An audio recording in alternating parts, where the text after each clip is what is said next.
Good evening, good evening, good evening, good evening, good evening, good evening, good evening, and welcome to the Crazy Super Bumper Mega Extra Long Double Packed Extra Action Packed Prize Winning Stream for Game Night Originals this Saturday night, the 27th of February. I hope you're keeping well, and apologies for gold, silver, or bronze. Just say I can't do anymore. I'm sorry, you've broken me. It said. But there it is. I'm hoping that's the hijinks out of the way and that's not going to be an omen for the rest of the evening, considering there's a new game coming up a bit later on. But yeah, we'll see. How you're doing? Lovely to have you all here. Matt, thank you very much for the 19-month Tier 2 subscription though. I've just turned alerts off because we're about to play Face Off, and just in the interest of fairness for all the players, the alerts can be slightly distracting, I think, as and when they're there. I'm just going to bring Score Count into the broadcast studio, or maybe Score Count will bring his own way into the broadcast studio if he hears me saying that. I haven't undeafened the rest of the studio yet, so hello Score Count. Are all the players ready? 2 players ready. Okay, you finish them off, and that sounded a bit rude. But when they're done, if you could just bring them in. The studio's muted for now, so no one can hear you or anyone at the moment yet. So that would be grand, and I will say hello to everyone. Oh, he's gone. But I will say hello to everyone while we're waiting. So lovely to have you all here. Let me say hello to you first. We've got me. I'm the first one here. That's mainly because I was typing this earlier on and trying to make everything work.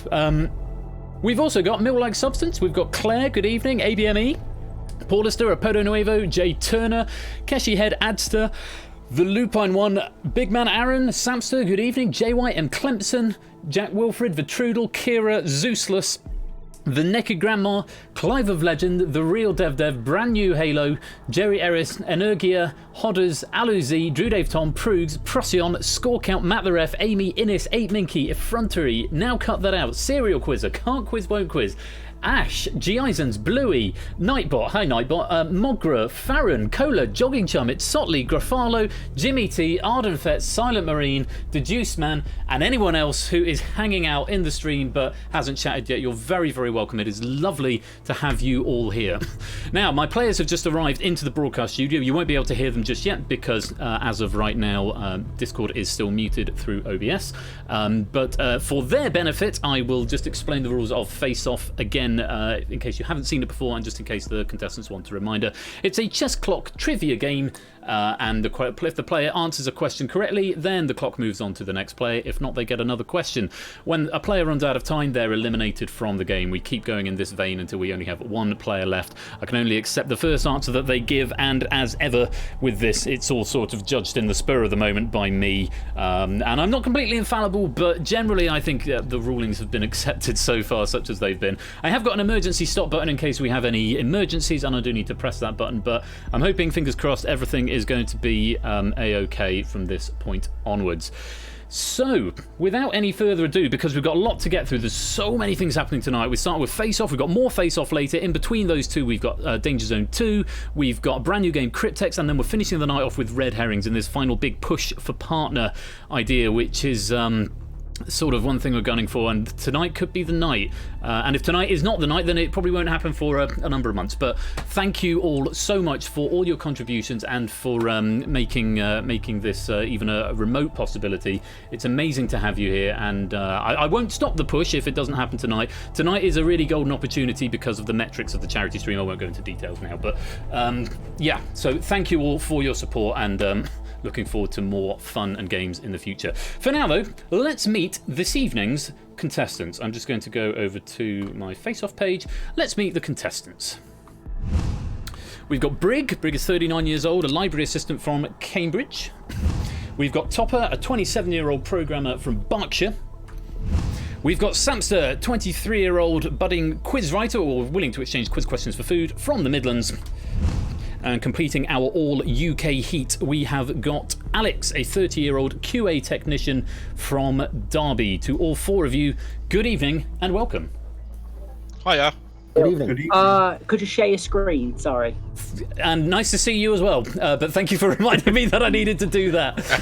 Good call. Hopefully you can. I did say hi first. You did say hi first. I'll take that back. Hopefully you can hear everything okay, and Discord will hopefully behave itself tonight, unlike in the exhibition we had the other day where things went slightly pear-shaped. But anyway, Brig, first of all, good evening to you. Hello, how's it going? Very well, mate. And you? I'm not too bad, thanks very much. Lovely. Just looking back at some of the statistics, obviously your second heat here, and you got in on the shortlist rather than through the playoffs. So only your second time in the arena, but you did very, very well last time, getting yourself your 4 points. Percentage as more than I was expecting, to be honest.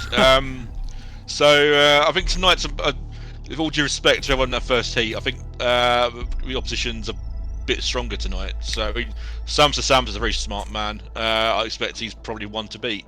Topper's good, Alex is good, so I mean I need hopefully a lucky first round where someone good gets eliminated, then anything can happen.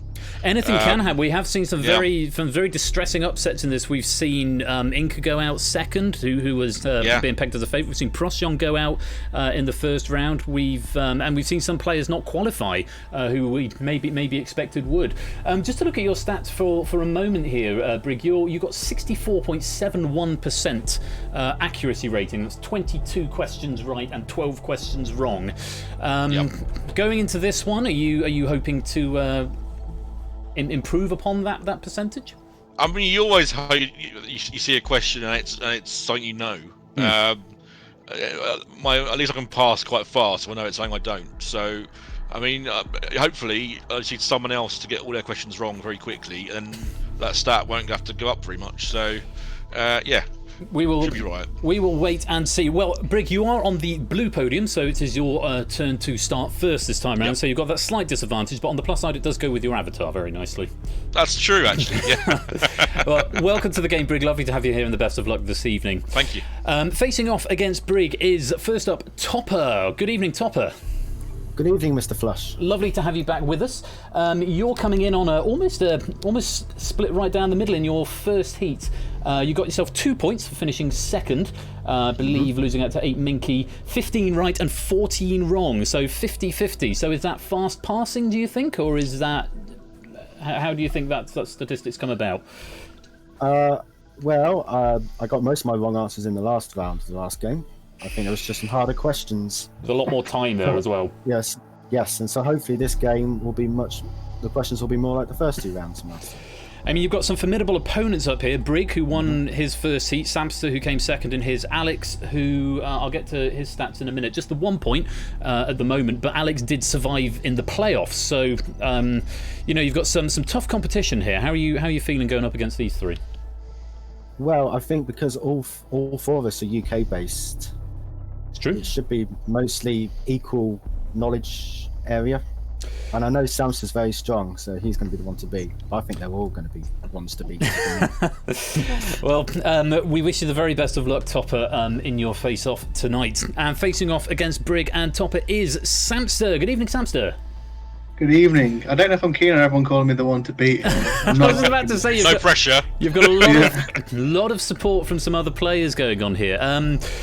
Second in your first heat, even though you only came second, you've got one of the highest percentages of anyone in the tournament at the moment, 81.25%, 26 right and only 6 wrong. Losing out in your first heat, was it to Toot? Am I making that up? No, it was Inca, I believe. It was Inca. I've got the stats right in front of me. I don't know why I said that. No, of course, Inca. Toot has only played 1, and Toot is going to be playing in the second heat later on this evening. So, I mean, that's a pretty formidable statistic. 81% out of having seen 32 questions. Anyone that you're worried about? I actually didn't think it would be that high, but I think I got pretty lucky with how the questions fell. I just think, with us all being from the UK, like Topper said, we're sort of maybe going to have similar overlaps of knowledge. So I think this could really, any person's game here, be really like a banana skin for me. Could well be, and as we keep saying, anything can happen in this game, and we have indeed seen many different things happen, and a lot of things that perhaps people weren't expecting. Samster, the very best of luck to you this evening. Thank you. And facing off against Brig and Topper and Samster is Alex from Derby. Alex, good evening. Hello, welcome back. Yes, lovely to have you back. You got 1 point in your last heat, just the 1 point going out third. But as I recall, that was one that people were calling a particularly formidable heat. You were up against Clive and Keshi and Peter in that particular heat.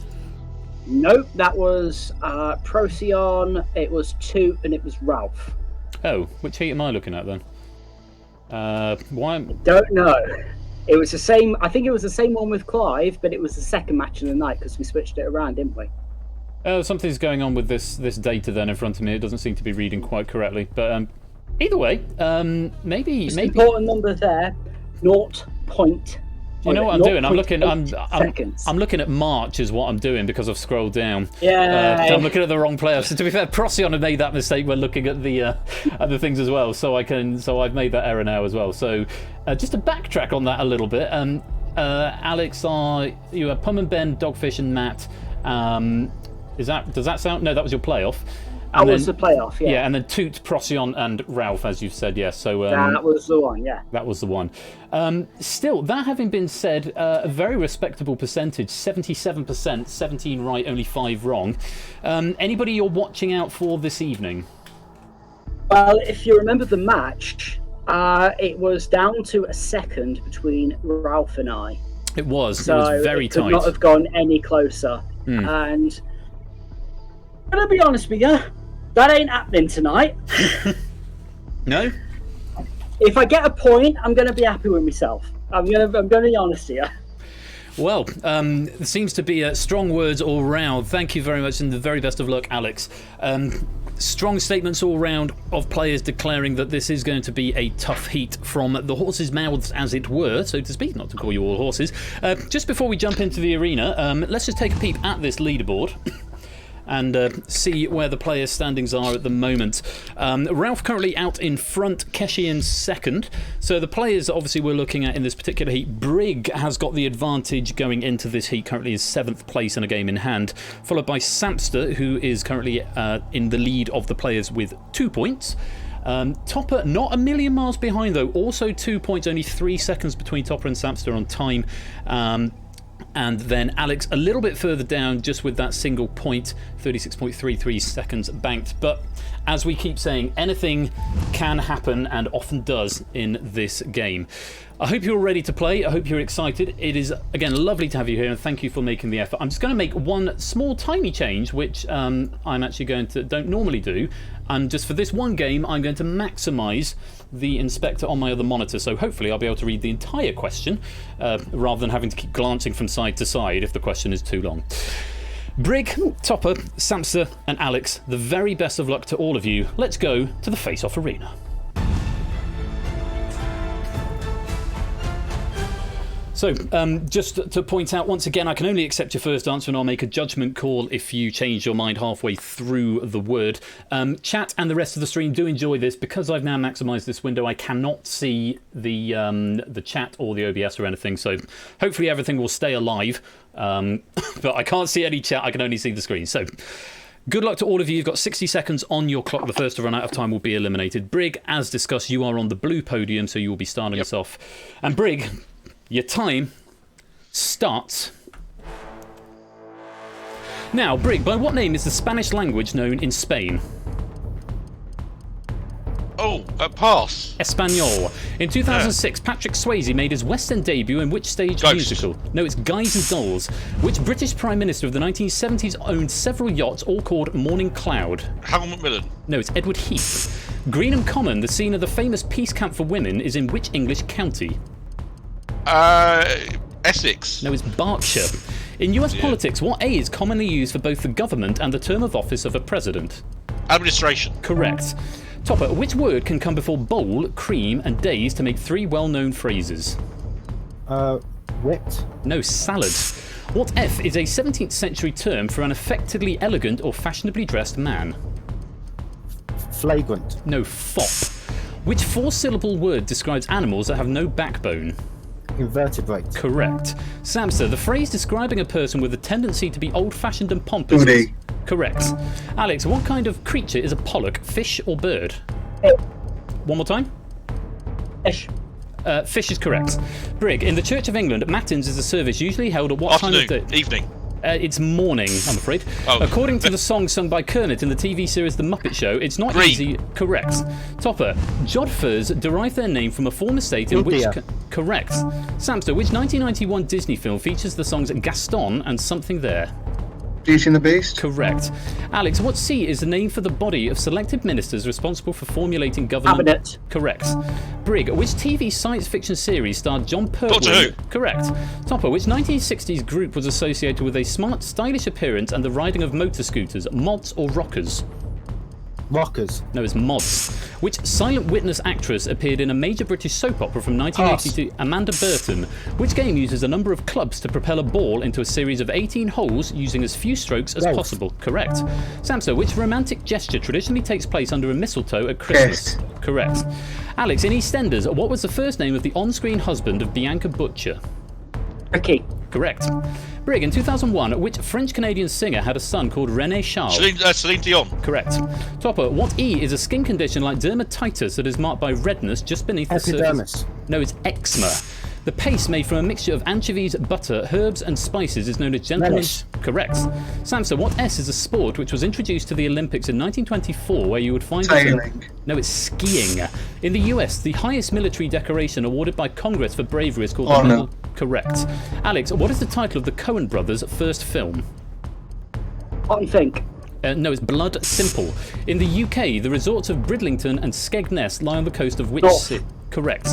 Brig, the 1980s and 90s TV sitcom Allo Allo was France. set in which... Correct. Topper, on a video recorder, what do the letters SP usually stand for? No. Short play was the answer there. Short play. Blimey. Well, Topper, you have just run out of time, but Brig, you're a little bit of a tricky run at the beginning there. I wasn't sure if we were going to get going, but we'll have a chat about we'll have a little chat about that in a minute. Topper, unfortunately, you're just out of time, so it's not going to be any points for this evening. But hopefully you've enjoyed yourself, and I hope we'll see you in your next heat. You will see me in the next seat. Fantastic. Good luck to everyone else. Cheers. Thank you. Thank you very much, Topper. Because I can't see the Discord, I can't remove you from the room. So if you could see yourself out, so to speak, that'd be awesome. Samster finishing with the most time there, just by a whisker, 4 seconds ahead of Alex, who was almost 30 seconds ahead of Brig. But Samster, Alex and Brig do survive and go on to round 2. Let's go there now.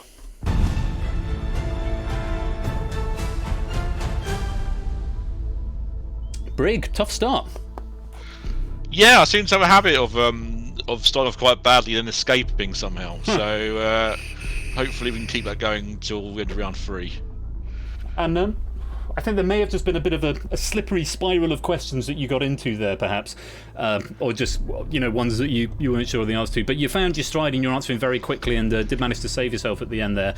Yeah. I mean, when your clock gets low, you pray it's something you know. And, Yes. Luckily, towards the end, it was. So rather that way around than the other way around. Absolutely, yeah. Rather than having a good run at the beginning and then losing your focus halfway through. Yeah. Well, your 5 seconds or 4 and a bit seconds will go into the bank. You've got 90 seconds back on your clock. You will be starting us again, but you are through to round that's fine. 2. Alex, again, just a couple of... I didn't expect that to happen. Well, 1 or 2 missed questions, but not. There was one actually where I didn't quite hear you. You cut out on the fish right. bird question. That was the first one. Yeah, I think it's because I wasn't quite leaning into the microphone as I did after. I think, were they fine for the rest of them? They seem to be okay for the rest of them. I was maybe just losing you slightly at the beginning. Now, there's a setting that Brig actually pointed out in the chat the other day inside the Discord settings, where if you've got automatically detect voice activity. I looked at them what I'm doing now is because for my first question I was leaning back like this. Right. And I've leant forward into the microphone now, so if you can hear me now, I think that should be fine. That sounds okay. I mean, I would always advise take off automatic noise gate where it's really important, and maybe drop I mean, it's already off. Okay. I made sure to do it after Keshi's game. Okay, fine. But that was mainly Maybe you're leading back, Alex. To be sorry, because everyone else surely is sitting forward towards the screen, reading these questions out. Including And the- Alex is relaxed in the background. There's a reason. I'm sitting on a bed, and if I lean forward too much, I fall on my face. That would put a bit of a handicap on you there. Well, Alex, you are through to round 2, 90 seconds on your clock, and joined by Samster. Well done, Samster, through with the most time. Getting yourself advantage. Not really much drama in the way there. I think did you hit every single one? I missed one. Missed one. Again, I got a bit lucky, I think, but I'm certainly sitting on the edge of my chair, ready for this. So. Well, the pressure increases by 50%. You have now got 90 seconds on your clock, so that much more time saved in your bank, but also that much more time during which you have to answer questions. Brig, you're once again going to be starting us off on that blue podium. 90 seconds on your clock. You all know the drill, and the very best of luck to all three of you. Brig, your time starts. Now, Brig, what D is the name for an item of furniture which usually has a flat surface? Desk. Correct. Alex, in 2006, which band had a UK #1 hit with the single When the Sun Goes Arctic Down? Monkeys. Correct. Samster, what is the popular term for association football in the Soccer. USA? Correct. Brig, what H is a box or cage for keeping small domesticated animals? Hutch. Correct. Alex, actress Martine McCutcheon played which character in the musical My Fair Lady during 2001? Pass. It's Eliza Doolittle. Of which North African country was Anwar Sadat president from 1970 until Libya. 19... No, it's Egypt. The World War II Ardennes campaign is more commonly known as the Battle of the... Correct. Samster, which 70s and 80s comedy series featured the characters Lacquer the Mechanic, Reverend Jim, and Taxi. Correct. Brig, in the song From the Pirates of Penzance by Gilbert and Sullivan, whose lot is not a Pass. happy one? It's a policeman's. In the TV soap EastEnders in March 2002, the character Lisa Shaw married which Pete Beale. No, Mark Fowler. In which decade of the 20th century did the Soviet Union launch the first manned craft to orbit the Earth? 1960s. Correct. Alex, in which country of the UK are the constituencies of the Labour MPs Anne Clwyd and Denzel Davis? Else. Correct. Else. Samster, in music, which planet in the famous suite by Gustav Holst is called the bringer of old age? Neptune. Saturn. Correct. Brig, the name of which mammal can precede the words fly and chestnut to make the Horse. names of... Correct. Alex, since the 28th of April 2001, all UK pager numbers have begun with which two 4. digits? No, it's 7.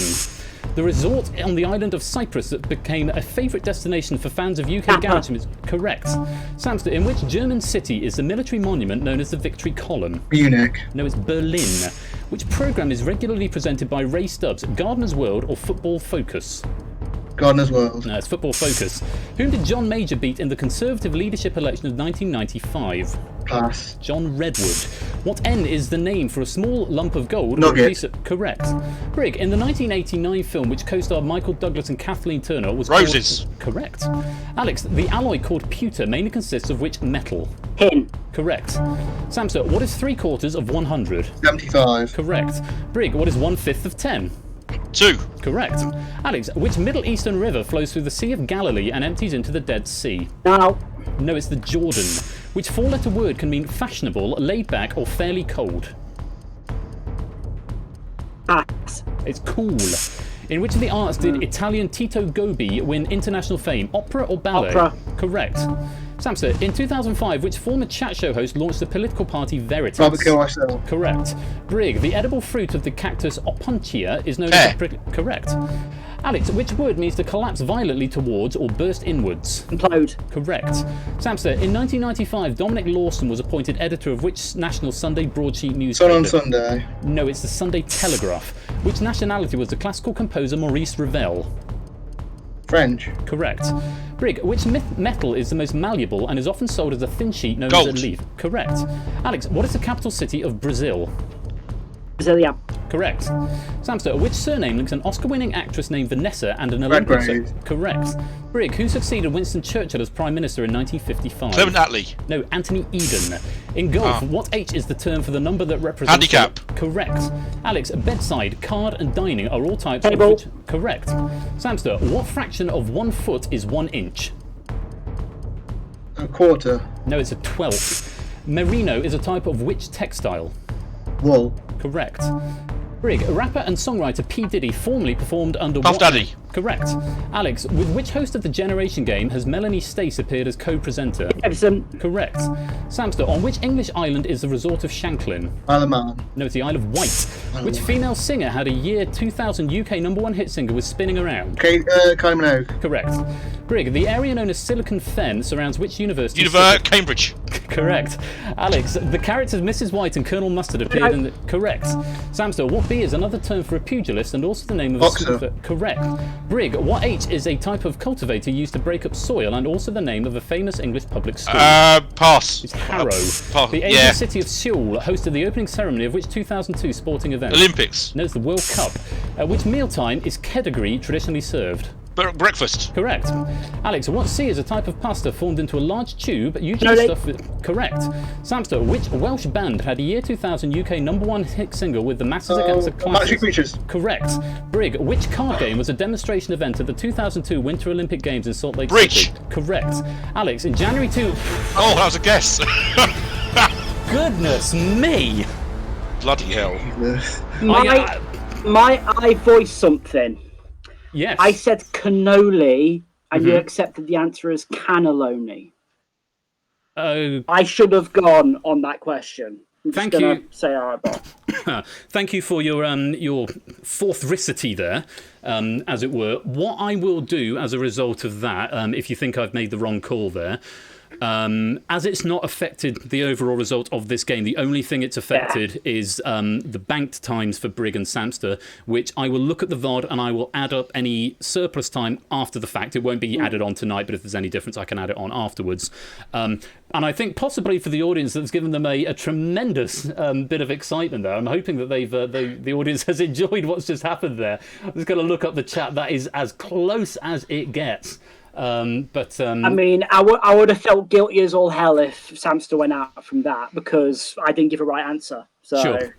Well, on this occasion, it's not affected the final verdict. I will adjust the scores later. And thank you very much, Alex, for your forthricity, forthrightness, forthcoming, whatever the word is, integrity. I think for honesty, I should have 12 extra points. I don't know if I can arrange that, but you can certainly get one for this face-off tonight. But that was a tight game. Right. It came right down to the wire, less than half a second for two of you, and Brig approaching 5 at that point. That's 2 rounds in a row that I've took someone down to less than a second. It just makes you think in another time, another day, another world. My reflexes may be a bit faster, who can say? But for now, Alex, it is cheerio, but we will see you for your next heat in a week or two's time. Right, you will. Thank you very much, mate. And again, if you could see yourself out, that would be that'd be awesome. Thank you, mate. So, Brig and Samster, with not a lot of time, less than 10 seconds left between you, let's go on to round 3.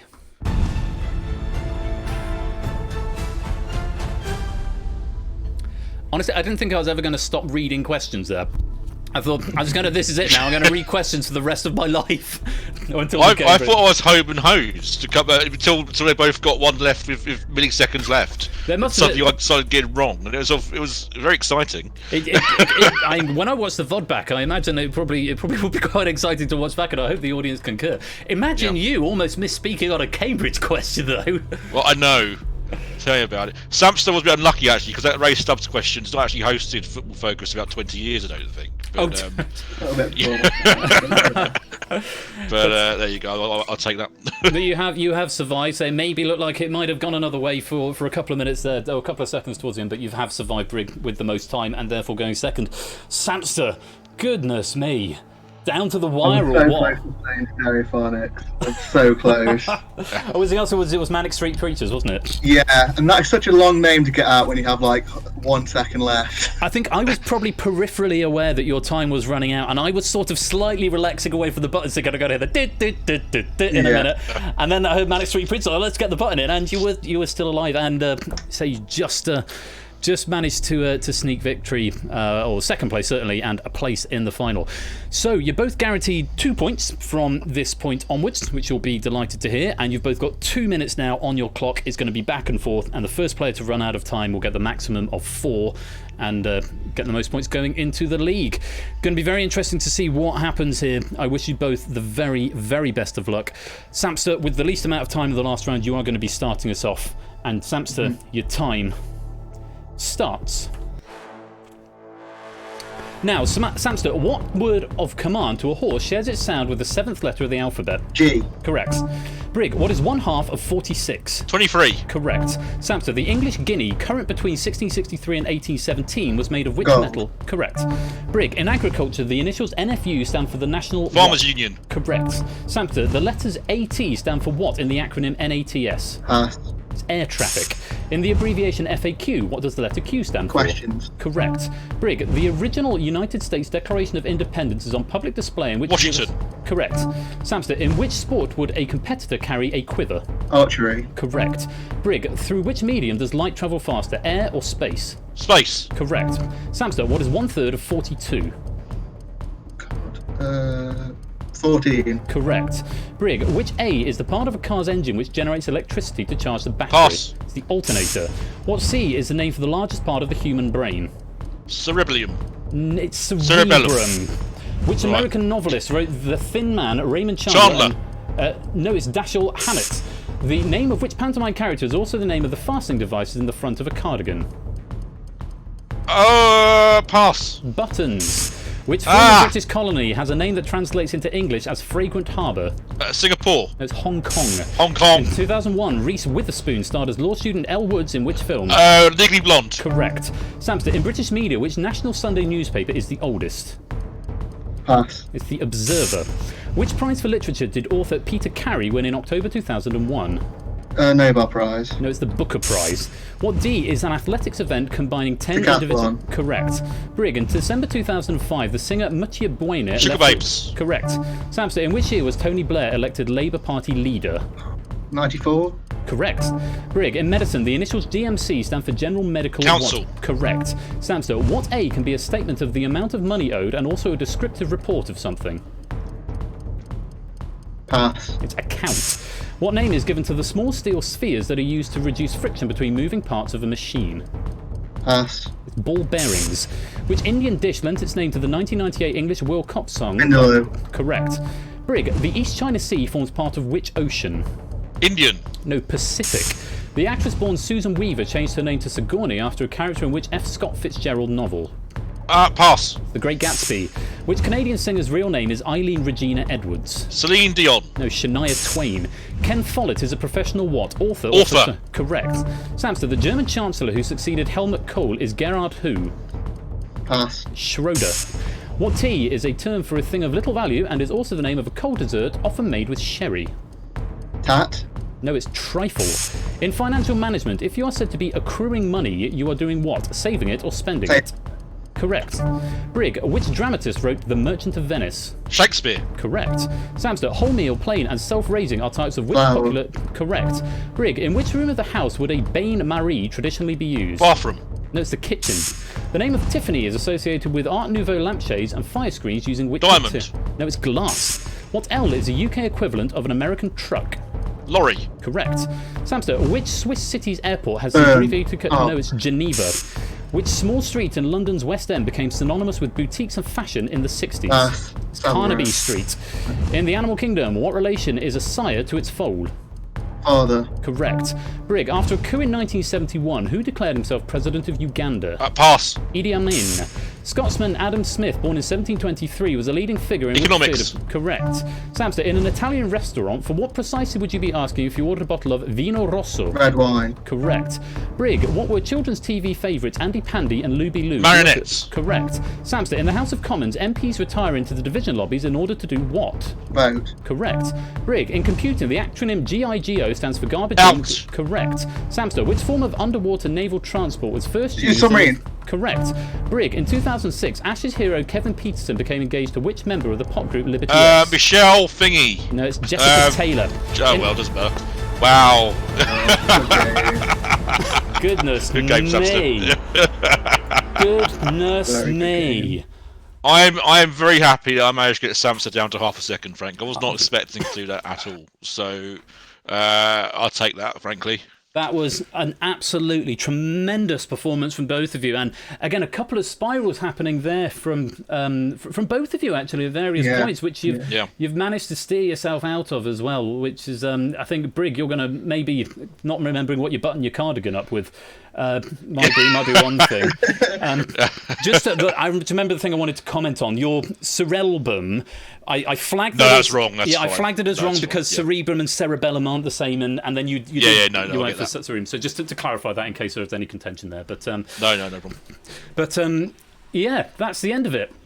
So Brig, winning last time, but a very, very respectable second place this time. You're going to get yourself. I'll absolutely take that. Frankly, I think it's a strong matchup tonight. So second place, I'm fine with. Very much so. A very exciting match to watch. I can actually move you back out now, Briggs, so I shall do just that. But I do hope you'll stick around for the rest of the stream, and we'll see you in a week or two's time. I think it's next week. Yeah, see you later. It's next week. Cheers, mate. Take care. Bye. Which means that, Samster, you are the champion of this heat. Congratulations. I don't know how. My head's gone.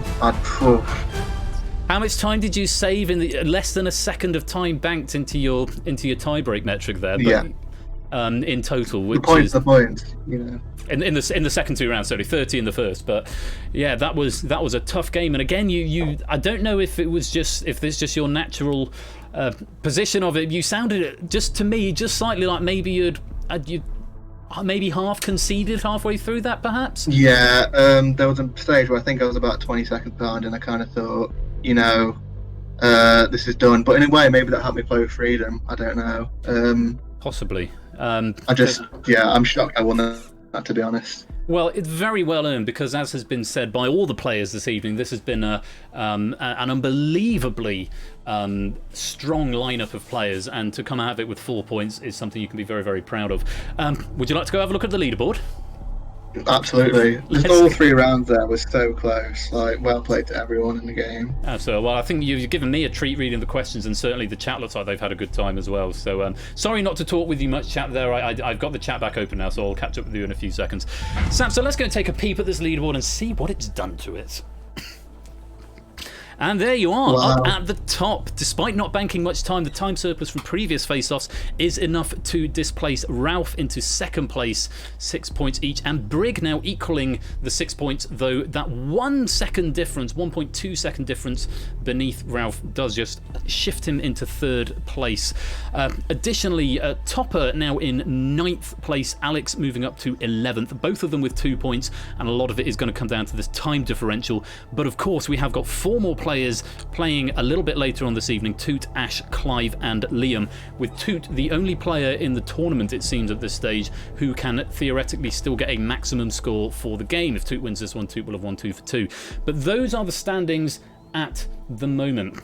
Oh, Samster, are you going to go have a lie down and a glass of water or something, I think? I definitely think I need to calm down. Yeah, that was fun. Thank you again. A pleasure as always. And we'll see you in your next... I hope I'll see you in the remainder of the stream, but we'll see you for your next heat in the next week or 2, I imagine. You certainly will. I think it's 2 weeks from now. 2 weeks. So get a bit of a break. Have a week off next week and chill out a little bit. Yeah. Good man. Get yourself a beer, and I'll see you in the stream. So, Samster the champion of that first heat, and what a match. What an absolute belter of a match. I hope you enjoyed it as much as I enjoyed hosting it. Do stick around, because coming up right after the credits is going to be our first mass multiplayer game of the evening. It's DangerZone 2 with questions provided by Mogra. Hugely grateful to Mogra for this question pack. Sit tight, enjoy the credits, and I will be back in just a few short minutes.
So because I'm running quite a lot of games tonight, what I normally do is I open all the builds at the start of the stream before I go live and keep them all open. I'm starting to think is maybe a cause of concern for my computer and why it's been chugging, so I'm opening them one at a time this evening. So give me a second while I fire up the DangerZone build and then we will get going.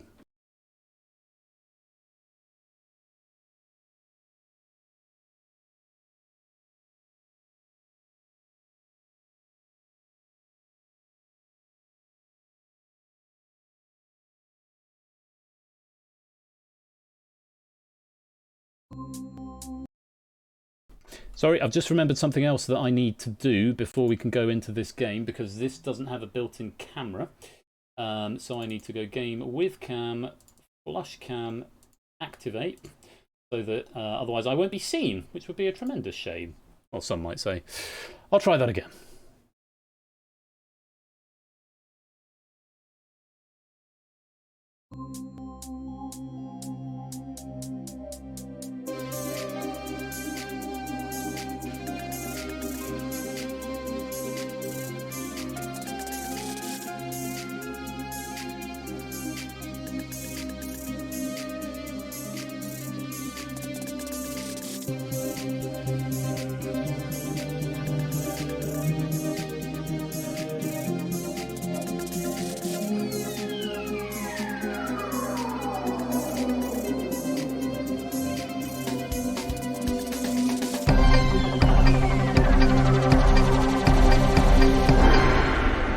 Welcome one, welcome all to DangerZone 2. I feel like I haven't played DangerZone for ages because the last time we played it was on the charity stream and it was the end of the night, and much of the end of the night for the charity stream is something of a blur, following on from everything that happened. By the way, my new hoodie arrived, by the way. Yay, hoodie. And I'm a bit warm, so I might take it off and show you what's underneath in a bit, which isn't as dirty as it sounds, I promise. Blimey, 108 viewers. That is enormously exciting. Thank you so much for being here. And it's actually so big now that it's actually chopping off that mesh. I clearly need to widen that, which I'll make a note to do at some point. Let me unmute notifications because I think a couple of things may have come through. Where's Streamlabs gone? Streamlabs, let me unmute those. And here they come. Ash, thank you for the host. This is DangerZone, DangerZone 2. This is my first original, and the one I did before most of the remakes, actually, most of the classic games. So looking forward to playing this now. We've got a question pack from Mogra this evening. Thank you to Matt the Ref for the 19-month subscription. It's the massively long, super duper, extra large stream. Yes, it certainly is that. Thank you for the 19 months of support, Matt. Very grateful to you. So, DangerZone 2, nice simple game. A, B, C, or D. Another noise. Thank you for the host, Paulister. Welcome to the stream. And everyone else who's joined us in the chat since where I got to last time. Dogfish, Yoshi, TJ, Topper1, Shapes, David, Yellowtail, Puzzle Dan, Chris, Oni, Shadowmane, Mr. Quizworthing, and Brig, of course, now joining the chat. Thank you all for being here. Armin Vets, thank you for the 7-month subscription. Great match, great host, great game. You're enormously kind. Thank you for your kind words and thank you for your ongoing support. What I'm also going to do just to save resources is stop streaming into the Discord for a moment. So DangerZone is quite simple, A, B, C, or D. There's a few other quirks along the way, but the object of the game is get the questions right and stay out of the Danger Zone. If you want to play, you're going to need to enter the lobby code. Is it the play button? It must be the play button, surely. BVWDW. Don't rush the bot. We'll have a repeat of what happened the other week. Where everything breaks. So, question pack from Mogra here. And of course, joining the lobby will earn you pennies as well. You get pennies which go onto the global leaderboard, which is always very exciting. And pennies can mean prizes. The more pennies you get, the more raffle tickets you get in the end of season lottery draw. And there will be another bonus penny that appears at some point later on during the evening, for which you'll need to respond to a code to, and you'll have a minute to do that. So just keep an eye on that. You need to whisper it and just earn you some pennies, and then it doesn't happen in real time. It's not all connected. I'm not quite that clever, but it will sync up when I sync it up, probably tomorrow now. Oh, we're gonna tip off the end. We're gonna tip off the end, and people are gonna get lost at the bottom, which is fine. So welcome to DangerZone. If you haven't played before, it's a multiple choice quiz game, 5 rounds of 5 questions. Excuse me. At the start of each round, you will get a category. That category is a sort of cryptic clue as to what is going to be coming up in the upcoming questions. You get points equal to the number of players in the game determined by how fast you answer. So if you answer first in the current lobby, you will get and correctly, I should add, you will get 47 points. Second to answer correctly gets 46, and so on down the line until we either run out of players or we run out of players who got it right. In addition to that, you have got 2 helps along the way. You can play a multiplier. Multipliers are played when the category is shown at the beginning, either by typing M or 3 exclamation marks. And this game works either in public chat or to the bot, although my preference as ever is to the bot to anonymise answers and keep it all sort of fair and above board, as it were, and so people aren't sort of copying what other people have said. Just something to bear in mind, but you can type to the public chat if you'd like. As ever with these things, chat is king, so if you've got a little bit of latency, then do watch the chat, because once the question is in the chat, the question is live. Now, you'll notice that line, which is currently encompassing 11 players. 11 players. That is the Danger Zone line. At the end of each round, players who are in the Danger Zone are eliminated from play and go over to the eliminated players list on the right-hand side, where you can continue playing just for questions answered correctly, but you are no longer in line to be the champion, or in this case, the prize, because there is a £15 Spreadshirt voucher for the winner of this game. Spreadshirt is a company I use for all the Persephone chair merch. You're not obligated to get Persephone's chair merch if you don't want to, but if you do, that option is there. But £15 Spreadshirt voucher for you if you win. And yeah, I'm going to show you this other shirt I've got. It's not just a standard T-shirt. It's it's sort of like a baseball jersey, and it's got long sleeves. I'll show that off properly a bit later on. Yeah, so the Danger Zone is slightly dynamic. It will accommodate as many people as need to be in it if there's a tie, but we will only lose the number of players in the Danger Zone at the end, after which you're eliminated from the game, but you can continue playing in the eliminated players lobby. Even if you go out as well, you can still earn that bonus penny when the bot comes up a bit later on and pings that message into the chat. But you can't get the bonus penny if you're not in the lobby. So you've got to be in the lobby if you want to earn that bonus penny, and you get a penny automatically for playing. Third place will get 3 extra pennies as well as that voucher. Second place will get 2 pennies, and third place will get 1 extra penny. So a few extra pennies, you get points for participation, but also a few bonuses for winning. So that's about the long and short of Danger Zone. Basically, answer the question correctly and stay out of the Danger Zone. If you're in the Danger Zone at the end of the round, you are eliminated from the game. So I'll give you another minute, let's say, to come and join the game. And a reminder, this question pack is from Mogra this evening. We've had a little bit of back and forth. It first came in, Panda and I, who sort of proofed this between us, we felt it was a little bit on the tricky side. Mogra has very kindly gone away and made some revisions to it, and I think it's now much better pitched now. Still a couple of tricky ones in there, but yeah. Be fast and be right. Fast and right is what you've got to be. The faster and righter you are, the more points you will get. That's about all there is to it. So, I'll read down the names. By the time I get to the bottom, it'll be time to lock up. So, ABME, Clive, Effrontery, Topper 1, The Lupine 1, Adster, Keshi, SW Yellowtail, Oni, Silent Marine, Now Cut That Out, G. Isent, Sotley, Zeusless, Big Man Aaron, Innis, Hodders UK, Mr. Quizworthing, Energia, Brian, We Like Shaped, Gruffalo, Drew Dave Tom, The Trudel, Jay Turner, Ardenfetz, Cola, The Nicker Grandma, Claire, Kira, M. Clemson, Dogfish, Can't Quiz, Won't Quiz, Serial Quizzer, Amy, The Real Dev, Matt the Ref, Kegler Coach, Brig, Prug, Score Count, Brand New Halo, 8 Minky, Jack Wilfred, Catus, The Juice Man, Farron, Paulister, Kitster, Procyon, Samster, Puzzle Dan, and Dante. Welcome to Danger Zone. As ever, I'll say it one more time, you only need to type a single letter, and it's whispering to... No, not whispering to the bot. Keep your eye on chat, because when the question's in chat, the question is live. 53 players in the game. That means a Danger Zone size of 11, and it might change for the first few rounds, and we'll have a screen on that. I'll count you back from 5, and then we'll lock it up. 5, 4, 3, 2, 1. Let's lock it up. So, The standard Danger Zone size is actually 12, but to keep a 6-player final, the first round will have a Danger Zone size of 11, 53 players in this game. So, first round is going to have a Danger Zone size of 11, which means 11 players will be eliminated at the end of these first 5 questions. Thereafter, 12 players per round will be eliminated. If we have a tie at any point, we'll go to the tiebreaker, and I'll explain that in a minute. So 2 helps, M or 3 exclamation marks to multiply when the category comes up. Once it's used, you've only got 1, by the way. Once it's used, you can't use it again, so you get a multiplier on 1 round.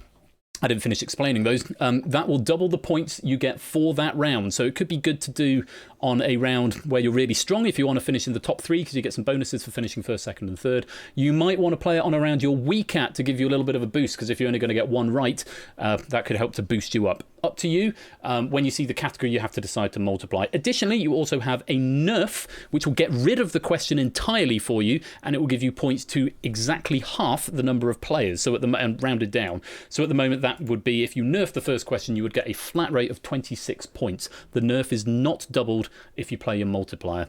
So bonus points if you finish first, second, or third, and you cannot use either of those helps once you have been eliminated. It's just questions that you're after. So use them or lose them, unless you don't want to, because you want to do the panda, which is a thing we'll explain. I'm sure someone will explain in the chat.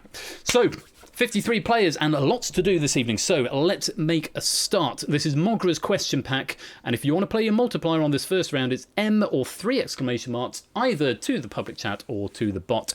The category is a funny place to live.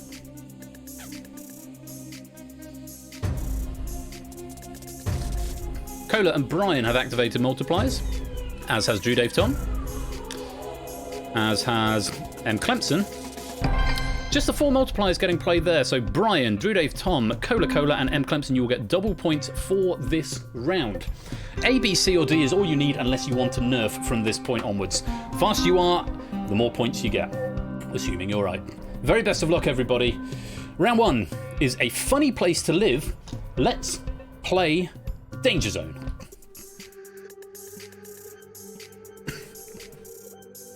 Here we go then. Question 1.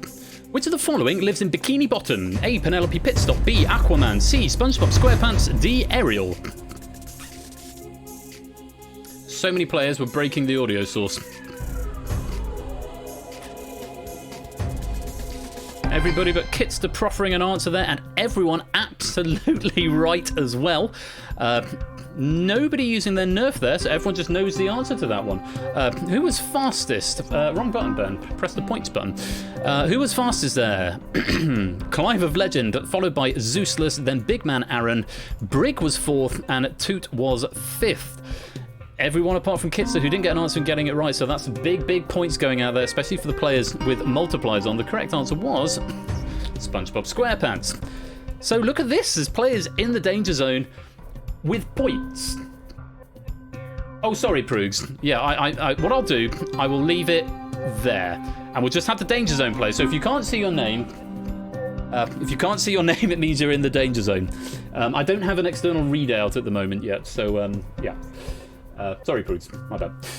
On we go then. Question number 2, A, B, C, or D. Take a look at this.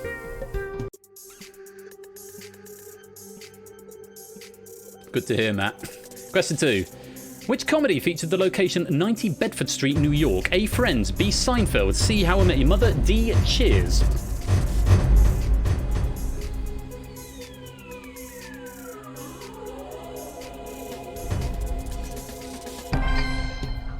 A lot more red on the screen there. Not everybody getting that one right. A few nerfs being played as well. Deduce Man used up a nerf there. Kegler Coach used up a nerf there.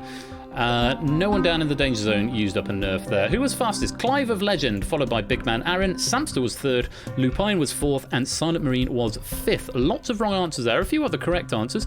The right answer, for what it's worth, was Friends. Well done if you got that. Let's put the points back up. Coda way out in front with 140 at the moment. Drew Dave Tom's in 2nd with 120. Clive's in 3rd with 106. I'm going to wiggle the leaderboard just a minute so we can see the bottom.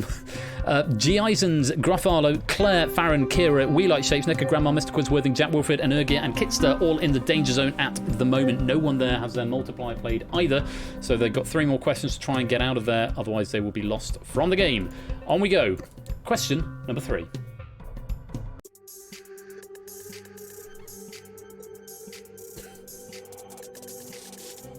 Where in Seattle did Fraser Crane live? A. Nelson Mandela House. B. Centennial Tower. C. The Elliott Bay Towers. D. Emerald City Apartments.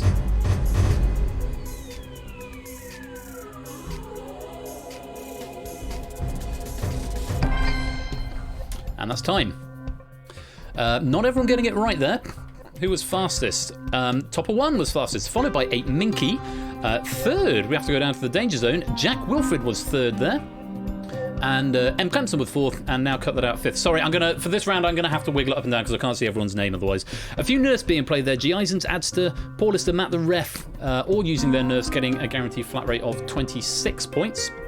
The correct answer was the Elliott Bay Towers. Maybe a bit of process of elimination you could have done there. Nelson Mandela House, I know, was from Only Fools and Horses. The others, I'm assuming, are equally from other TV shows. Coda still in front with 226. Drew Dave Tom's got 210. M. Clemson now in third with 190. Big gap, but those three players have got their nerfs activated. Brian, interestingly, has got his nerf activated, but is only on 32 at the moment, just above that Danger Zone line.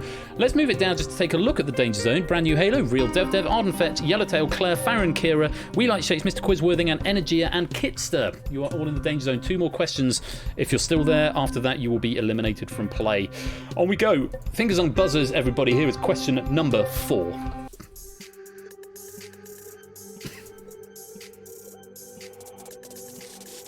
Which number in Evergreen Terrace is inhabited by Ned Flanders and his family? 742, 744, 741, or 743?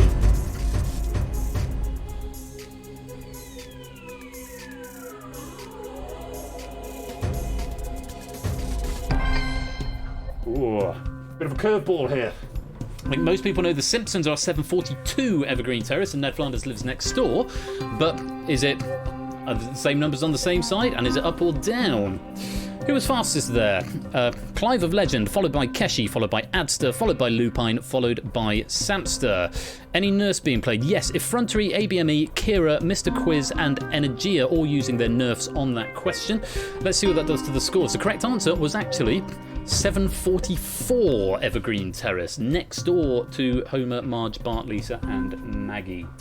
So with one question to go, Cola out in front with 226, Drew Dave Tom in second with 210, M. Clemson in third on 190. I'm not going to do the calculations. At some point I need to write in a thing that'll tell me in the debugger exactly how many or who is safe and who is not. For now I haven't got that, so we're just going to have to do it on a sort of roughly. In the Danger Zone at the moment, though, Catus, Mr. Quizworthing, It's Sotley, Energia, Brian, Brand New Halo, The Real Dev, Yellowtail, Claire, Farron, We Like Shapes, and Kitster. Remember, even if you're only in the Danger Zone once after question 5, it's enough to be eliminated. Only 2 points between Catus and Score Count, and only 2 points between Score Count and Kira, our useless noisemaker. So, this could go any number of ways at this point. After this question, we will be losing 12 players. Very best of luck to you. Here is question number 5.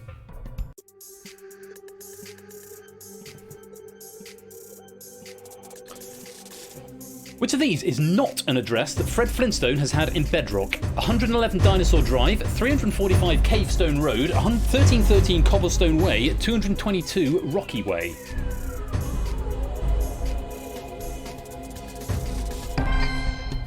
Tricky question to finish on there. Who was fastest? Lupine was fastest, followed by Jack Wilfred. Paulister was third. Now Cut That Out was fourth, and Innis was fifth. Big Man Aaron using up the nerf, as are Zeustus, Necker, Grandma, Brig, and Dante, and Catus. And lots of people in the Danger Zone, they're going for the Hail Mary nerf to see if it's enough to try and get them out. It might well be, with quite a number of people who are on the precipice of the Danger Zone and getting that question wrong. The Hail Mary nerf could be helpful. It's a guaranteed 26 points. You've only got one for the whole game, remember, not one per round. Once your nerf is gone, you cannot use it again. So, let's take a look at the correct answer and see what that has done to the scores. Correct answer was A, 111 Dinosaur Drive. That was the answer we were after, which means at the end of that round, Coda is in first and will get a boost going into the next round, 226. Drew Dave Tom in second with 210. Lupine in third with 200.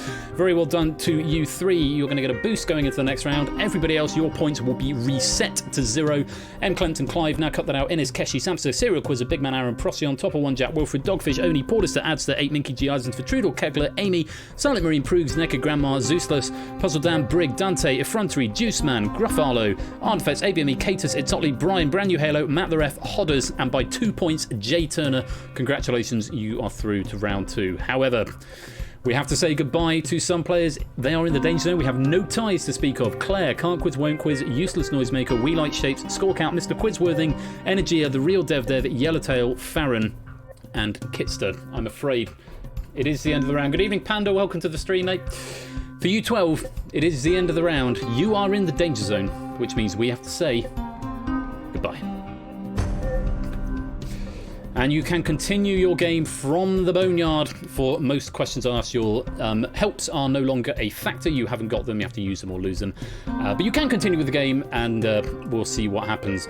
42 players remain from this point onwards. We are losing, so we've lost 11 there. From this point onwards, we're losing 12 players per round. Quite a number of players have still got their multipliers active. If you're orange, it means you haven't used it. Red means you have. Green means currently active. Likewise, nerf. Green means you haven't used it. Red means that you have. Those points are going to get reset, apart from those top 3 who are going to get a little boost. If you'd like to play your multiplier on round number 2, M or 3 exclamation marks into the chat. The category is... It's showtime! Multipliers coming in. I'm going to grab the bottle of wine.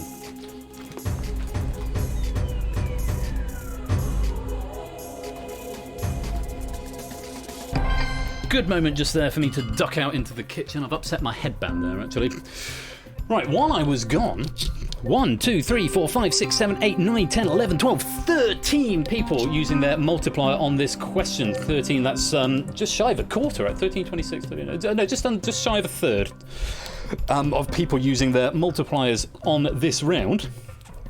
Adster, Vitrudel, Kegler Coach, Silent Marine, Prugs, Zeusus, Puzzledan, Dante, ABME, Catus, Brand New Halo, Matt the Ref, and Jay Turner, all multiplying on this, will receive double points for the round. Cola with an advantage of 21, Drew Dave Tom with 14, Lupine with 10. Forgive me that that's not uniform. It works it out based on something to do... I think first place gets half of the remaining players in the incumbent round. The incoming round, rather. Drew Dave, second place gets a third, and fourth place gets a quarter, but something like that. I can't remember the exact algorithm I used for it, but that's where those boosts are. Everyone else reset to 0. If you've still got that nerf, your nerf is currently going to be worth 21 points, but it won't be doubled if you've got a multiplier active. Round 2, it's showtime. If you're all ready, fingers on buzzers, let's play Danger Zone. Something like that, Procyon, that sounds about right. Alright, question 1. Which UK city is the setting for Everybody's Talking About Jamie? Leeds, Bolton, Bradford, or Sheffield? And if you're eliminated, you can continue to play. You will also go orange. Playing for maximum points. In fact, something actually that I'm considering doing, it's not in the official rulebook for it, but whoever wins the Boneyard, I may give an extra penny to. Bonus penny if you win the Boneyard. I think that's quite a nice sort of consolation gesture, and I'm happy to do that. So keep an eye out for the bot as well. The bot will ping you at some point saying that there's a penny up for grabs. So do keep an eye for that. Not many people getting this one right. Fortunately, I don't have to go wiggly anymore. Who was fastest? Catus was fastest, followed by Big Man Aaron. Itzotli was third, Effrontery fourth, and Prugs was fifth. No nerfs being played on that question. The correct answer was Sheffield. Look at that dynamic Danger Zone. Swallowed up over half of the remaining players in the game, who are all currently on 0 points. You won't all be eliminated, don't worry, but it does mean you have a Danger Zone mark against your name. Those Danger Zone appearances do come into play on round number 5, because the scores are calculated slightly different for the beginning of round number 5. So you do want to stay out of the Danger Zone, even if you're not going to be eliminated. It's a bad place to be. On we go then. Catus at the top with 84, Prugs in second with 76, Silent Marine in third with 72. Let's go on to question number 2. They'll keep you going for a bit, Catus, certainly will. Here we go then. Next question. In the musical Les Miserables, what is Jean Valjean's prisoner number? 5705, 24601, 10538, 105624. Everyone in the main game answered. Not everyone getting this. I thought more people would get this. I'm a little bit surprised to see Clive of Legend getting this one wrong. Now your time has come, 24601. I've never actually seen Les Mis. Have to say neither. Oh, not a fan, fair enough. Neither the film nor the stage show, but I've played everything from it in my sort of capacity as a working musician. Let's see, who was fastest on that question? Dogfish, followed by Now Cut That Out. 8 Minky was third, Brig was fourth, Big Man Aaron was fifth. Again, no nurse being played. Let's see what that's done to the scores. The correct answer was 24601. And I'm the chairman of the council. The chairman of the council is indeed the chairman of the council. Standard Danger Zone sides now, because we've got players with points in there. Hodders, Oni, Grafalo, Serial Quizzer and Nick Grandma, all with points, but also in the Danger Zone, joined by Clive, Zeus, Puzzle Dan, Deduceburn, Vitrudel, Top One and Matt the Ref. Up the other end, Prugs out in front with 132, Catus in second with 112, Dante in third with 104. Very nice, on we go. Question number 3, take a look at this.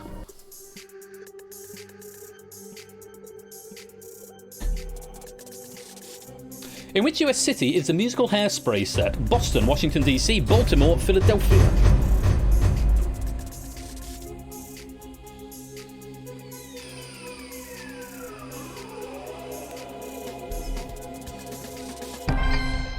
Most people getting this one. Good morning, Baltimore. Famous song from it. Who was fastest there? Clive of Legend. Recovering yourself. Saving some face there, Clive. Thank God we're back to Broadway, indeed. Samster second, Lupine third, Zeusless fourth, Dogfish fifth. Just the one nerf being played there. Drew Dave Tom taking the nerf for the free 21 points. Correct answer was C, Baltimore. Baltimore, good morning, Baltimore.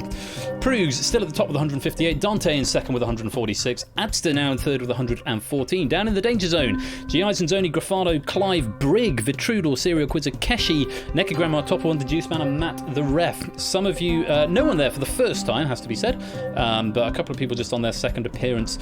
Anybody on a perfect game at the moment? Anybody got 8 out of 8? Doesn't look like it, but of course this game rewards speed as well as accuracy, so everyone has dropped at least one question, but there's a few people who haven't yet been in the Danger Zone. Let's go on to question number 4. Take a look at this. That's to stop the game, I'm in third. Solid strategy. Question 4. The first line of the musical Alexander Hamilton tells us that his father was A, Scotsman, B, Irishman, C, Englishman, D, Welshman. Sorry, I've missed in off the front of there. It's my bad not catching that in proofing. Oh, not many people have seen Hamilton, it would seem. Or they've forgotten the first line of the film. Innes was fastest, followed by Big Man Aaron. Topper 1 was third, Brig was fourth, and Clemson was fifth. And a couple of nerfs being played there. Kolov and Oni taking the free 21 points. Trickier question there. The correct answer was a Scotsman. The first line of the musical Alexander Hamilton tells us his father was a Scotsman. Prugs maintaining that lead with 158. Kegler second, 152. Big Man Aaron third with 150. Down in the Danger Zone, meanwhile, Paulister, Effrontery, Puzzle Dan, G. Isons, Grafalo, Clive, Topper 1, Serial Quizzer, Keshi, Neki, Grandma, Deduceman, and Matt the Ref. You are in the Danger Zone, which means if you're still there at the end of the next question, you will be eliminated from play. Are you safe, Brian? I'd say it's likely. I can't do the exact maths. I don't know if it's theoretically possible for you to go down. I would say it's unlikely, but not impossible. It would depend on everyone below you getting it wrong. Thank you very much for the follow, Kitty Stir. Kitty Stir, welcome to the stream. Lovely to have you here. Do stick around. You can't join in with this game, but you will be able to join in with subsequent games a bit later on tonight.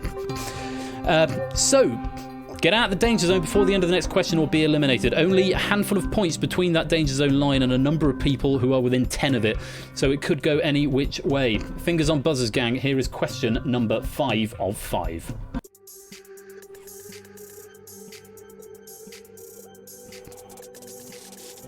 Which of the following is a powerful song from Billy Elliot? Wind, gas, electricity, or solar?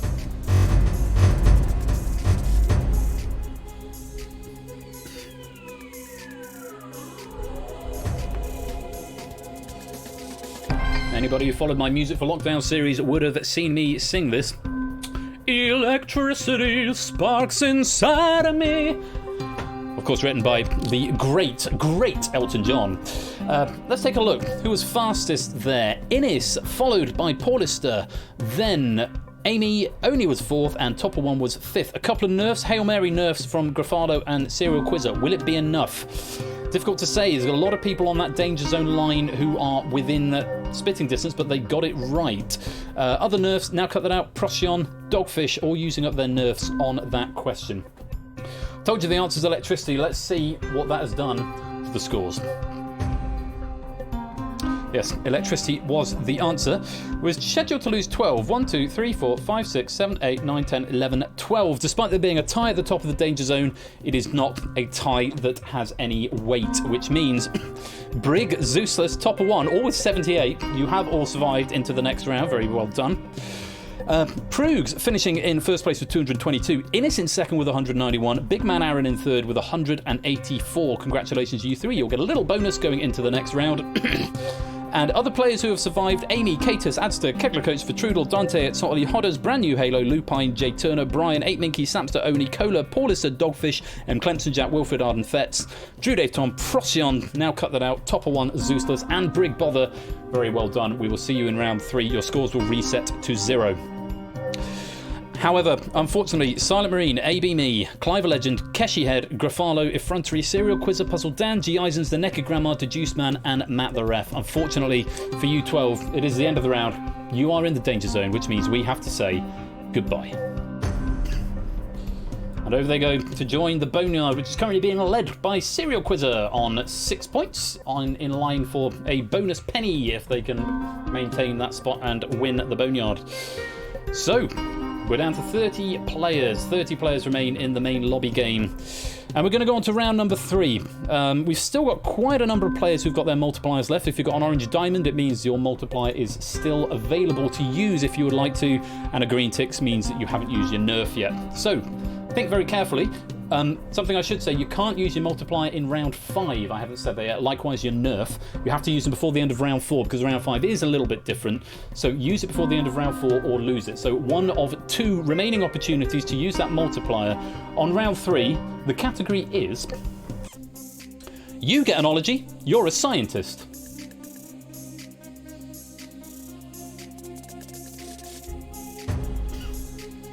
Paulista activating.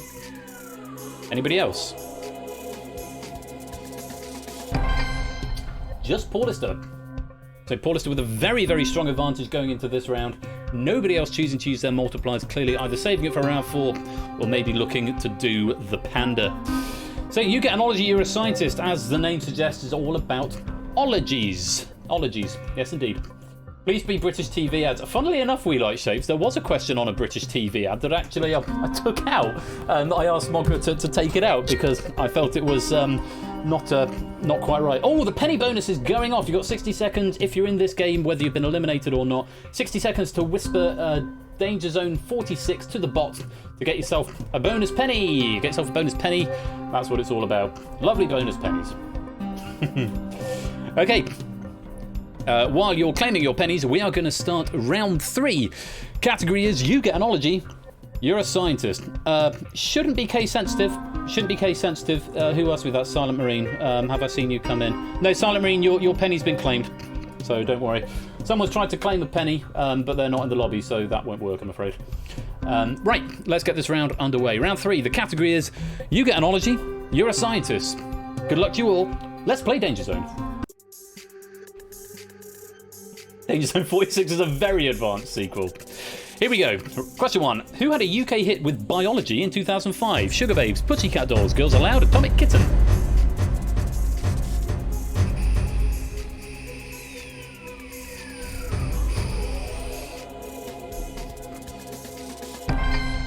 Actually don't know that song. Can't confirm whether it's a tune or not.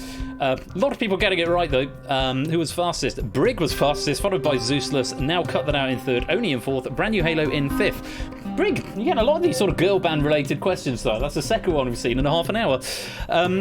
Yes, yeah, some people got it wrong, some people got it right. Let's take a look at what the answer was and what it's done to the scores. The answer was C, Girls Aloud. Samson and Big Man Aaron, despite getting it right. Oh, maybe Big Man Aaron had a boost.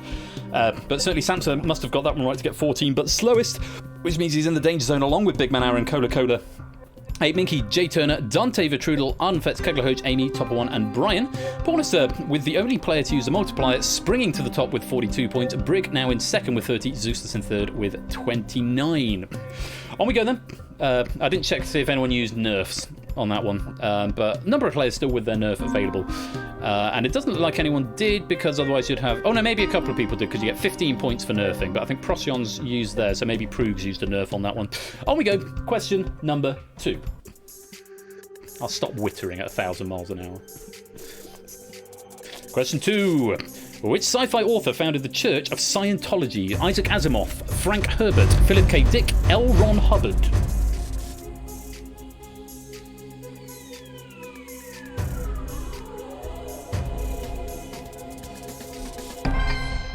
Most people getting this one right. Not everybody, but most. Who was fastest? Innis was fastest, followed by 8 Minky. Brand New Halo was third. Jack Wilfred was fourth. Brig was fifth. No nerfs being played on that question. The correct answer was L. Ron Hubbard. Well done if you got that. Big Man Aaron Proogs, Drew Dave Tom, Arden Fetz, Amy Kohler, Dante Vitrudel, Topper 1, Jay Turner, Kegler, and Brian. Now all in the danger zone. Paulus is still out in front with 60. Briggs got 56. Innis now in third with 55. On we go. Question number 3. Take a look at this. Lucky guesses. They all count, Adster. They all count. Question the 3rd. Which of the following is a Nobel Prize category? Psychology or criminology? Physiology or medicine? Sociology? Biology?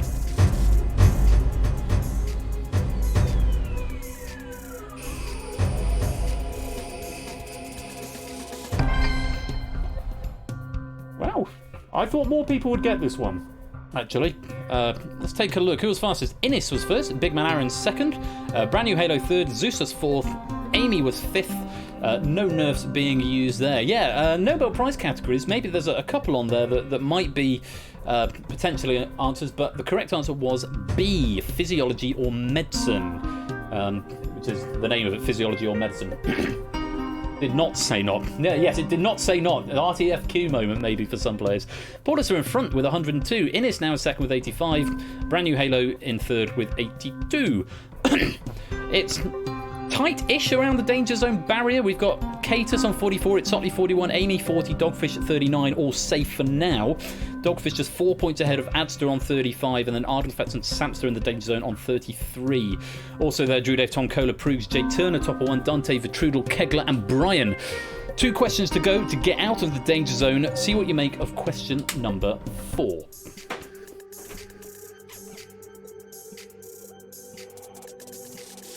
Which of the following is a tautological geographical feature? Salisbury Hill, Scilly Isles, River Avon, Lake Baikal.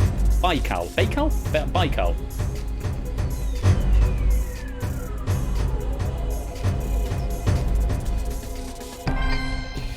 Quite a few getting this one on the tautology, which means it defines itself twice effectively. So things like Sahara Desert means desert, and I think the River Humber means river, and Boutros Ghali means Peter, expensive. I just happen to know that. QI for the win. Brian was fastest there, followed by Big Man Aaron in second. Innis was third. Jack Wilfred fourth. Dogfish fifth. That's going to be very helpful to get Dogfish away from that danger zone line.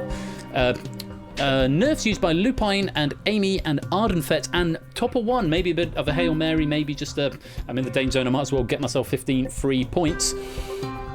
Let's see what that's done to the scores. The correct answer was the River Avon means a river. Yes, Tom Scott's recent YouTube video may have helped on that, because he did talk about tautology. I can't remember which hill he went to now. But that was a good video, that was. Oh, have we got a tie? 1, 2, 3, 4, 5, 6, 7, 8, 9, 10, 11, 12, 13. We have. We only need 12, but we've got a 3-way tie between 8 Minky, Proogs, and Arden Fetz. They can't all get the same score because only two of them have got a nerf left. So 8 Minky and Proogs might have the same score. But there is a bit of a gap now between 8 Minky and Amy, 48 to 55. At the end of this question, we're going to lose 12 players. We might have to go to a tie break. We are tied at the moment, but we'll see if that gets broken on the next question. Paul is still at the top, still with 142. Innis still in second with 113. Brand New Halo in third with 101. Last question of the round. Fingers on buzzers. A, B, C, or D. Take a look at this. Head is theoretically safe. We'll find out, Oni. We'll find out. Psephology is the study of which of the following? Elections, bumps on the skull, horses, computer games.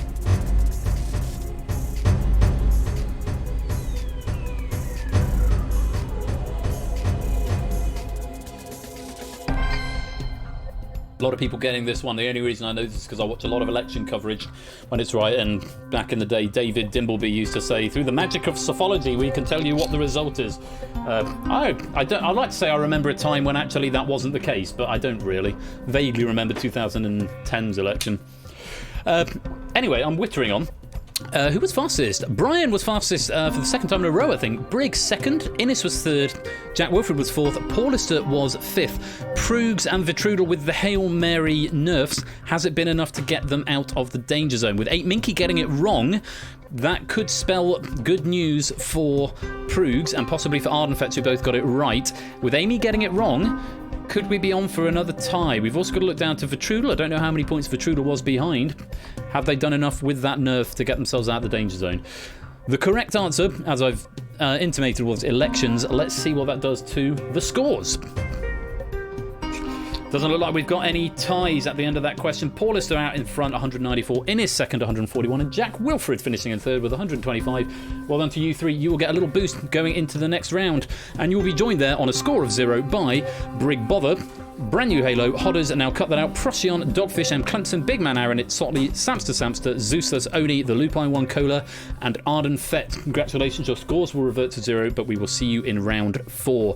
However, unfortunately, Proogs, Brian, Topper One, Amy, 8 Minky, Catus, Drew Dave Tom, Adster, Dante, Vitrudel, Jay Turner, and Kegler Coach. I'm terribly sorry, but it is the end of the round. You are in the danger zone, which means we have to say goodbye. Over to the Boneyard they go. Serial Quizzer still out in front with 10 out of 15 in the Boneyard. Quite a few players on 9 behind them. Bonus penny if you do win the Boneyard game. Over on the other side in the active players, let's just take a look at some of the deeper statistics at the moment. 15 is the maximum. Innes is currently leading with 12 and no danger zone appearances, so that's going to stand him in good stead later on.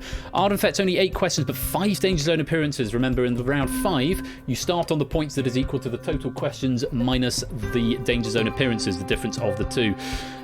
So those are your current standings, just thinking ahead to round number 5 if you get there. Before we get there though, we're going to lose another 12 players. Only 6 can go forward to the final. And of these 6, quite a few of them have got their multipliers remaining. M or 3 exclamation marks in the chat when the category comes up if you want to play it. Use it on this round or you lose it. You cannot use it in round 5. Same goes for the nerfs of the 4 players who've got nerfs left. Unless, of course, you want to play at getting the panda, because if you win, you get a little emoji by your name in the Hall of Champions. Round 4 then. Category is a little Latin. Come all the multipliers. Is Samster going to play that multiplier? He is. No pandas this week. The players with the multipliers left are absolutely going to press their advantage and use them, which means Paulister, Brand New Halo, and Clemson, Zeuslas, and Cola. The only players without multipliers is going to be an uphill struggle because we've only got 6 players going into the final. Well, A Little Latin is the title. Let's see what you make of it. Paulister on 9, Innes on 6, Jack Wilfred on 4, everybody else returned to 0. Serial Quizzer in front in the Boneyard on 10. Round 4, A Little Latin. Let's play Danger Zone.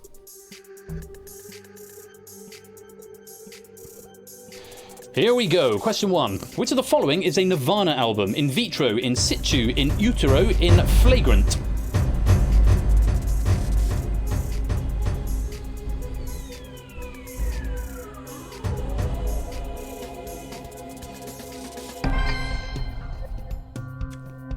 A lot of players getting that one right. Who was fastest? Samster, followed by him Clemson, followed by Now Cut That Out, followed by Jack Wilfred, followed by Procyon. A few other players getting it right. Something to bear in mind, your nerf is now worth 9 points, so if you think you definitely know the answer, or even if you're not sure about the answer, but a lot of other people have already answered, sometimes playing the nerf can be a tactical advantage because you get 9 points rather than 1. So if you think it's a really easy question, but you're answering late, sometimes playing the nerf can be a safe bet. Just something to bear in mind. Correct answer here was in utero. No ties to speak of, but our first top 6 going into round 4.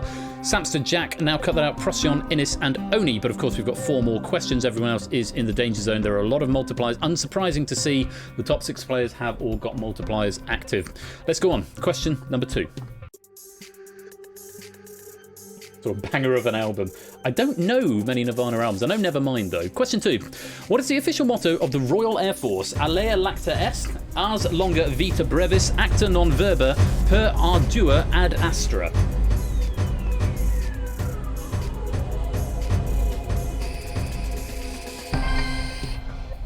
Maybe a slightly trickier question, but not defeating many people here. Who was fastest? Innis. Followed by Now Cut That Out. M. Clemson was 3rd, Zeusless was 4th, and the Lupine one was 5th. Lots of other players getting it right, but not quite as quickly. Correct answer was D, per ardua ad astra, which means through adversity to the stars, or something like that. Beautiful meaning, a beautiful slogan. Astra meaning sky, yeah, to the stars or to the skies. Toots out in front with 66, Innis in second with 62, Samster and Procyon tied up with 50, Lupine's got 46, Itzotli has got 40. The gap between players out in front and players in the danger zone is starting to widen. Jack, Wilfred and Brig both in the danger zone on 34, and again, still all players with multipliers active in this round in the top 6. On we go then, question number 3.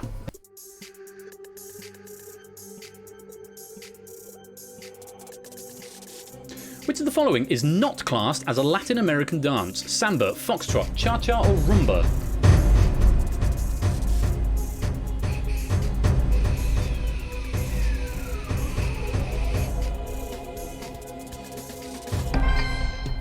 This is one I changed actually. Originally rumba said pasodoble, but on proofing it we found that pasodoble has is ambiguous origin, but possibly Spain. So we changed it to rumba, which definitely is.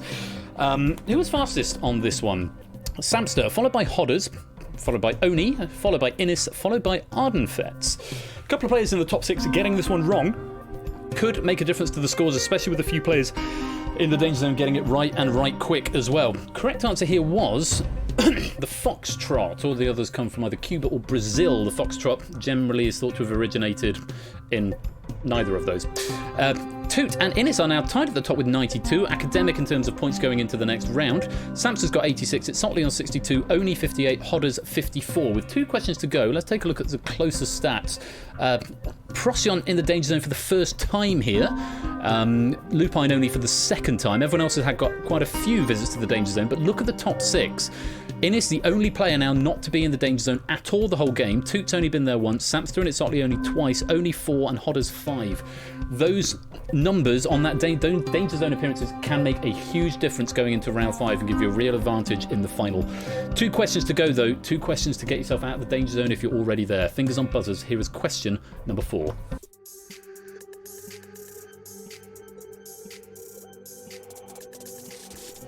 Which teacher in Dead Poets Society encourages his pupils to carpe diem? Percy Shellsmith, Robert Browningson, Thomas Hardacre, or John Keating?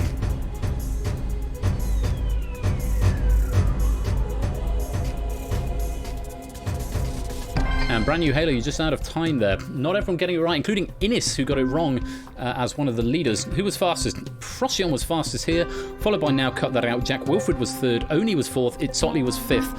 Hodders and M. Clemson going for the nerve option, hoping it may give them some extra points, 9 each in this case. The correct answer was John Keating, played by the inimitable Robin Williams, if memory serves. 1 question to go, and Toot is out in front on 126, Samster 112, Innis 92, Itzotli 90, Oni 88, Procyon just clinging on with 86, Jack Wilfred only 2 points behind Procyon though on 84. So if Jack gets this right and Procyon gets it wrong, there could be a cabinet reshuffle at the top. This final question is what it comes down to at this point. There are 18 points available, 36 if you've got your multiplier active. The very best of luck to all 18 remaining players. Here's question 5.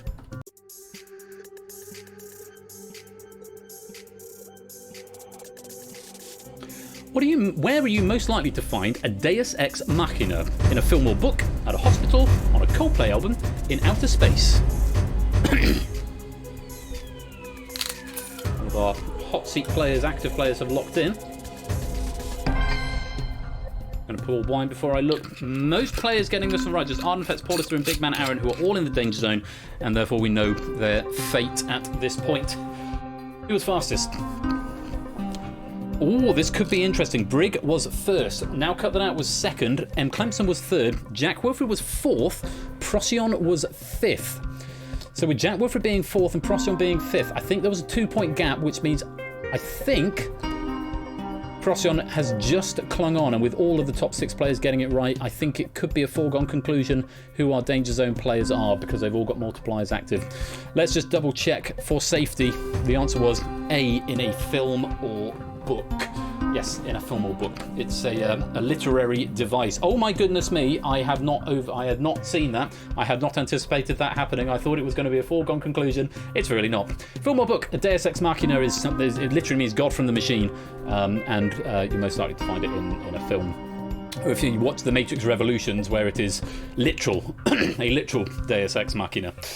So at the end of that, goodness me, 2 finishes with 160. Samster 132. Procyon and Jack Wilfred tied up on 114. Innis in 5th with 110. But we've got a tie between Sotley and Oni on 100 points each. One of them must progress. One of them will be left behind. Unfortunately, Hodders, Lupine, Brig, and Clemson, Ardenfetz, Kohler, Porlister, Brand New Halo, Dogfish, Zeusas, and Big Man Aaron. Really huge effort to get to round 4 of Danger Zone. This is a tough game, but we will be saying goodbye to you in just a few minutes. But first of all, we've got the small matter of this tiebreaker to resolve. So players highlighted in yellow are eligible to answer the tiebreak. That's Sotley and Oni. The answer will be in the form of a number. Nerfs are inactive. You both use them anyway. How this works, you must give me a number. It'll be an integer with no punctuation, so no commas, no periods, no full stops, no spaces. Just a straight number. The computer will pass that, and it will tell me who is further away from the correct answer. Whoever is closer will maintain their score of 100. Whoever is further away will lose 1 point, going down to 99. I know it's a weird way of doing it rather than giving 1 extra point, but the reason for that is if, for example, Innis was on 101 and it's Sotley got an extra point, there might potentially cause a tiebreak further up the ranks, which we encountered early on in this, and so that's how we do it. We actually lose points rather than give points. So whoever's further away out of it, Sotley and Oni, will lose a point, and the one closer will go through to the final. Very best of luck to both of you. Here is your tiebreaker question. Answer as a number. How long in centimetres is Mike Powell's 1991 long jump world record? Channeling relativity from last night, maybe a little bit. It's Ollie's in. Oni's in. So it won't tell me what you said. As per the rest of the game, it will just tell me who is closer and who is further away and what the correct answer is. Mike Powell's 1991 long jump world record was 895 centimetres, 8.95 metres. Sotley was closer, which means it's Sotley. Oh no, oh hey, did you go in metres? Oh mate, bad luck. Damn. Well, RTFQ is all I can say. It's Sotley, you have earned yourself a place in the final 6. Very, very well done with that score of 100 in round 4, which I think is unprecedented and not been done before. It does mean that we lose Oni to the Danger Zone, and Oni, Hodders, Lupine, Brig, M. Clemson, Ardenfetz, Kohler, Porlister, Brand New Halo, Dogfish, Zeusas, and Big Man Aaron. After a tremendous fight from all of you, I'm afraid it is the end of the round. You are in the Danger Zone, which means we have to say goodbye. Colo now leading the Boneyard, on track for a bonus penny if he can maintain that lead at the end. 15. A few players on 14 could give him a run for his money. Now, as to our active players, let's take a look and see what's going to happen. Innis, the only player not to appear in the Danger Zone tonight, and with 16 points is going to have the strongest advantage, going to have 16 points going into the final round. We're then going to have a tie between Procyon and Samster. Samster 16 minus 2, Procyon 15 minus 1. Both going to be on 14. Now cut that out. 14 questions at minus 1 Danger Zone appearance is going to give them 13. It's Sotley 15 correct answers. 3 Danger Zone appearances is going to give them a starting position of 12.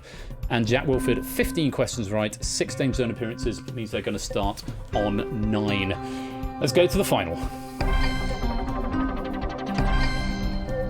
As ever, the final round category is general knowledge. Same rules apply. 6 if you're fastest, 5 for next, then 4, then 3, then 2.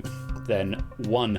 No nerfs, no multipliers. Everyone has used both their nerfs and multipliers anyway coming into this round, so we're not going to have any emojis this week. Innes is in pole position to take Danger Zone and get those 3 bonus pennies, as well as that £15 Spreadshirt voucher. Very best of luck to all 6 of you, and if you're scrumming it out in the boneyard as well. For the final time tonight, the category is general knowledge. Let's play Danger Zone.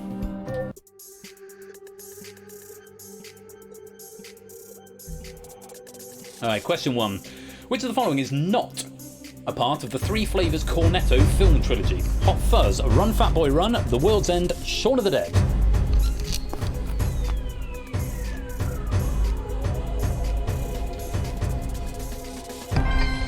All of the players in the hot seat getting that one right, as well as the top 2 in the boneyard. Who was fastest? Samster, then Innes. Now cut that out. It's Otley, Jack Wilfred, and Procyon in that order. Everyone knowing the answer there. The correct answer was Run Fat Boy Run. The 3 Cornettos trilogy is the Cornettos trilogy is in this order: Shaun of the Dead, the police one, Hot Fuzz, and then At World's End.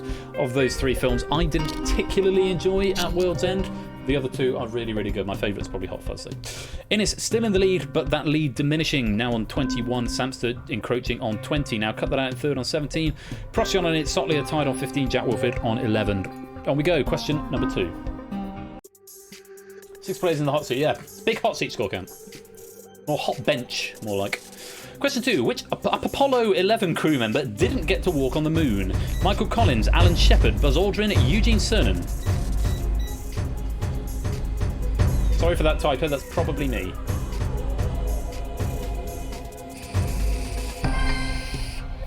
Again, all of our active players finding the correct answer. Innes was fastest, Procyon was 2nd there, Jack Wilfred was 3rd, Toot was 4th, it's Otley 5th, and Samster 6th place on getting the correct answer there.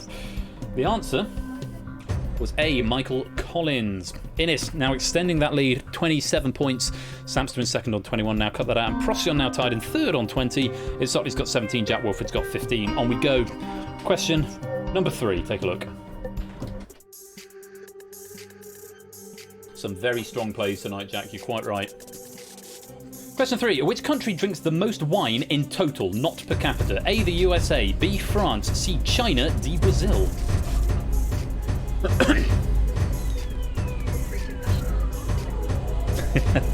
Something like that.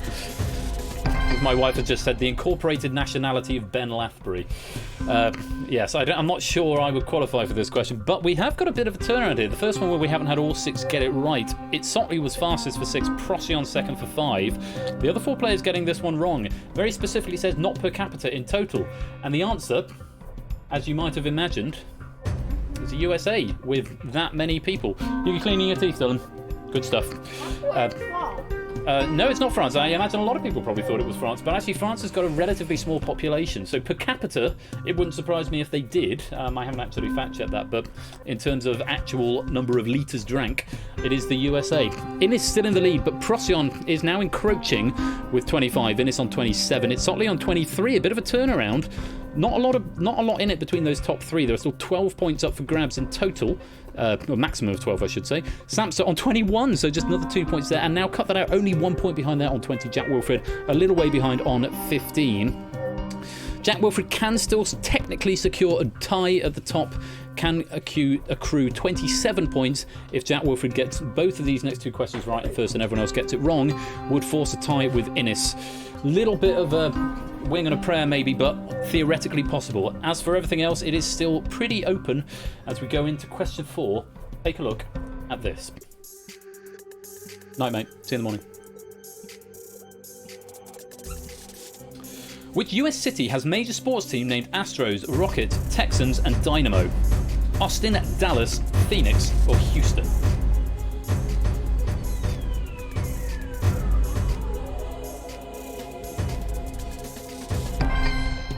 Is it really, TJ? Because it's my mum's birthday today as well.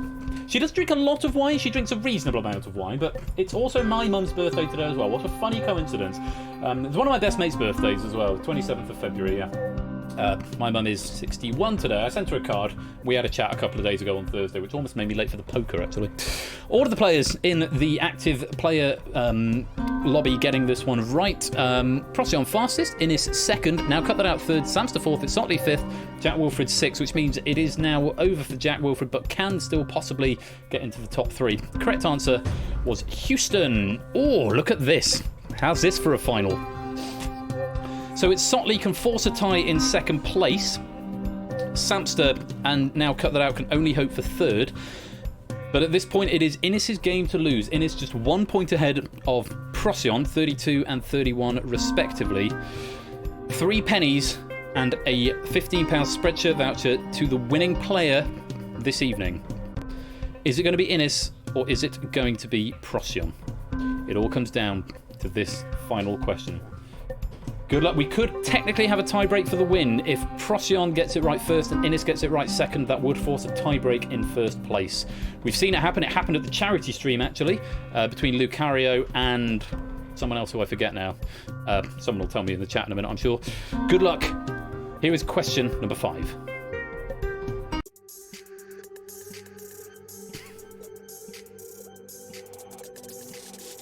The symbols of which of the following elements spell out a girl's name? Argon, sulfur, einsteinium, barium, cobalt, nitrogen, iron, lithium, neon, silver, nitrogen, einsteinium. Procyon was in before Innis. Worth noting that. And they were both correct, and we have got that tie. This is a tricky question. Only 3 players getting it. Samster first, Procyon second, Innis third. The correct answer, if I recall correctly, is A. So it's Agnes. So it's A. No, it's not. It's D. The name is Agnes. I remember that from the factoid. Silver AG, nitrogen N, einsteinium ES. The correct answer there was D. Silver, nitrogen, einsteinium. And we've got a tie. We have got a tie at the top for the second game of Danger Zone in a row. Fighting it out for an extra penny, because both of those top 2 players are going to get 2 pennies. One of them will get a third penny, and one of them will also get a £15 Spreadshirt voucher. The very best of luck to both of you, but Innis and Procyon, time for a tiebreak. Again, only Innis and Procyon are eligible to answer this question. It will be a number, no punctuation, no commas, periods, full stops, or anything like that. Just the straight number. Whoever is closest will maintain their score. Whoever is further away will lose a point and drop into second. The very best of luck to you both. Here's your final tiebreaker question. Oh, was it Jack Wilfred? Sorry for forgetting that, Jack. Yes, Lucario Jack Wilfred tiebreak in the charity Danger Zone. What is the sum of the atomic number of calcium, the number of electrons in a single water molecule, and the total number of noble gases? Noble gases. Nobel. Nobel gases. Innis is in. Procyon's in. And again, we won't see their answers. We will just see who is closer. There was about 3 seconds in between locking in answers there, and only about 2 seconds before the end. All I've got to do is press the button, and it will tell me the answer and who is the winner. The sum of the atomic number of calcium, the number of electrons in a single water molecule, and the total number of noble gases is 37, which, as it happens, is the number of points that Innis finishes on. Procyon went for 44. What did Innis go for? I'm quite curious. Just to see that the tiebreaker's working. Yeah, 37 and finishing on 37 points.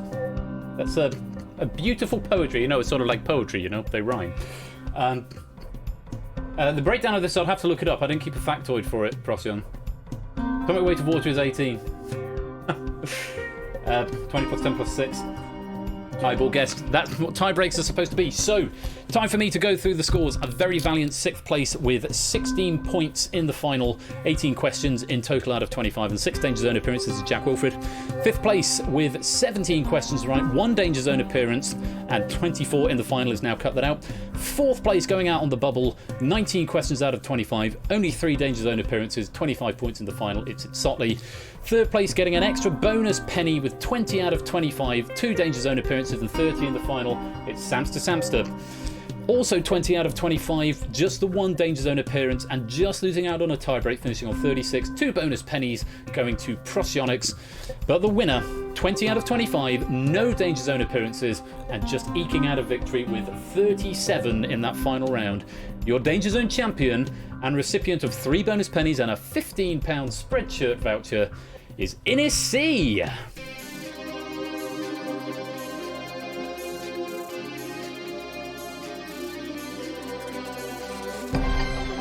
Hands are honestly shaking. Not my intention at all, Innis, I can assure you. But you are the winner.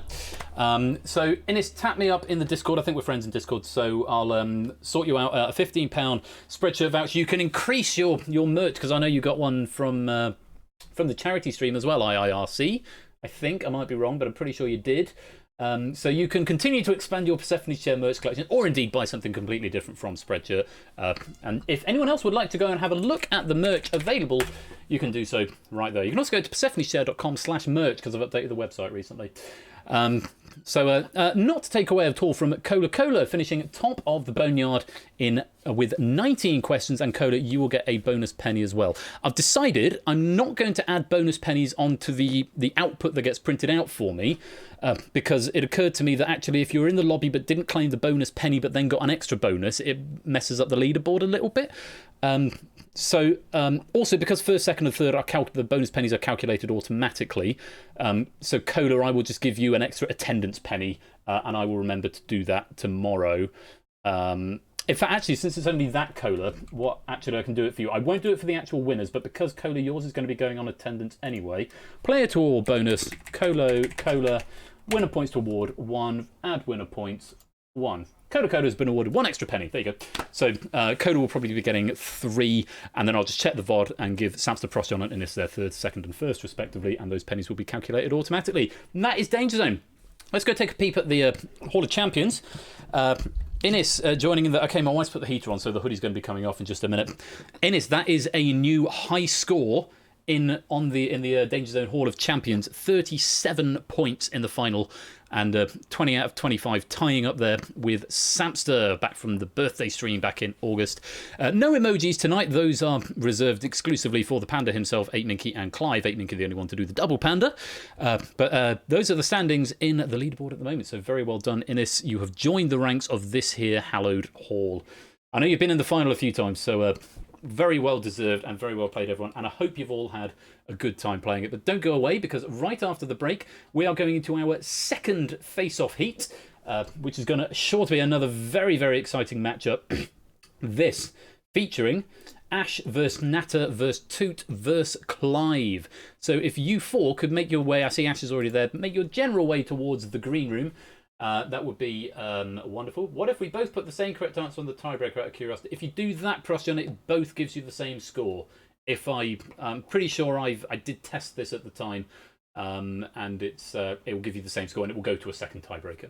I'm 99.9% sure that's what the logic does.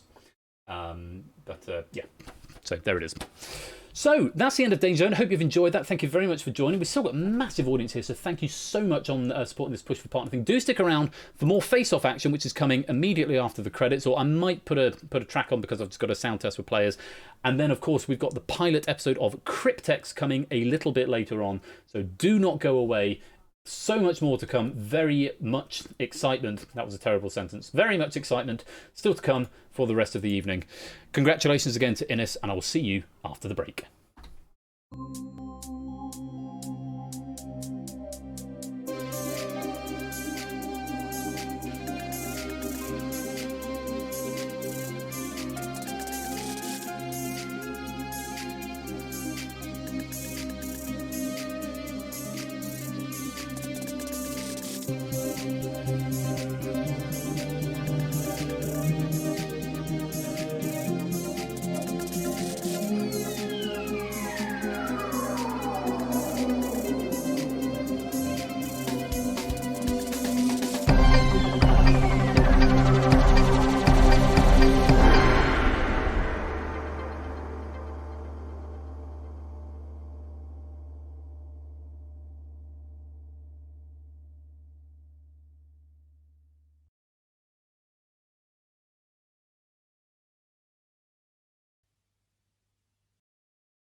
By now.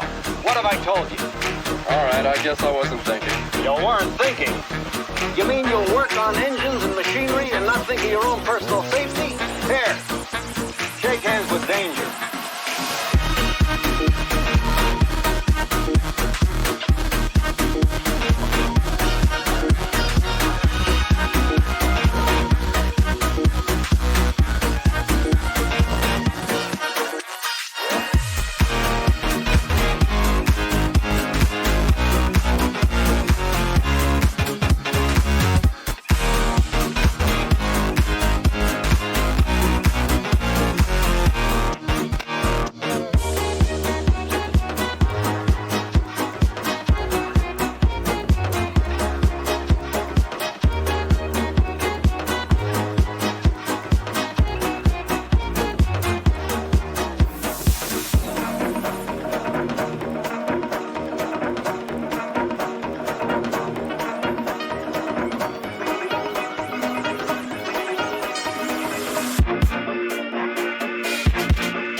Bumped that control by accident. You'd be mincemeat by now.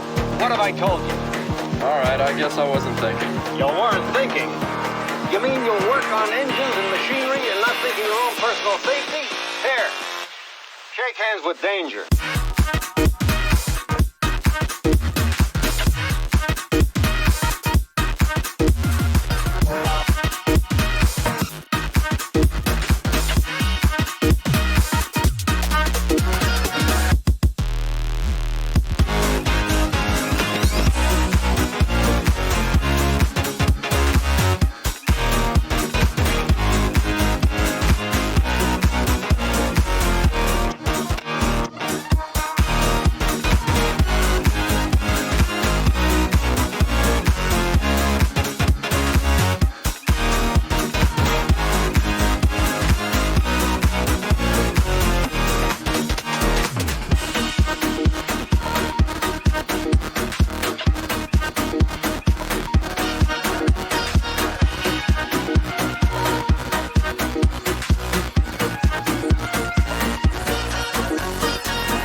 welcome back to part 3 of this evening's Super Stream.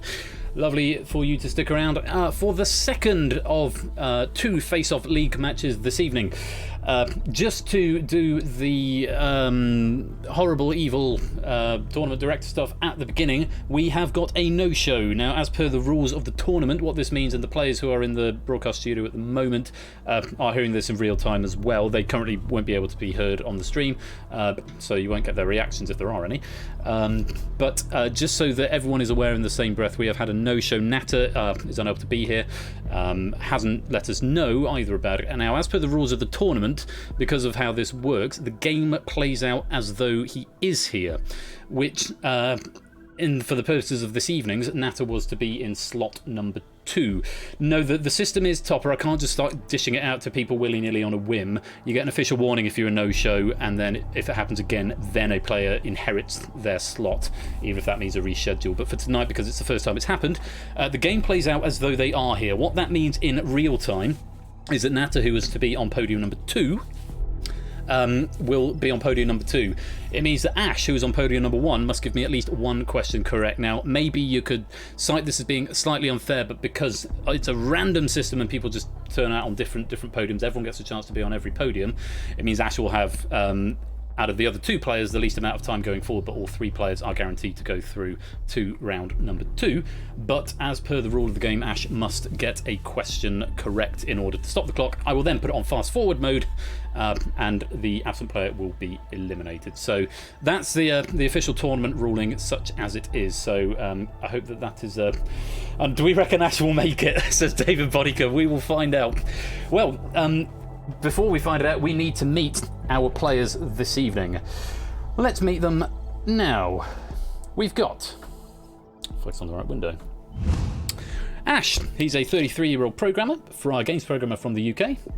In absentia, Liam, a 30-year-old game show fan from Ireland. We've got Toot, a fashion marketer from London. And our one American representative for this evening, Clive, a 25-year-old professional homosexual from Chattanooga, Tennessee. To the 3/4 of you, a very good evening. Good evening. Oh.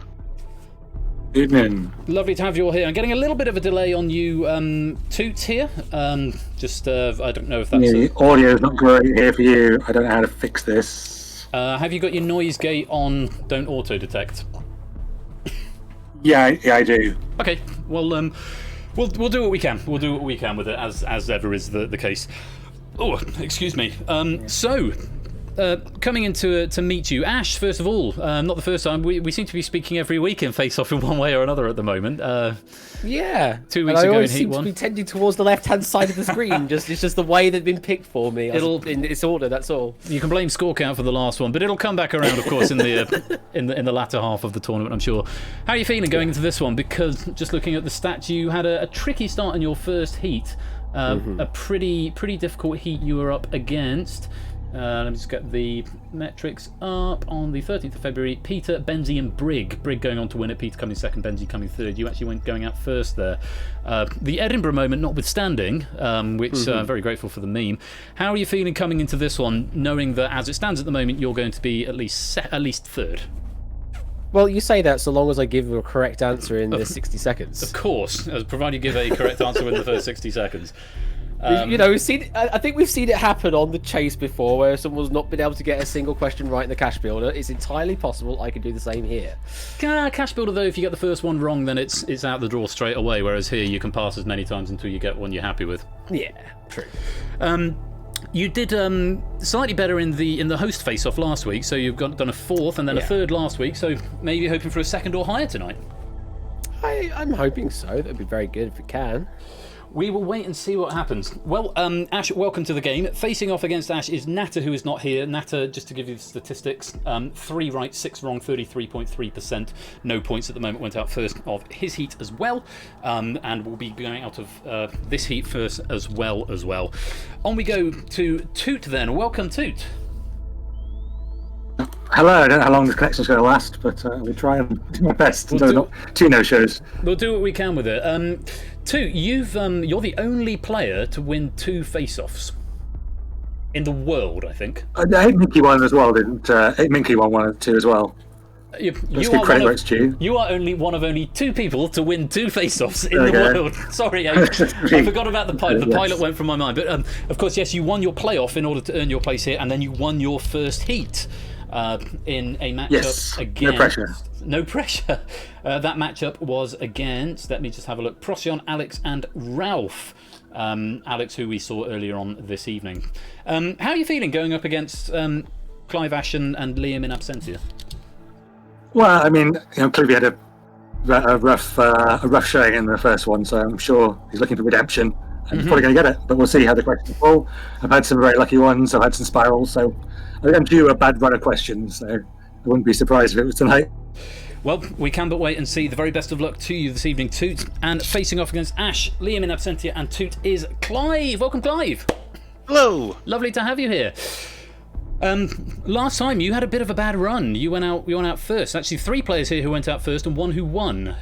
So if we're looking at past statistics, if that's all we've got to go off, looks strong for Toot here, perhaps. But were you just having a bad day? Was it just a bad run of questions, or? I'd love to blame the questions, but looking back, there were a few in there I really should have got. So I can't blame luck as much as I'd like to. Well, this evening, as fortune would have it, we do know you are going to get at least 3rd place tonight, because unless Liam arrives in the chat in the next 30 seconds. Yeah, much to look forward to. Of course, the pressure is on Ash, as we discussed earlier on, to get a question right. But that's about all there is to it. Let's just take a peep at the leaderboard before we get into the main game.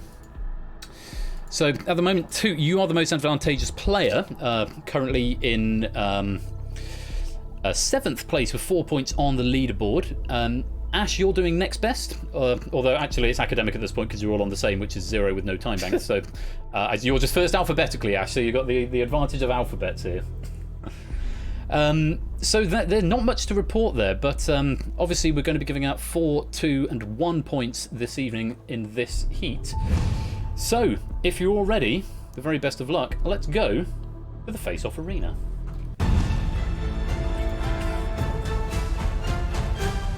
So, as discussed previously, Ash, you must give me at least 1 correct answer. Any time that you have will be banked and move forward. After which point I won't make us just sit and stare at the time going down for 60 seconds. I've got a fast forward mode which I'll activate to move the game along and get to the main nuts and bolts of this game. Maybe it feels a bit unfair, but just in terms of giving everyone a balanced opportunity, because I know IRL sometimes happens and there can be emergencies and life can get in the way, so I don't just want to immediately postpone the match with a replacement player. We give Liam a due opportunity to come back. But yeah, so Ash, the very best of luck well, all 4 of you, the very best of luck. But Ash, you are starting us off. And Ash, your time starts 1 second. Sorry for the build-up there. I just need to maximise the face-off game window so that I can read the questions in full. Try that again. Ash, your time starts now. Ash, in the 2001 film The Fellowship of the Ring, what is the name of the magical creature played by Sir Ian McKellen? Saruman? No, it's Gandalf the Grey.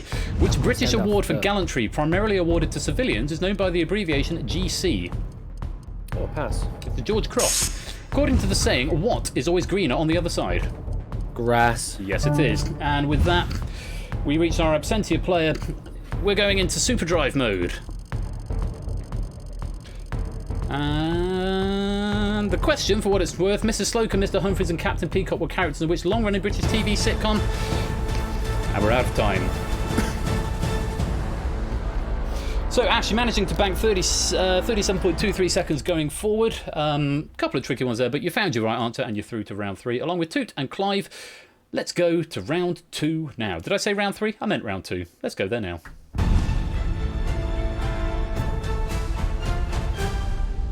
So, this is where the game proper is going to begin. Ash, still on that front podium, so not much difference, just slightly less time carried forward.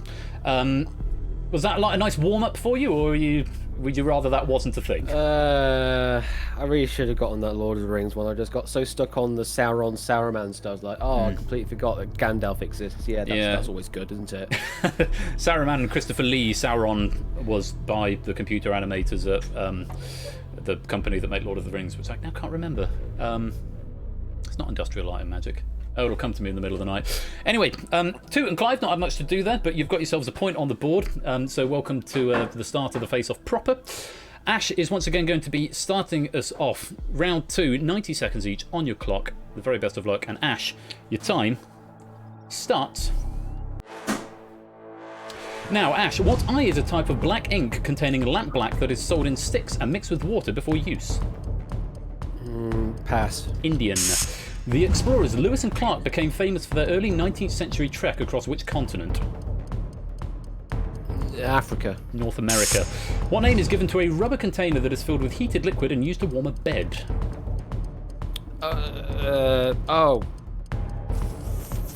Pass. God damn it. Hot water bottle. In the TV series Star Trek, which character was often heard saying highly illogical? Spock. Correct. Toot, which Caribbean country gives its name to a type of heel on a shoe?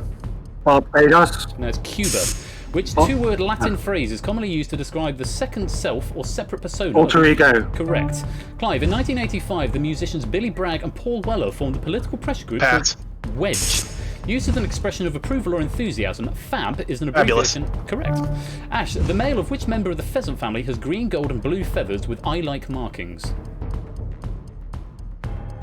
Pass. Peacock. A road which young men and women walk down in order to be alone together is known as a lover's what? Pass. Lane. The duck puppet Orville is what colour, green or red? Green? He is. Toot, what C describes the transportation of heat or electricity through a solid? Conduction. Correct.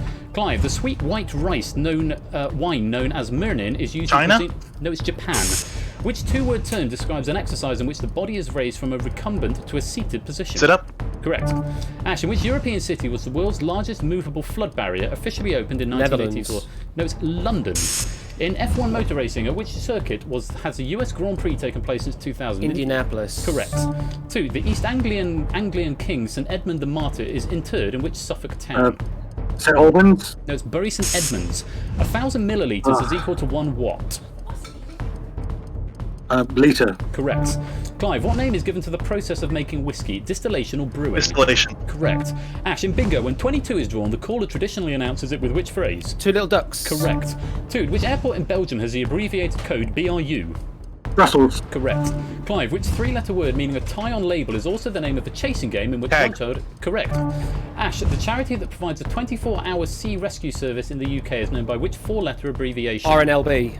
It's RNLI. The peacock is the national bird of which Asian country? India. Correct. Toot, which rugby league club won the 2001 Challenge Cup? Bradford Bulls or St Helens? Bradford Bulls. No, it's St Helens. The city of Cairo stands on which famous river? Nile. Correct. Clive, which football team won the 2001 FA Charity Shield? Liverpool. In winter sport, which article of equipment incorporates a shovel, a waist, and a tail? Pass. Ski. Which kind of item of clothing is a farthingale, petticoat, or hat? Hat? No, it's a petticoat. The warning for hay fever sufferers in weather forecasting is known as the pollen. Correct. Ash, the title of which 1995 film starring Sharon Stone and Robert De Niro is also the name of a gambling Casino Royale. It's Casino, not Casino Royale. But you are out of time, I'm afraid. Oh, Ash. I'm sorry. Sorry to see you go. How was that? Third time in the arena? Better, worse, the same? I was better second time. Way better second time. Way better second time. Can't believe the mental block on hot water bottle. Can't believe that. It's amazing what this game does to you. I remember when in the host face-off when I actually recited the red sky at night, Shepherd's delight, red sky at morning, Shepherd's warning, and then still got the answer wrong. Yeah, it's a scary psychological thing, I suppose, in a way. But you don't leave empty-handed. You leave us with a single point. We'll add that onto the leaderboard, and we'll see you in your next heat. All right, thank you very much. Thank you very much, mate. So let's go on to round number 3.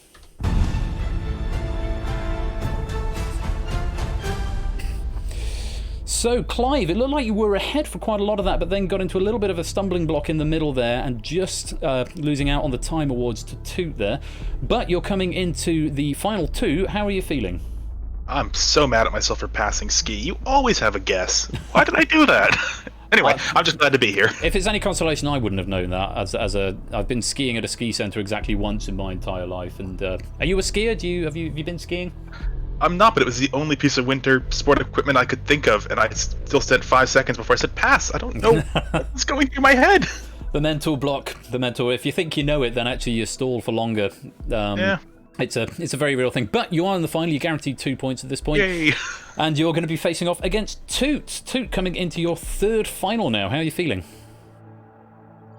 Well, I'm a bit concerned because this connection's so bad, and obviously doing your best with what you can, but it's a lot slower to get the reactions done because you can't hear what I'm saying, so it takes more time to process it. So I think there was one you gave. See what I can do. You gave the answer twice, which I think must have just been a delay in between you saying it and me responding on the that thing. was a delay. Yeah. A couple where it's been. I mean, it's difficult to sort of make a ruling that if I don't say anything, only say it once. But if there's a long delay and I haven't said anything, it's really hard to have a hard and fast rule on that. But either way, you are both in the final. 120 seconds on the clock. And Clive, you're going to be starting us off. The very best of luck to you both. And Clive, your time starts. Now, Clive, which two-word term describes an architectural style allowing for a minimum of internal walls or partitions? Open plan. How is the term permanent wave usually abbreviated? Perma-wave? It's just perm. Putees are strips of cloth wound around which parts of the body? Arms or legs? No, that's the legs. In politics, the lower house of the legislature of the Isle of Man is known as the House of what? Commons? No, it's Keys. What is the surname of Ted, the poet laureate who wrote the collection The Hawk in the Rain? Hughes? Correct. Toot, in Roman numerals, which number is represented by the letters CC? 200. Correct. Clive, which word means to run away secretly, usually to take part in a marriage ceremony? Correct. Toot, which post is the German equivalent of our Prime Minister? Chancellor. Correct. Clive, a molecule of hydrochloric acid contains of a chlorine atom and an atom of which other element? Hydrogen. Correct. Toot, the fishing port of Lowestoft stands on which body of water? North Sea. Correct. Clive, what is 1/4 of 88? 22. Correct. Toot, a well-known children's chant is I'm the king of the castle, get down you dirty what? Rascal. Correct. Clive, what A can mean a clock which measures time by continuous movement of hands rather than a digital Analog. display? Correct. Toot, what Z is a line that bends sharply to the left and right alternately? Zigzag. Correct. Clive, what did the letters GLST stand for? Pass. Greater London Council. The US actress who wrote the 1980s workout Infana? book. Correct. Toot, the terminal at which Essex Airport was designed by Norman Foster. Stansted. Correct. Clive, in which series of films have Shirley Bassey, Duran Duran, and Tina Turner? James Bond. Correct. Toot, in the 1981 film An American Werewolf in London, who played the character Alex? Jenny Agutter. Correct. Clive, the practice of blatantly overcharging for something is often robbery. Correct. Toot, in 1671, who attempted to steal the crown jewels from the Thomas Tower? Blood. Correct. Clive, which group released UK hit albums called Tusk in 1979 and pass. It's Fleetwood Mac? What is 42 minus 31? 11. Correct. Toot, what N is the title of the 1946 Hitchcock movie starring Cary Notorious. Correct. Clive, in the United States, what is Coney Island, an amusement park? Correct. Toot, in Cinderella, into what does the fairy godmother transform 6 live mice? Pass. Horses. Which English football club did the Argentinian player Juan Verón move to in 2001 for almost £30 million? Arsenal. No, it's Manchester United. Former Ryder Cup captain Bernard Gallagher is the father of which TV sports presenter? Kirsty Gallagher. Correct. Clive, the adventures of which fictional detective include A Scandal in Bohemia? Sherlock Holmes. Correct. Toot, of which winter sport is the FIS the governing body? Skiing. Correct. Clive, which word follows millennium, Hammersmith, and tower to make the names of 3 London Dome? structures? No, it's bridge. In rugby union, for which country in the UK did Rob Andrew win? Wales. No, it's England. Burundi is a country in which continent? Africa. Correct. Toot, chook is the diminutive name for which bird in Australian slang? Chicken. Correct. Clive, what M derived from the Latin word for master is another name for a justice of the peace? Marshal? No, it's magistrate. What G is an insect-eating lizard whose name is derived from... Correct. Toot, in the 1993 film Schindler's List, what was the first name of the title character? Oscar. Correct. Clive, in which Scottish city does St Giles Cathedral stand on the Glasgow. road? Oh, it's Edinburgh. In Cockney customs, pearly kings and queens are usually members of which profession? Iron or Ironmongers? costermongers? No, it's costermongers. In which 1980s TV sitcom was Geoffrey Fairbrother the entertainment manager? High. Correct. Toot, and is the tomato technically a fruit or a vegetable? Fruit. Correct. Clive, the Battle of Shiloh was fought in 1962 during which civil war? American? Correct. Toot, which actor played James Bond in the film License to Kill? Dalton, Timothy Dalton. Correct. Clive, Madison Avenue had a year 2000 UK #1 single with Don't Call no Me... clue. Don't Call Me Baby. I remember that song coming out because I are an old man. Clive, a bit of a tricky run at the beginning, but I tell you what, you put up a tremendous fight there, and at one point it was getting pretty close in the middle, but you have just run out of time there. I'm sorry, but you leave us with 2 points, which will go onto the leaderboard. Have you had a nice time? I'm thrilled to bits with that too. Got a lot of really good answers there. Well played. Good man. Yeah, no, you've done a good job there. Likewise. Heidi High was amazing. Heidi High out of nowhere. You get that as an American, so very good. Well, I am a horrible Tiaboo, but sorry. Clive, we'll pop your points onto the leaderboard, and we'll see you in your next heat. But thank you very much for joining us. Thank you. So, Toot, you are this evening's second champion. Very many congratulations. So passing 1 or 2, but not many. That was, I have to say, give it to Clive. That was very solid after a slightly ropey start. Very, very solid performance from Clive there. But you have proven equal to the task, Toot, and you have emerged the champion. How are you feeling? Well, I still need to get the internet sorted out, but other than that, I'm pleased I could get a decent run of questions. Some like those at Edmonds I should have got, but well, it's always the way. You face enough questions, you're going to just stumble. You are now officially the only player to have won 3, the only person in the entire world to have won 3 face-offs. Wow. I mean, that's... Get it on my CV. On your CV in the morning, I think. Toot, shall we go and see what that's done to the leaderboard? Please do. Let's take a look. And unsurprisingly, Toot does take the top spot with 8 points, the only player to win not only their playoff but both of their first 2 heats. And with that, every player has now played, 2 heats. Toot and Samster currently in pole position thanks to Samster's time advantage there. Toot quite a long way out in front, 2 points, and then additionally 122 seconds ahead of Samster. Ralph and Brig also on 6 points at the top of the semi-final bracket. Keshi and Inca on 5 in the semi-final bracket. We've then got Ape and Peter on 4, Topper and Clive on 2. Clive just eking his way into the semi-final bracket thanks to his time surplus and pushing down Procyon, Alex, Benzi, Kira, Ash and Liam into the relegation zone. But of course, all the players have got another 3 matches to play over the next 6 weeks, and all of this could change very rapidly. Just a reminder of the structure: the top 2 are automatically through to the final. The players in yellow will go into 2 separate semi-final playoffs. The winners of each of those will join them in the final. The red players will be eliminated after the 5 heats. That's the structure. So a slightly unorthodox game there, perhaps with a missing player, and I will deal with that in due course. But as per the rules of the game continues if a player is a no-show without prior warning on the first time, and second time the game is postponed and a replacement player is found. So just following my own rule book. Toot, you're top of the league and looking very comfortable there. Have you had a good time? Oh, definitely. I'm a bit scared whether those new questions get added, because I feel like I benefit a lot from... When I used to do a lot of quizzing, it was back in sort of the early 2000s. Right. So I feel like this is very much my wheelhouse. Yes. And once, the past 10 years and American stuff gets thrown in there, I'm sure I'll become tumbling down again.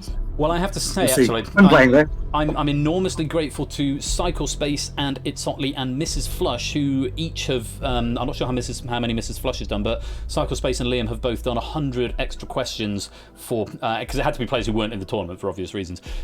They've done an extra 100 questions each, and Mrs. Flush, I think, has got at least 50 or so far. Just in the interest of balance, I thought I won't add them until the end of this heat, so now everyone has played an equal number of games, but those questions will be added and the seed reshuffled before the next heat next week. So there's going to be, there's still 8,000 questions in this database, but another 200 going in. They may or may not come up in the first ones, but it will just add that little bit of more up-to-date knowledge, because it is a slightly older question pack that we're using here. Toot, thank you very much for joining us this evening, and enjoy the rest of the evening. Do stay around for Cryptex, but we'll see you in your next heat. Yep. Looking forward to it. Take care.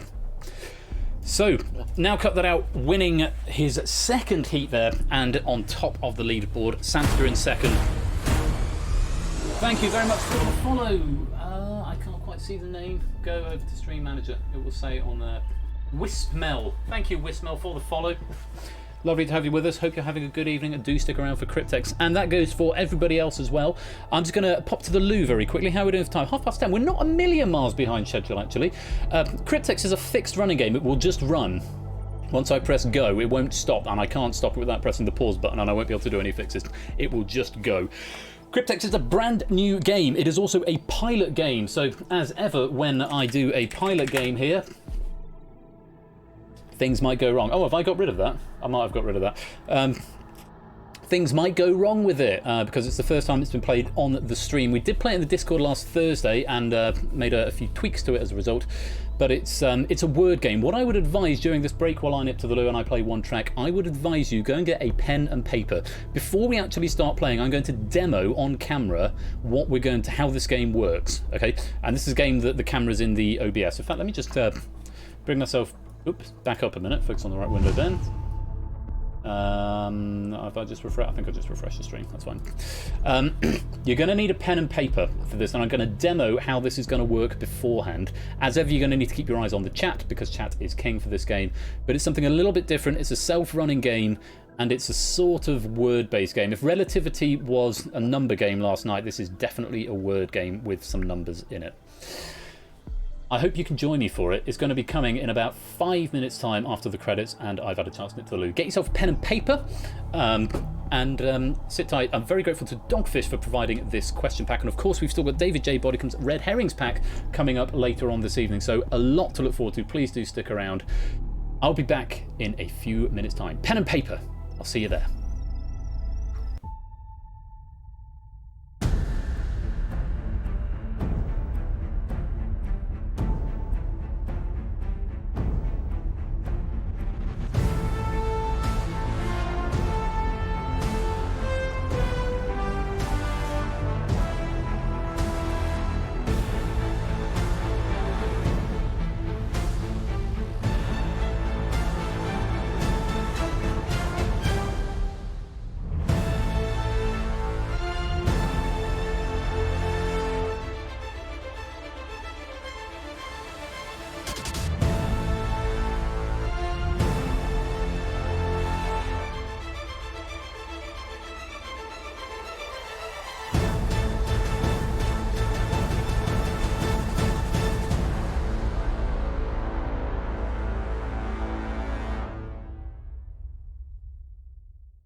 So a little reminder over the jazz, you're going to need a pen and paper for this game. I'm going to demo exactly what you're going to do with said pen or paper in just a minute. That's very loud. Turn that down then. But it sounds pretty good. Get ready for the Cryptex pilot with questions provided by Dogfish44 coming right up in just a few minutes' time.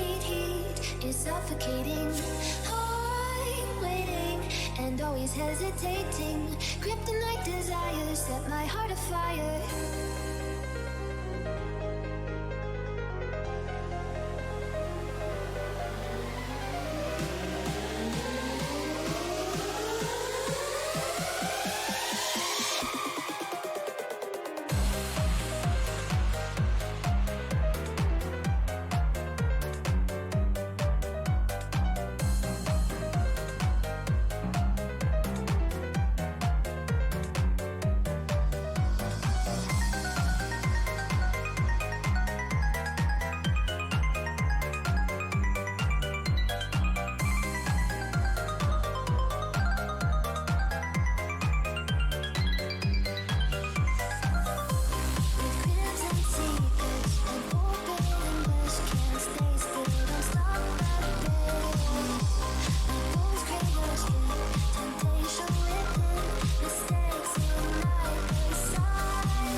While you and me repeat, this bittersweet heat is suffocating. I'm waiting and always hesitating. Kryptonite desires set my heart afire. Heart on fire. Set my heart afire.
I have to say, I think that's the first new song I've heard since I brought in this new playlist of electro swing stuff, and I love that to bits. That was awesome. Well, if you're ready, Cryptex is open and ready to go. Once again, a disclaimer. I can turn the camera on. Once again, a disclaimer that this is a pilot episode, which means things might go wrong. It might not be quite balanced. Please be quiet, Ozzy, unless you want to go outside. Where is the cat? I can hear him meowing from somewhere. It might not be quite balanced. It might not. There might be technical things that go wrong. There might be gameplay things that don't feel quite right. But it is a self-running game, and it should last in total around about 35-40 minutes. Because once I press the button, it just goes. A new follower. Thank you very much, Pillow Beer. Welcome to the stream. A Pillow Beer. Oh, a Pillow Beer. That should be a thing. Someone get a patent on Pillow Beer immediately, because that would be an exceptionally good thing to have. Right. Oh, and another new follower. Ali Law. Welcome to the stream. Lovely to have you over here. Welcome. Right. Just before... Oh, that's the wrong button I've pressed there. Just cam is what I want. And that camera off. Okay. Just before we go into detail, I'm going to show you what you're going to want to do for this. And I'll explain it again in a minute. But you're going to want your piece of paper... and there are effectively 9 puzzles in this game, and you're going to want to set them up like this. 1, 2, 3, 4, 5, 6, 7, 8. 8-letter words are going to be your key for this. There will be a clue, and let's say, for example, the answer to the clue is aardvark. There'll also be an index. If the clue is aardvark and the index is 4, you need to take the 4th letter of the word and put it into the 4th slot. In this case, that would be D. If there is a clue that is, let's say, for example, the answer is rat. There will be some with shorter letters. It's mainly 8. But let's say it's rat and the index is 1. You need to take the 1st letter of that answer and put it into slot 1. And that's going to spell another word. That's basically how it works in a nutshell. There's a little bit more to it than that, and different scoring mechanics, but basically you'll be given a clue, and you need to work out the answer. In the first 2 rounds, you get points for that answer as well, and then you'll be given an index, and that factors into a larger puzzle. The index you're given is that letter, and it goes into that slot. And this is the big change from when we played last Thursday, which is what the index went into a different slot, and it got very complicated and a lot to take in on board. But if I put that out up front, that's the system, and you might have your own system of doing it. When I played, that was the system that I used. I actually tested Dogfish's pack before I proofed it, just to see if it was fun. And it was fun, actually. I enjoyed it. Mrs. Flush and I did do a couple of rounds together. I will stress again, though, that it is a pilot. Once it starts, I can't stop it, as is the nature of this game. But I hope you enjoy it. I've been working on this the last couple of weeks. I know I was having a bit of a slowdown, but I've spent a little bit more time making this one. I'm really pleased with this. It was inspired by the Da Vinci Code, which we watched a couple of weekends ago. I hope you like it as well. And I'm enormously grateful to Dogfish, who has provided this question pack. Without any further ado, I think we should play Cryptex. Game with cam. This is what I want. I need to hide. Before we do, though, my cat is meowing at me, so I might just go and put him outside. Otherwise, he won't shut up. Want to go out, boy?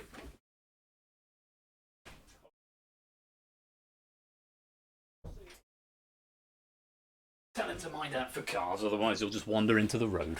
Right. No, not Penny, that was Ozzy. Ozzy wanting to go out. Oh, one more thing. Winners of this game, bonus pennies available, and the same penny raffle will get you a penny for joining the lobby. There'll be a bonus penny at some point in the middle of the stream, which won't detract from your answers as long as you type the code exactly. Turn the camera back on a minute. And 3 bonus pennies for first, 2 for second, 1 for third. And in addition to that, the winner of the game will get a £10 Steam voucher tonight for winning the pilot episode of Cryptex. So that's what you've got to look forward to. Let's go to game with cam, which is what I'm on, hide the camera, and enjoy the opening credits. This is Cryptex.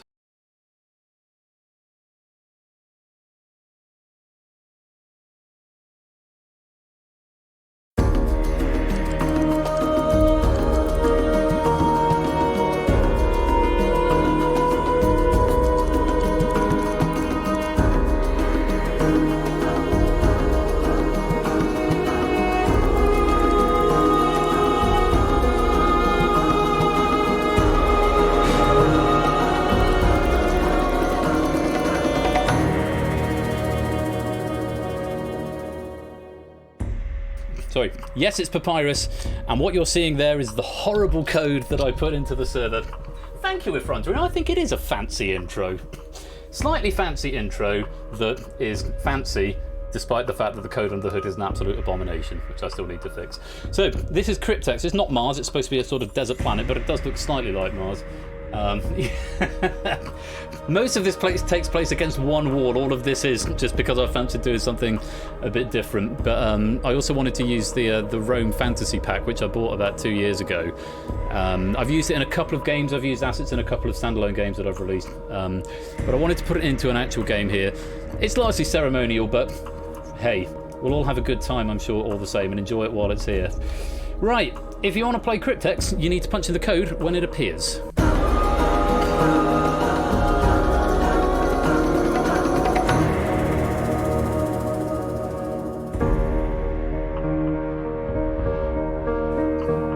UGKH.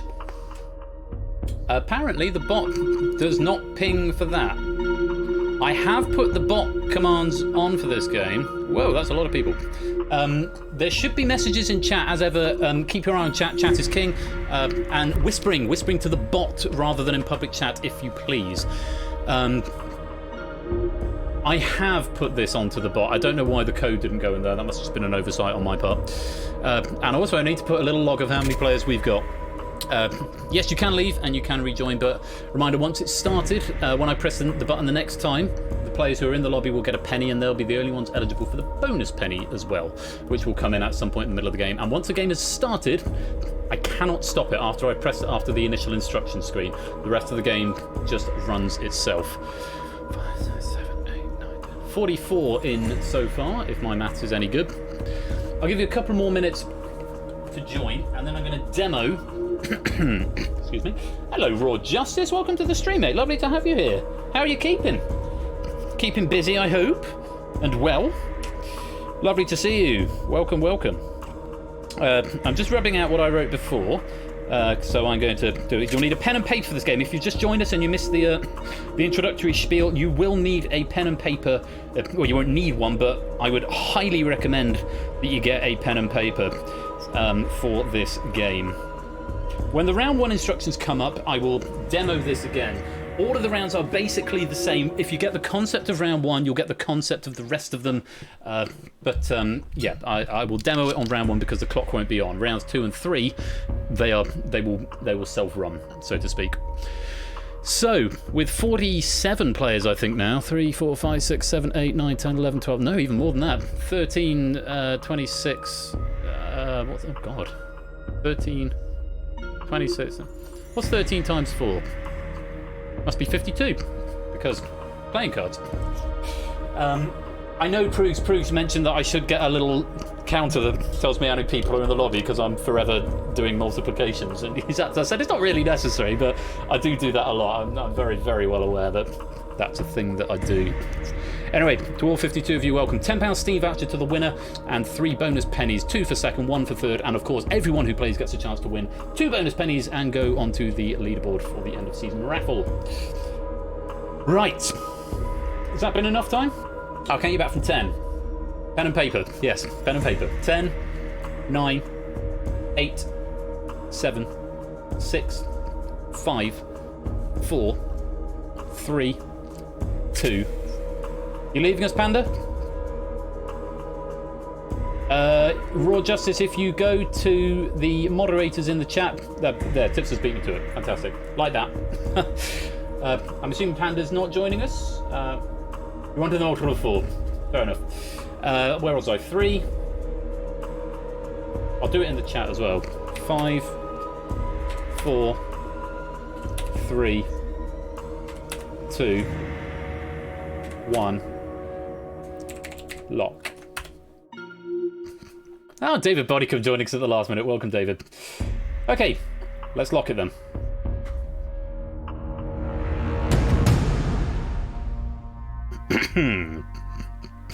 So, round 1. You'll be presented with 3 puzzles. Each puzzle will have 8 clues, and the answer to each clue will be 8 letters long. Submit your answer to each clue by whispering to Persephone's Twitch bot. Each correct answer will earn you 5 points. Any incorrect answers or repeated correct answers will cost you 1 point. Each clue will be shown for 20 seconds before being replaced by the next one. You may submit clues at any point before the final 20 seconds, even if the clue is no longer displayed. So if you go away and you think, I can't think of that, but then it comes to you later, you can still submit it. Each clue will have an index shown in square brackets. This index represents the letter from the current clue that forms part of the Cryptex solution. For example, if the answer to the clue is aardvark and the index is 4, the fourth letter of the Cryptex will be D. If it was aardvark and it was 1, the clue would be A. And this is what you want to do throughout the round. During the final 20 seconds of the puzzle, you will not be able to submit any further clue answers, but you will be able to submit your solution to the Cryptex. You may only attempt to solve the Cryptex once. Submitting the correct Cryptex solution will earn you 20 points. Submitting an incorrect Cryptex solution will cost you 10 points. You are not penalised for abstaining.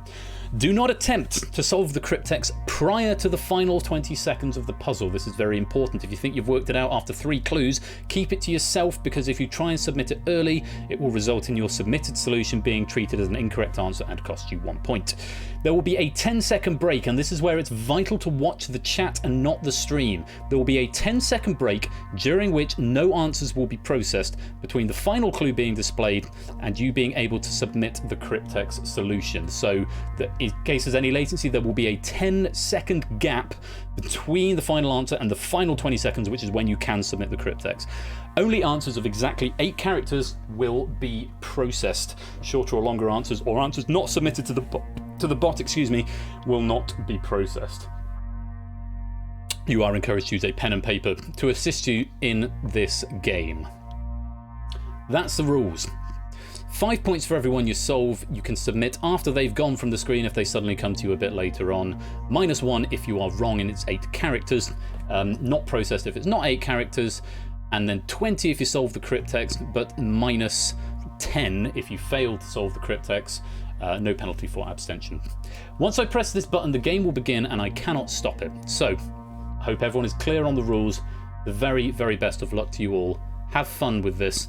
And a reminder, it is a pilot, things might go wrong, but there is a £10 Steam voucher up for grabs to the winner. Here we go. Let's reset the Cryptex. And a reminder, there are 8 letters to each of these solutions. A drama series about lifeguards, 1981 to 2001.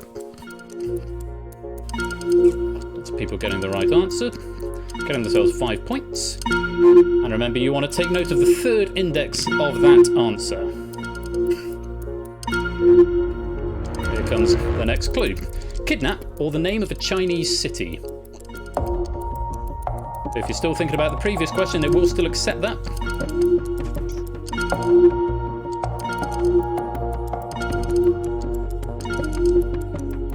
Then you need the 2nd letter of this word for your Cryptex solution.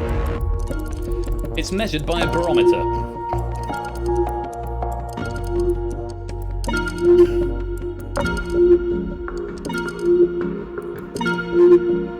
You want index 4 of this word.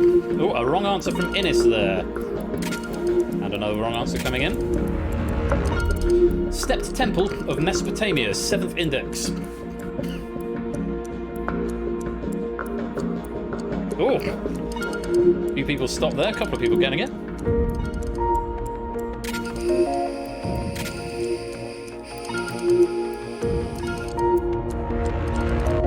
Thanks, Tyson. Something mass as seen in nuclear physics, 8 letters.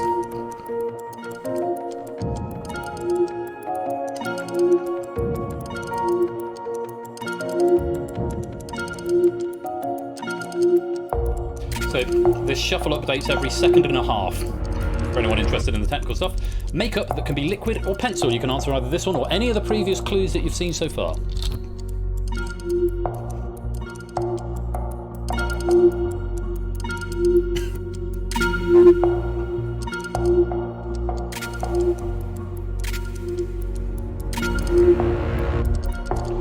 A regular polygon with interior angles of 108 degrees each.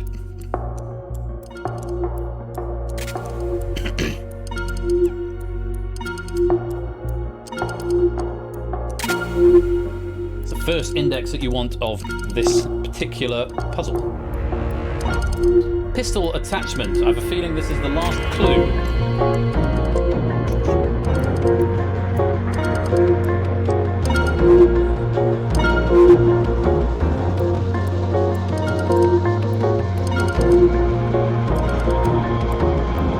I will add at this point, hard to get they. You now have 10 seconds to check your answers. No answers will be accepted during this time. And then you've got 20 seconds to submit the solution to the Cryptex. You only get one attempt to submit the Cryptex solution. Here we go. 20 seconds to solve the Cryptex. You may only submit one answer. Minus 10 if you're wrong. No penalty for abstention.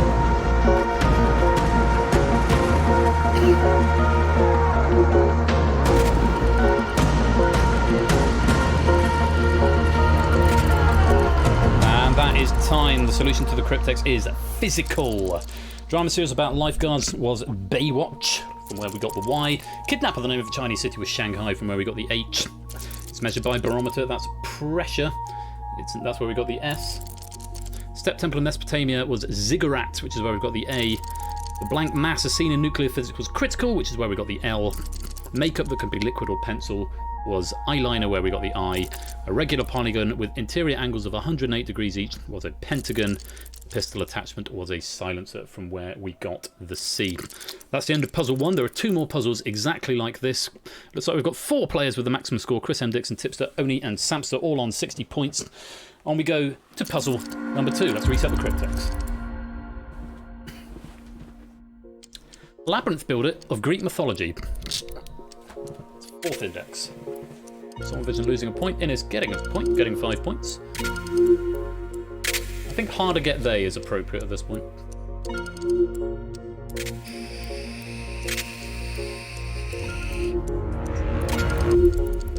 Alternative to a computer mouse. 2nd index goes into the Cryptex.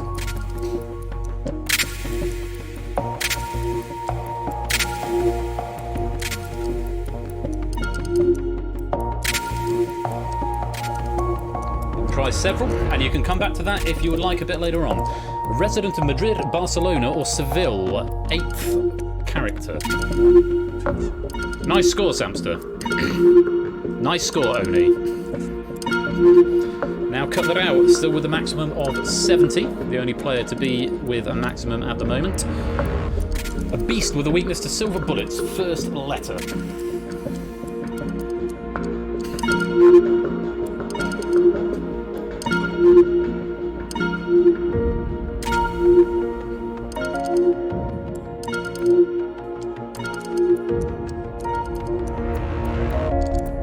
Occurring irregularly, 3rd index. 3rd character goes into the 3rd index of the Cryptex.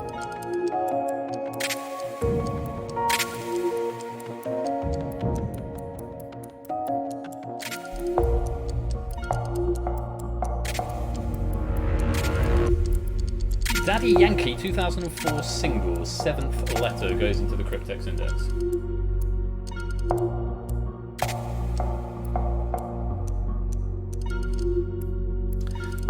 Scores have quietened down a little bit. Maybe people are thinking of older ones. It doesn't actually say which ones you're getting, it just says you're getting a right answer. US state or a US river that was famously crossed. You want the 5th letter.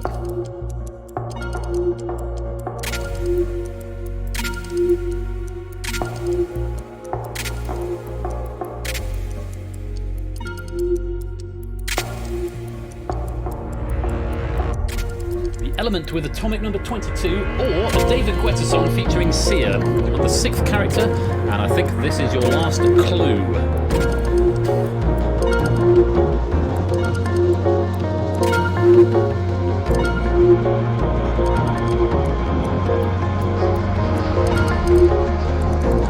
You've now got 10 seconds to check your answers. No answers are going to be accepted during this time. Did you get enough letters to solve the Cryptex? It's an 8-letter word. Have you solved it? 20 seconds to solve the Cryptex, only 1 attempt. Plus 20 if you're right, minus 10 if you're wrong.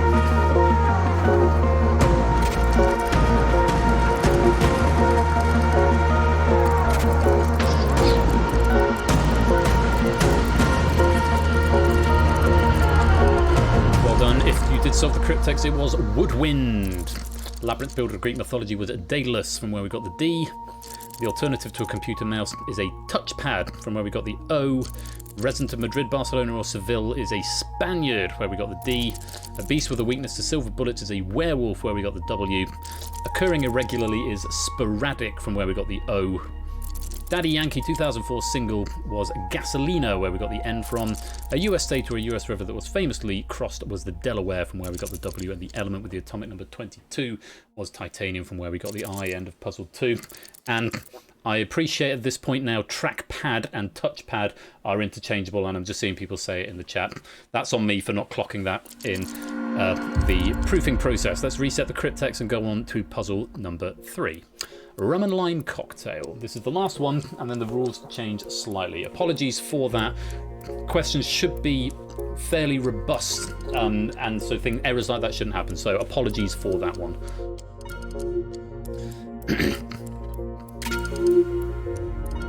So have a think about that. If you've not solved it yet, you can come back to it. A large part of a mortgage repayment, except under Sharia. This is the first letter of the Cryptex. The first letter of this word is the first letter of the Cryptex.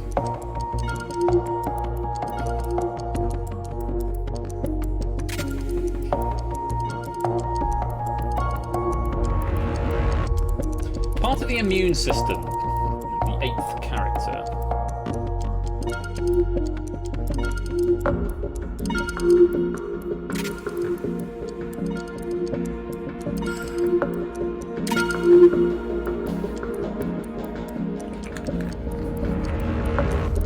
Steven Universe character voiced by Michaela Dietz. Third index, third character, will form the third letter of your Cryptex. If you don't know, you can have a little think about it, make a note of the clue. I sometimes write down a keyword for the clue above my doodlings. The blossom on the flag of Mississippi.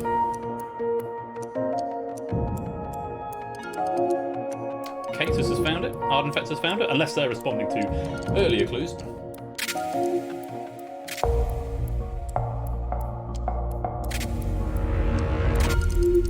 A long and narrow loaf of French bread. Lots of people getting this one.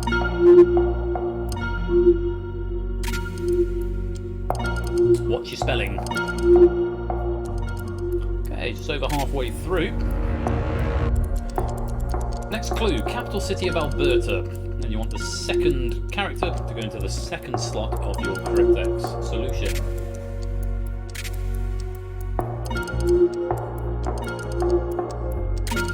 Kate is now in the lead. Right, point ahead of Samster. Blank needed. Common Wikipedia site. You want the 5th letter.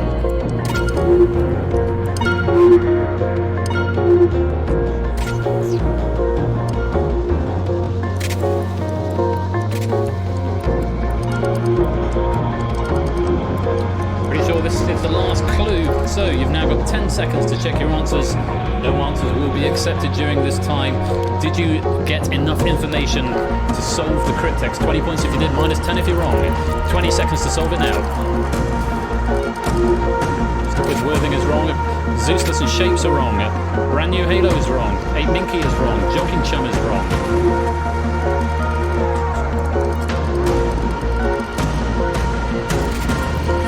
That looked to ruin your theory, David. Bad luck.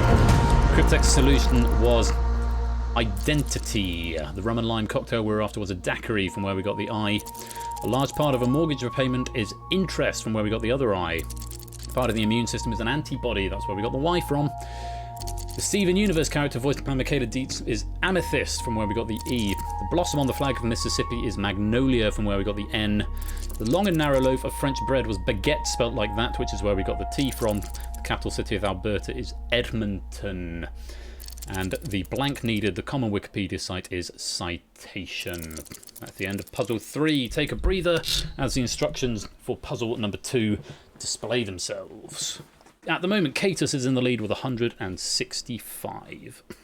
Samson in second with 159. Now cut that out in third with 155. So, let's go on to round 2. You will be presented with 3 puzzles. Each puzzle will have 8 clues, and the answer to each clue will be 2 concatenated words totaling 8 letters. At least 2 of the letters of the words will overlap. For example, brain and inlet will give you brainlet. As before, submit your answers to each clue by whispering to Persephone's Twitch bot. Each correct answer will earn you 5 points. Any incorrect answers or repeated correct answers will cost you 1 point. Each clue will be shown for 20 seconds before being replaced by the next one. Again, you may submit previous clues at any point before the final 20 seconds, even if the clue is no longer displayed. Yeah, it's a word smash. And again, each clue will have an index, and the index represents the letter from the current clue where it is in the cryptex. For example, if the answer to the clue is brainlet and the index is 7, the 7th letter of the cryptex will be E. During the final 20 seconds of the puzzle, you will not be able to submit any further clue answers, but you will be able to submit your solution to the cryptex. You may only attempt to solve the cryptex once. Submitting the correct cryptex solution will earn you 20 points. Submitting an incorrect cryptex solution will cost you 10 points, and again, you are not penalised for abstaining. All the usual warnings about not attempting to solve the cryptex too early, otherwise it will be treated as a wrong answer. And again, only strings of 8 characters will be processed, and you'd be recommended to have a pen and paper. As ever, if you've got any feedback on this game, do put it into the suggestions section of the Discord. Pastry and egg dish, smashed together with a musical with music by Abbas, Benny and Bjorn. And this is the last letter. Have a think about it. You could come back to it later on.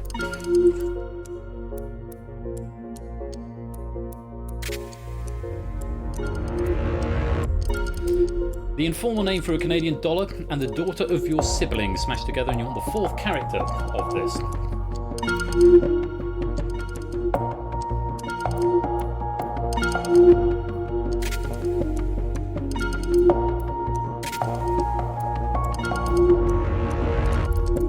In blank of, which means replacing, smashed together with a California state motto. And it's the 7th letter of this answer that is what goes into the 7th slot of the cryptex.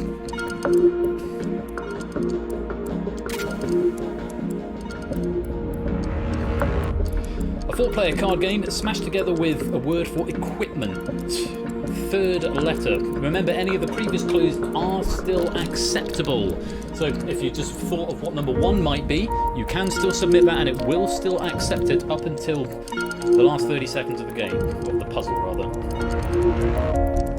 In blank, fertilization, smashed together with the thinker, sculptor, surname. 5th character.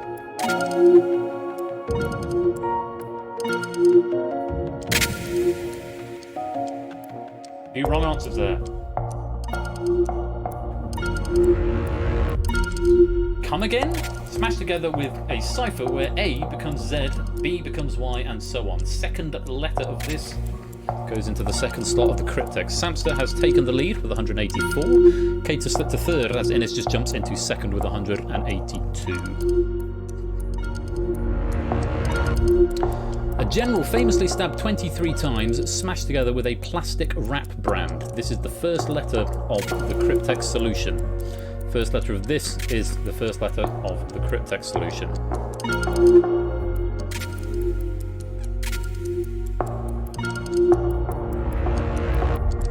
Relating to Viking scripts, smashed together with the national animal of Scotland. I think this is your last clue in this puzzle.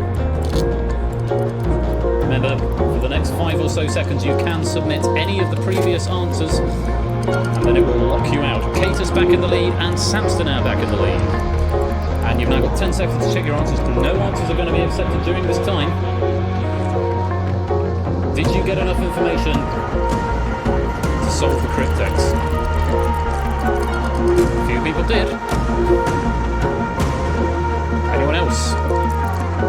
-10 if you're wrong. If you've not got enough information, you might want to abstain. Or you might want to have a go.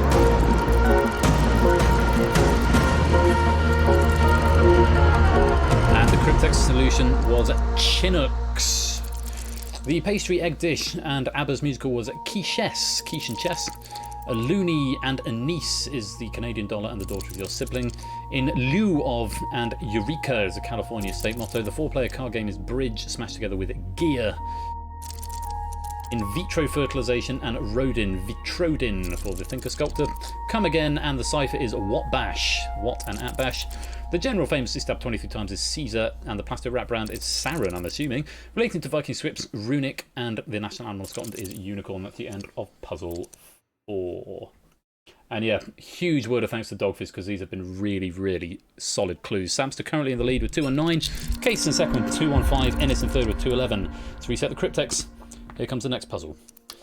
Laundry option, smashed together with the D&D Death Ward caster or a religious leader.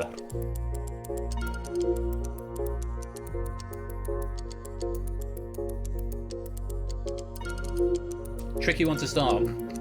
Do I think about it? You could come back to it later on. Case is now in the lead. Bear from the Jungle Book, smashed together with to make a fixing less tight. This is the one question of Dogfish's that I wrote myself to replace the Monty question that came up in Only Connect earlier on.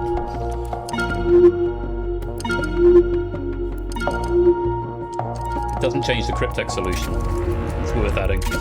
Acra's country, smashed together with the opposite of digital. Remember those previous 2 clues you can still answer if it suddenly just come to you.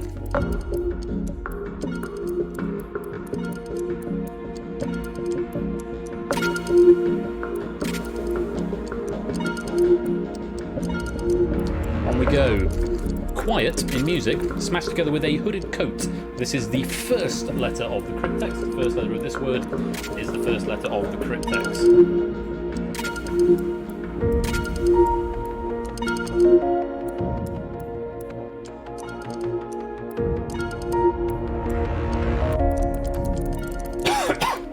Excuse me, damson or mirabelle, smashed together with a blood test chemical. And there's the penny bonus if you want it. Cryptex 15, whisper it to the bot, will claim you a bonus penny. This will not impinge on your answer because it's 9 letters. Unless you make a typo. Pasta dumplings, smashed together with a small written note such as an IOU. 7th character of this word is the 7th character of the Cryptex.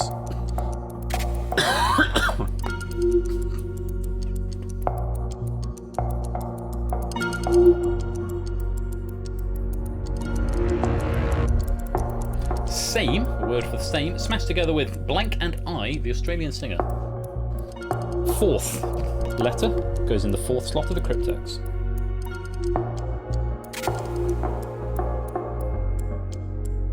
Samson now ahead again. Surname of MCMXIV poet, smashed together with a show, blank boots. That's the end of your bonus claim time.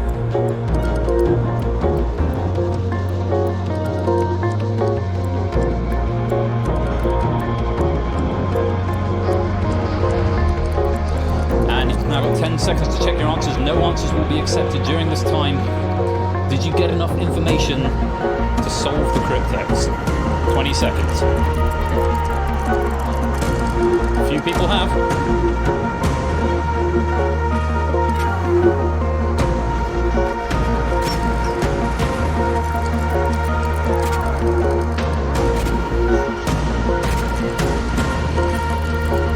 Plus 20 if you're right, minus 10 if you're wrong. The Cryptex solution was platonic.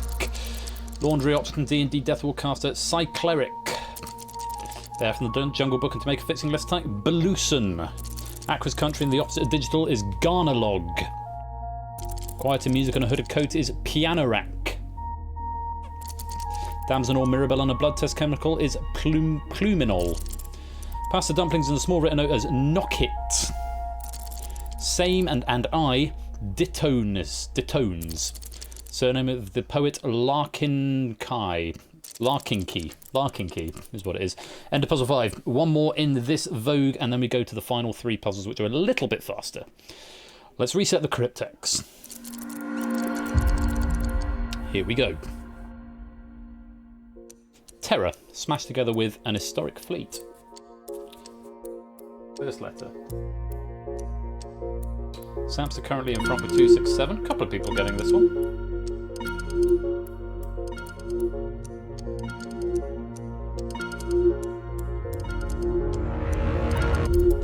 Annoyance, smashed together with a routine, daily something. 6th character.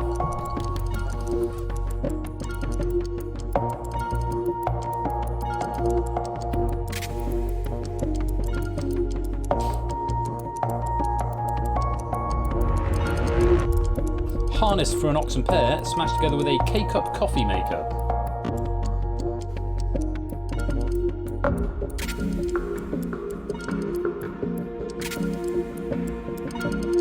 Tricky one, this one.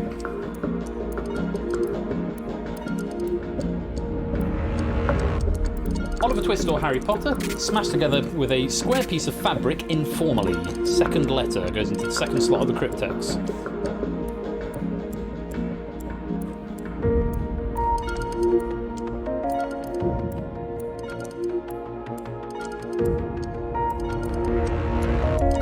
A hymn type, smashed together with a marzipan ingredient.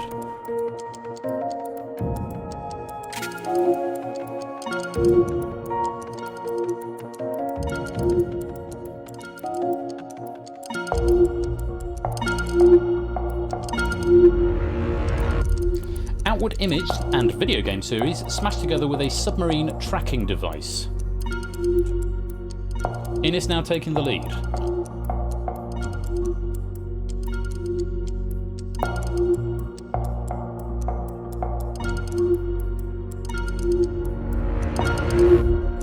Explode, like Etna, smashed together with a small increase.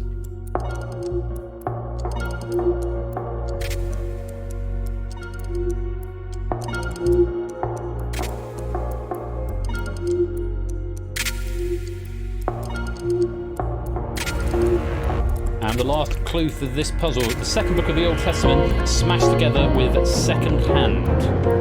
Third character is what you need.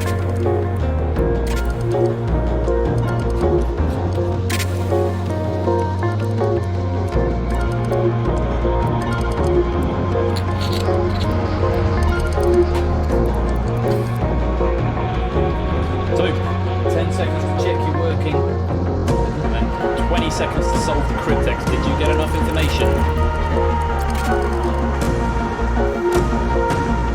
Plus 20 if you're right, minus 10 if you're wrong. Ooh, Samster getting that one wrong. Upset at the top, and is now in the lead.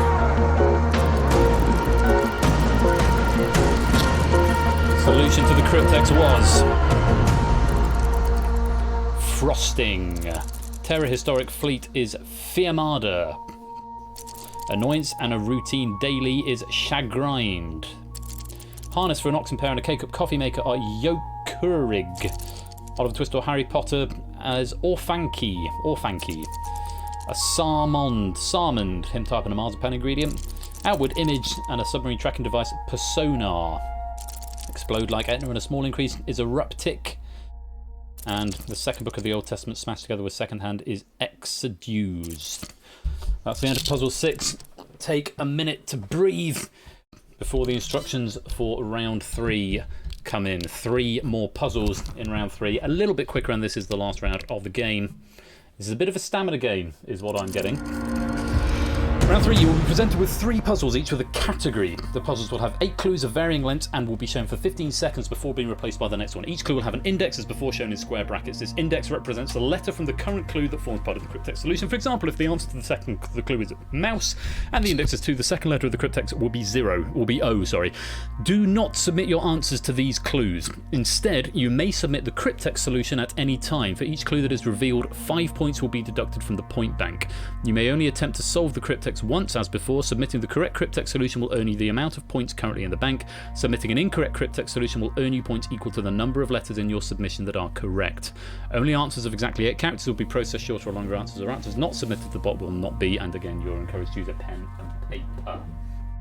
So you can submit the Cryptex solution at any time. Do not attempt to solve the clues, because it will mark you as wrong and you only get 1 attempt at this one. Maximum is 55 points per puzzle. This is a little bit quicker, 15 seconds per clue, but they're varying lengths and they'll be told. So, the category is drink. Anyone wants to have a go at this? 55 points if you're right, or 1 point for every letter that is right if you're wrong. So, the 5th character is Sickle's symbolic partner with 6 letters. Make a note of it. Unsurprisingly, nobody going for a solve just yet. High blood pressure with 12 letters. You want the 6th letter therein.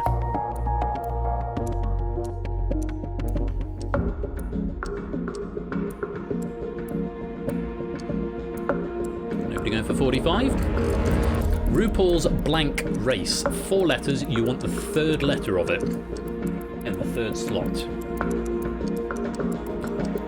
Anybody got enough information to take a guess? Yes, score count is the first to solve, getting 40 points. Willowbark Painkiller with 7 letters. This is the 1st letter. This could be a big help to a lot of people. Podo Nuevo's got it. 35 points. Just 2 solved so far. Tipster is wrong, but getting a few characters, as is Sam's. The temperature scale where water freezes at 32 degrees with 10 letters. You want the 4th letter. This could be where taking a punt on a handful of letters could be really helpful. Yes, you can get to Cryptex at any point here, Catus. Bird in the coat of arms of Australia, 3 letters. More solves coming in now. 25 points up for grabs if you solve it now. Keshi's got it. Clive's got it. 20 points now. Electricity storing device using camera flashes. 9 letters. You want the 8th letter.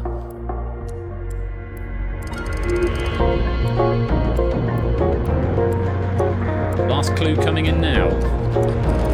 2020 Oscars Best Picture winner, 8 letters. You want the 7th letter of it. This is your last clue. Some people getting a few points, still moving up for getting a few of the right letters.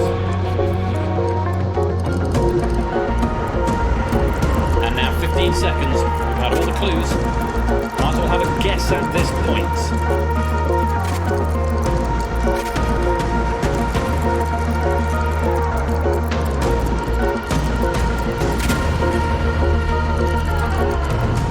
Amaretto is what we were after. Back we go. We don't get all the answers on this one because they're different lengths. Category is a television show. 55 points if you want to take a punt here. Innes currently in the lead by 31 points. Catus in 2nd, Samster in 3rd. Amaretti is the biscuit. You're quite right, Tipster, not the drink. So, first clue. Lyric. I want to make a blank man out of you. 10 letters. 3rd letter of it goes in that slot of the Cryptex. It is a bit late for this sort of processing. It was harder before. No solves yet. Amazon speaker brand, 4 letters. This is the 1st letter. Remember, you're after a TV show, television show. Had 3 and 1. Programmer's Woe with 3 letters. You want the 2nd letter of it. Mogra's had a go. Gotten some points, but not the whole answer. Aiminky and Shapes have, and Oni and Clive all getting 40 points. Catus has now solved, getting 40 points and taking the lead off Innes. Person lacking a spine, 8 letters. You want the 4th letter of it. 35 points if you can solve it now.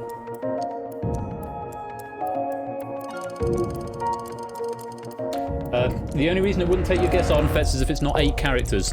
The company that purchased Tumblr in 2013, 5 letters, and you want the 5th letter of it.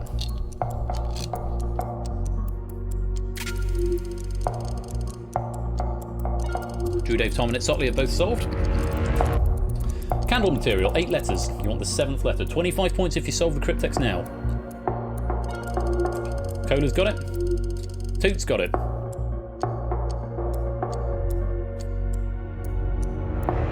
Nope. Penultimate clue. Random selection. 7 letters. You want the 6th.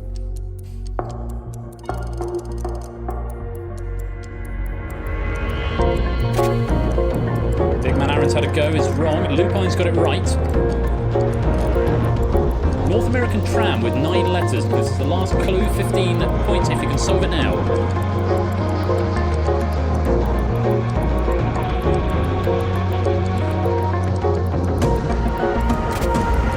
Had a go, got a few points, but wrong. Likewise, Jay White. Last 15 seconds, may as well have a punt at this point. Chris Dixon's got it.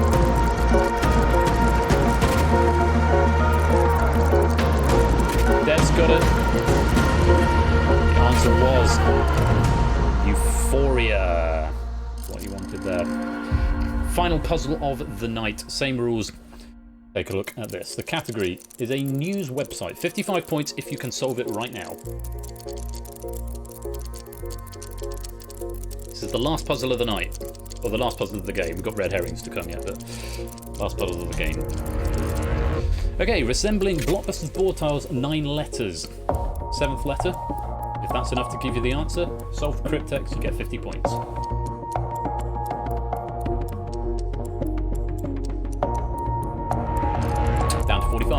New Year promise with 10 letters. You want the 5th letter. Remember, you're trying to spell a news website. Get a point for every letter that is correct if you're wrong, or points in the bank if you're right. Cater's currently ahead by 9 points.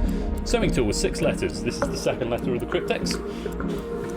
Second letter of the word is the second letter of the Cryptex.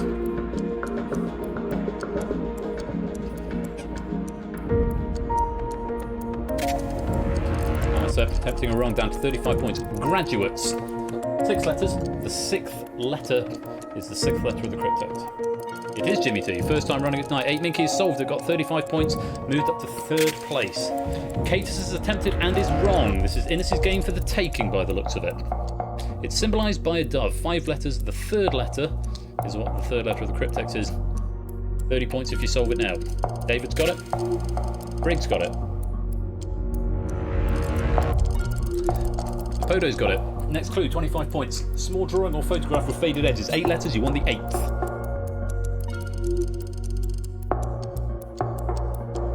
M. Clemson's got it.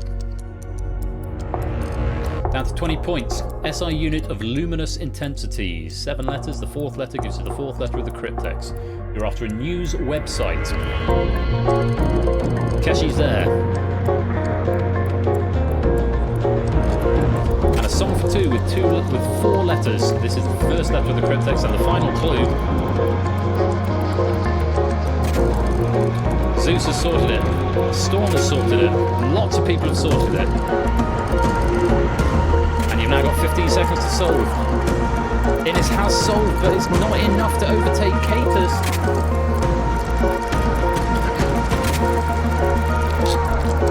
Last few seconds if you want some more points. And the solution to the Cryptex was Deadline. And that is the end of the game. And the winner is Catus. And that's Cryptex. Well played, Catus. You will win a £10 Steam voucher. Do come and join the Discord, Catus, and we can get in touch there, and I will send you a Steam voucher. Innes getting first in DangerZone, but just falling into second. But you'll get 2 bonus pennies. Catus, you'll get 3 pennies as well. And 8 Minky, you will get a 1 bonus penny for coming in third. Very, very well done to you all. Oh, despite the fact I didn't do anything except read for the last 40 minutes, I feel exhausted. What do you think? Genuinely curious for your immediate feedback while it's fresh, but anything more extensive, please do put into the Discord in the suggestions section. Yeah, it's very fast puzzling. I was going to read back on the chat. Thank you for the kind words that are coming in. Messed up right down the positions. Yeah, it'll take some getting used to, but I think we'll get there. This is the most stressful game from Itzotli. Plays really well. Thank you, Tyson. Yeah, I think it's much improved. The last round was much easier to magnathon than the first round. Yeah, the first couple of rounds are a bit much. My one prevailing concern, and I'm going to read down the chat, my one prevailing concern is it a bit long? Would it be better with 2, 2, and 2 rather than 3, 3, and 3? That's my big question. Content really made for the great experience. 3 cheers for Dog. Yeah, yeah, absolutely. Massive thanks to Dogfish for such a beautifully written question pack. Really, really well thought out. And really good clues. So thank you to Dogfish for that. Let's see. Wheeler really likes this. Very good, but damn. Dev is exhausted. I'm exhausted. It does it. It's quite a simple, sort of friendly environment. It's just letters, but your brain is pretty much non-stop for 40 minutes. So I think it's a bit of a stamina. Not an immediate thing, but it would be really cool if the Cryptex were game over at the end. That is only, that's a point. Chuck it in suggestion because that's 8 letters, so that can work. I will definitely do that. Game format is good. Little things, but Discord. Thank you, Matt. Lots of writing. Fucking awesome from score count. Really hate the second round. Didn't get the first round. The last round is good. Okay, thanks for it. Curiously, the last round is the first one I came up with, and then the other ones came later. For reading that what you will. A little more feedback would be beneficial. I found myself trying to look for myself in the player grid to determine if I got an answer correct.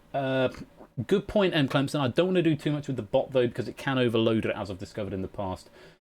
Music is great. Maybe jiggle with points a bit. Has a bit of a runaway lead. Yeah, points is something definitely could do with some a bit of a discussion group on. Thank you, Score. You're very kind. A couple of terms that have multiple feeds.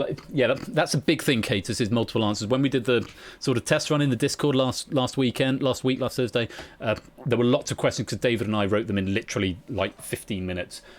So that is something that needs to be robusted, and proofers will catch that, and hopefully question writers will get that as well. Name of deity, expletive. I love that. Very much I sort of game. Thank you, Apodo Nuevo. Dev, love the game. Need more time after clue 8 to enter some missing clues. Good point. I can probably work with that. One of the things that I found difficulty with the time is that it's a sort of arguably a trivial thing, surface thing, is syncing it with the music. I've had to edit the music track a little bit to get it just right.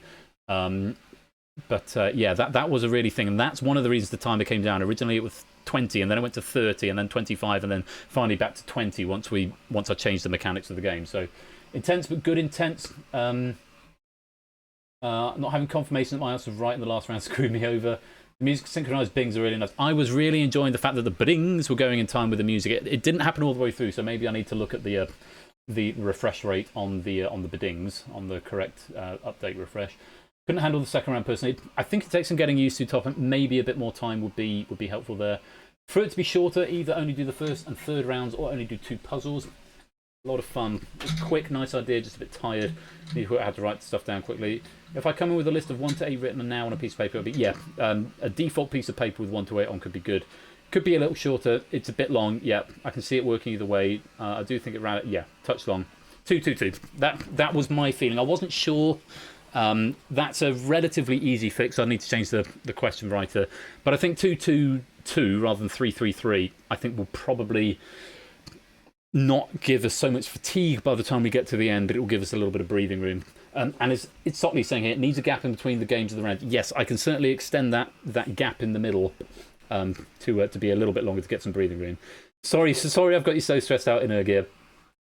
More bite-sized episodes. Yeah, you're right. Because then, if it's 2-2-2, it will almost certainly run within 30 minutes, and you can do 2 games with a 15-minute break in between, maybe in a single stream, and then finish up with a shorter game at the end. But I think 2-2-2 is a really good. Either 3-0-3 or 2-2-2. Thanks, Chris.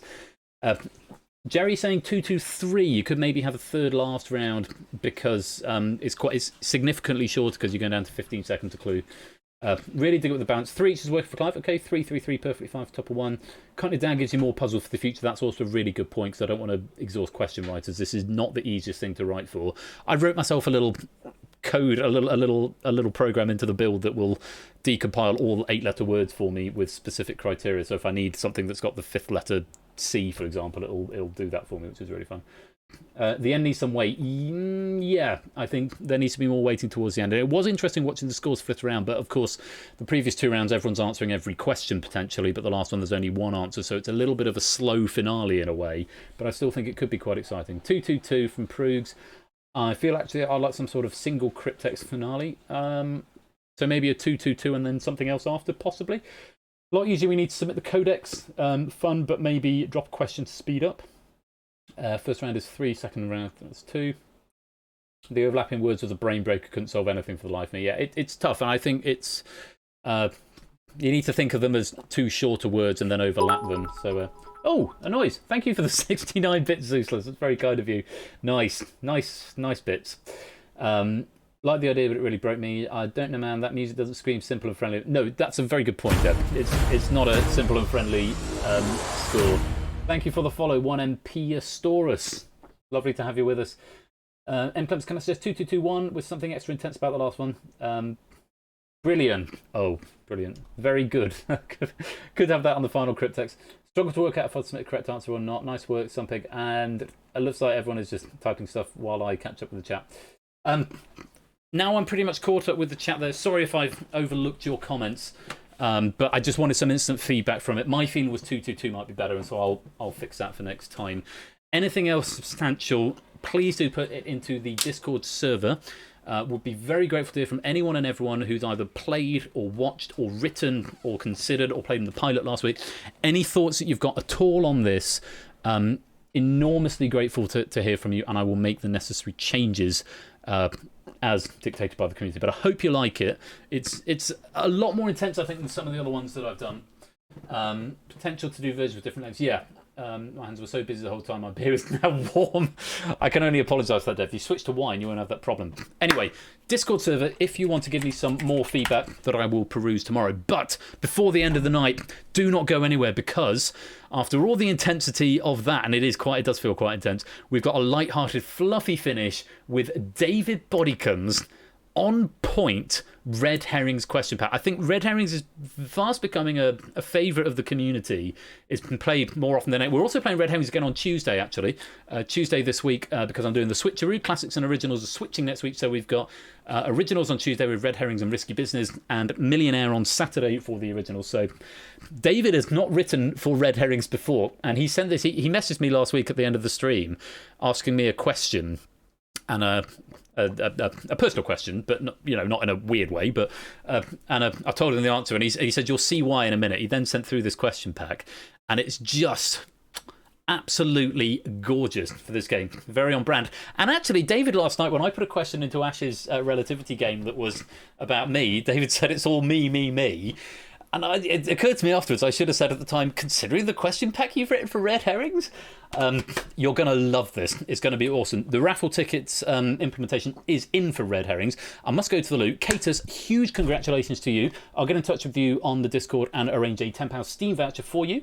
And that'll be wonderful. But time for a little bit of light-hearted relief. Thank you so much for playing through Cryptex there. I hope you've enjoyed it. Very well done to our winners.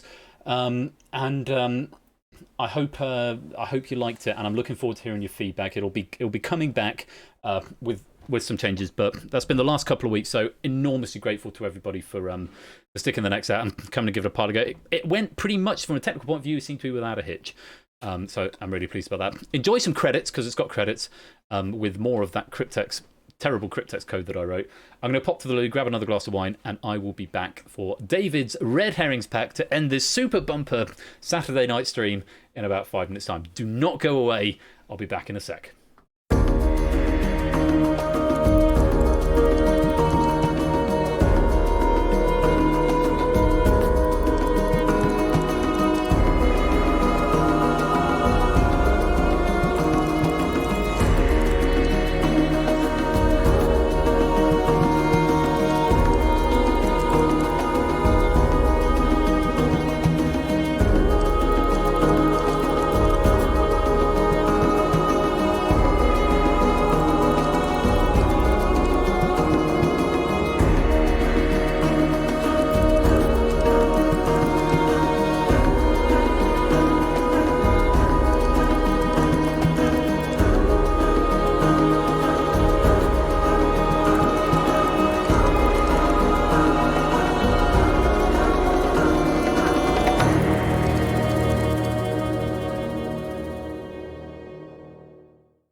So, a reminder, David's Red Herrings question pack is coming up very, very shortly after the break.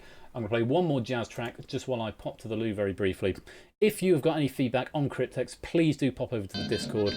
Note it in the suggestions section. I do read it all. I don't act on everything, but I certainly read it all, digest it, and I try to give feedback to everyone who takes the time to give me feedback. Hugely grateful to you. Another massive thanks to Dogfish for writing that beautiful question pack for the pilot episode, and I'm really happy everything went without a hitch. We're going to finish the night off with some Red Herrings from David Bodkin, light and fluffy action, and this question pack. Seriously, you've got to see this question pack. Do stick around for the chance to earn more pennies and a £15 Spreadshirt voucher for the winner of Red Herring. Don't go away. I'll be back in just a few minutes.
straight up hot.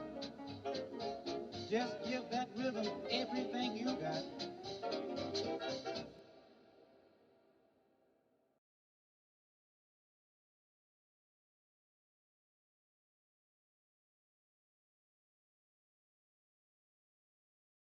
Just remembered the thing where I need to switch the camera off in OBS because this has got an inbuilt cam rather than an OBS cam. So, without further ado, the final game of the night is David Bodycomb's Red Herrings question bank.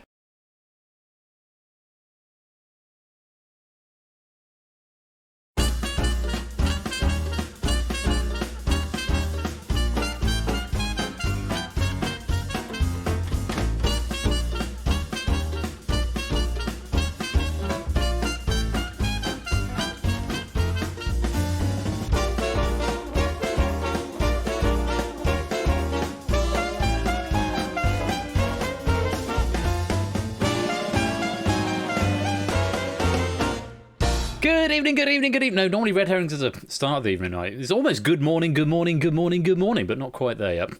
Welcome to Red Herrings. If there's been a bit of tension and stamina and pulses racing in Cryptex, I can assure you this game is completely the other side of the coin. If you enjoy it tonight, we're playing it again on Tuesday along with Risky Business in the Switcheroo week, so do come along for that here, 8 o'clock p.m. GMT on Tuesday, the something of March. 2nd of March. Yes. Mrs. Flush is here, by the way. Say hey, Mrs. Flush. Mrs. Flush has come to say hi. It's always nice to have some support here. But it's getting late, so I will get on with this. You need to join the lobby if you want your penny, and then there will be a bonus penny at some point in later on in the evening. It will be the bonus penny will be released sometime between 5 and 1800 divided by 60. 30. Sometime between 5 and 30 minutes into the game, and you just need to whisper the code to the bot. It'll be Herrings and then 2 numbers. So, hi everybody. Red Herrings, David's pack, and this is so on point, this question pack. Come and join the game. You know it makes sense. I need to open the lobby. Let's open the lobby. I'll open the lobby. Come join the game. Don't crash, Twitchlet. Hi everyone. See all of the hellos coming through on the chat so I can perch. There it is, GBZJ. Come join. I just need to make sure the camera is off. I'll go back to game with cam for a minute. Yes, the camera is off. Good. It's the most important thing I want to check. Oh, blimey, you're about to fill it up, so to speak.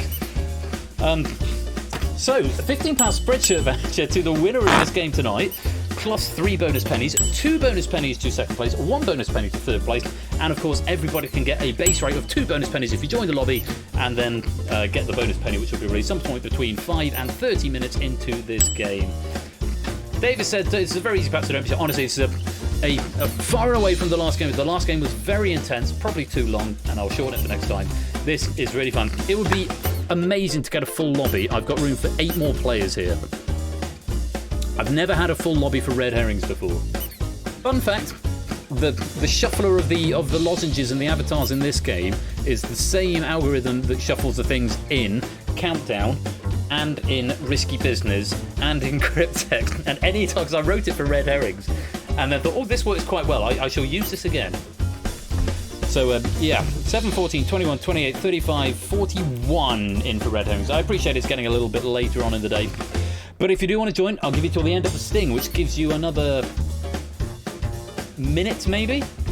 Minute and a bit? Yes, Ali Law, you will get an explanation of the rules. It's very straightforward. It's multiple choice. So, single letter for the most part, apart from the last round. But I will go through the rules. They're subtly different for rounds 1, 2, and 3. But by and large, it's the same thing. Type the code again, score, if you want to leave. No, there's another 7 places. No, come back. Come back, score. Come back. There's another 7 places. Look, if I add myself in, you come back. There's another row, you see? There's a whole other row. Score's happy in the corner, though. But you know what? I'm happy with 42. And the sting has ended. So, 5, 4, 3. I'll type it in the chat because latency. 5, 4, 3, 2, 1. Lock. So, let's lock it up at the end of this line. There we go. Round 1 is on brand. So, for those of you who haven't played before, or maybe want a refresher of the rules, you are going to be facing 12 questions.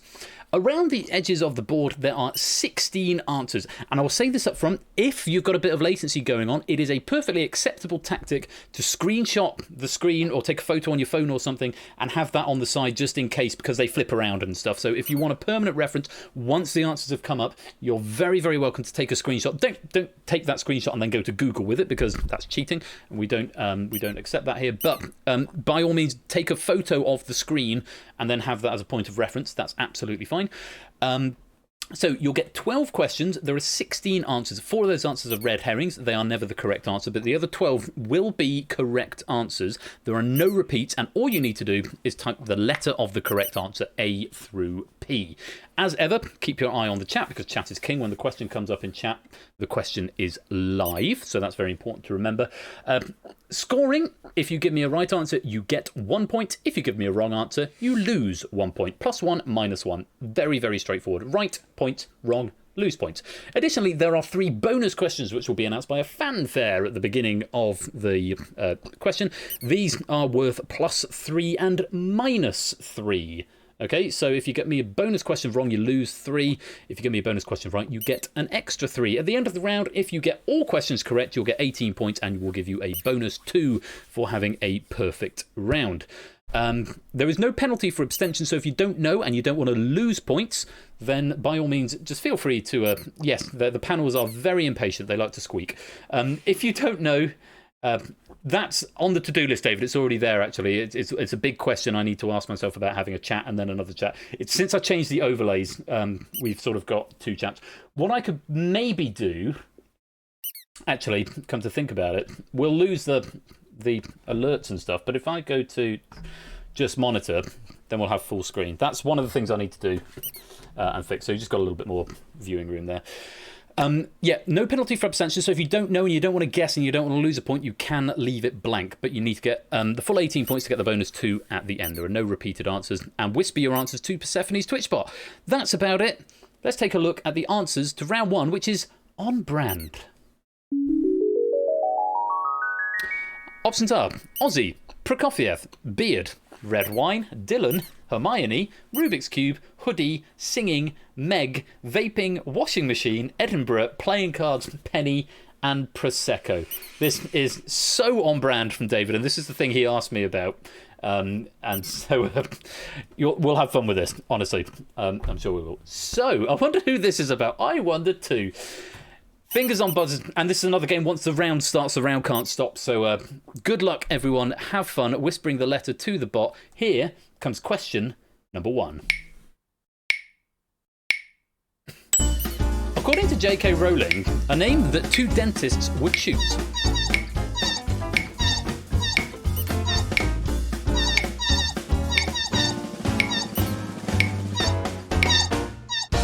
Well done if you got that. It is Hermione, who is our dog, who is asleep because she went on a long walk today. F is what we needed. Well done if you got that. On we go. Question 2. First name of Black Sabbath's lead vocalist.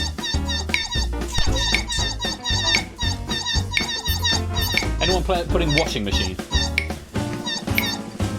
Lots of people getting the right answer. A couple of people getting it wrong. It's Ozzy. He's the white cat who went out earlier on. He'll be back at some point. Ozzy Osbourne, I believe. On we go. Question number 3. 2018 film featuring a 75-foot long shark, the blank.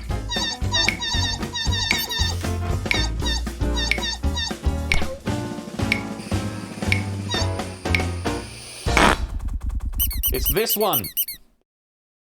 The Meg is the answer. J. Meg. That's Mrs. Flush's real name. Oh, the first bonus question of the round. +3 if you're right, -3 if you're wrong. Here we go. Bonus question. Sangiovese, Merlot, and Malbec are types of this. Lots of yay.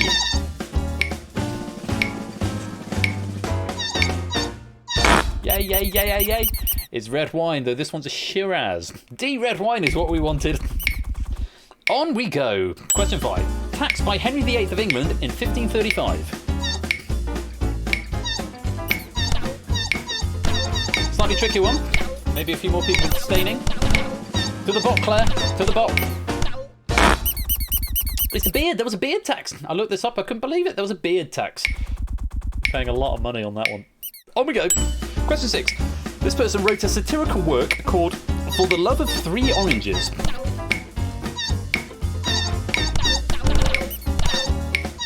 Ooh, a lot of dough there.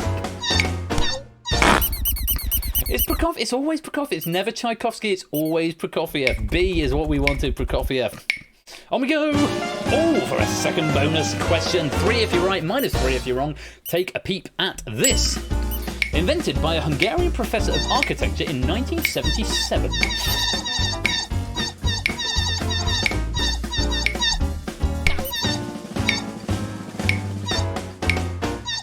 Mogra just giving us the wrong answer. It's a Rubik's Cube. One of them. Rubik's Cube, invented 1977 by Erno Rubik. Question 8. Known for Arthur's Seat, also seen in Forza Horizon 4. Remember, there are no repeated answers. So you could, if you've been keeping track of what's going on, eliminate some of them, certainly. It is Edinburgh. Edinburgh? Is this Edinburgh? I haven't got that t-shirt yet. I need to get it. Final bonus question of the round. +3 if you're right, -3 if you're wrong. Take a look at this. Question 9. Bendix introduced the first automatic one in 1937.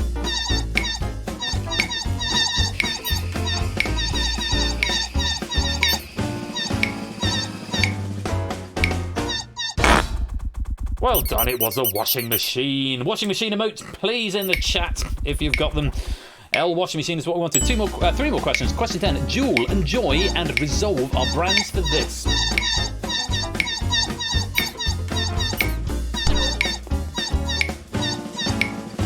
Are many answers left?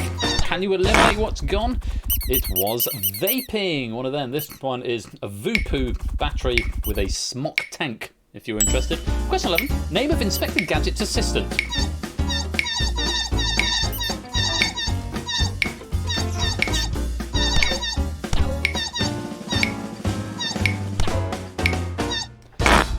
That one was Penny, from where we get the eponymous chair. Penny for short. Persephone's her full name. 2 more questions in this. No, 1 more question. Question 12. Pejorative term for a teenage social misfit.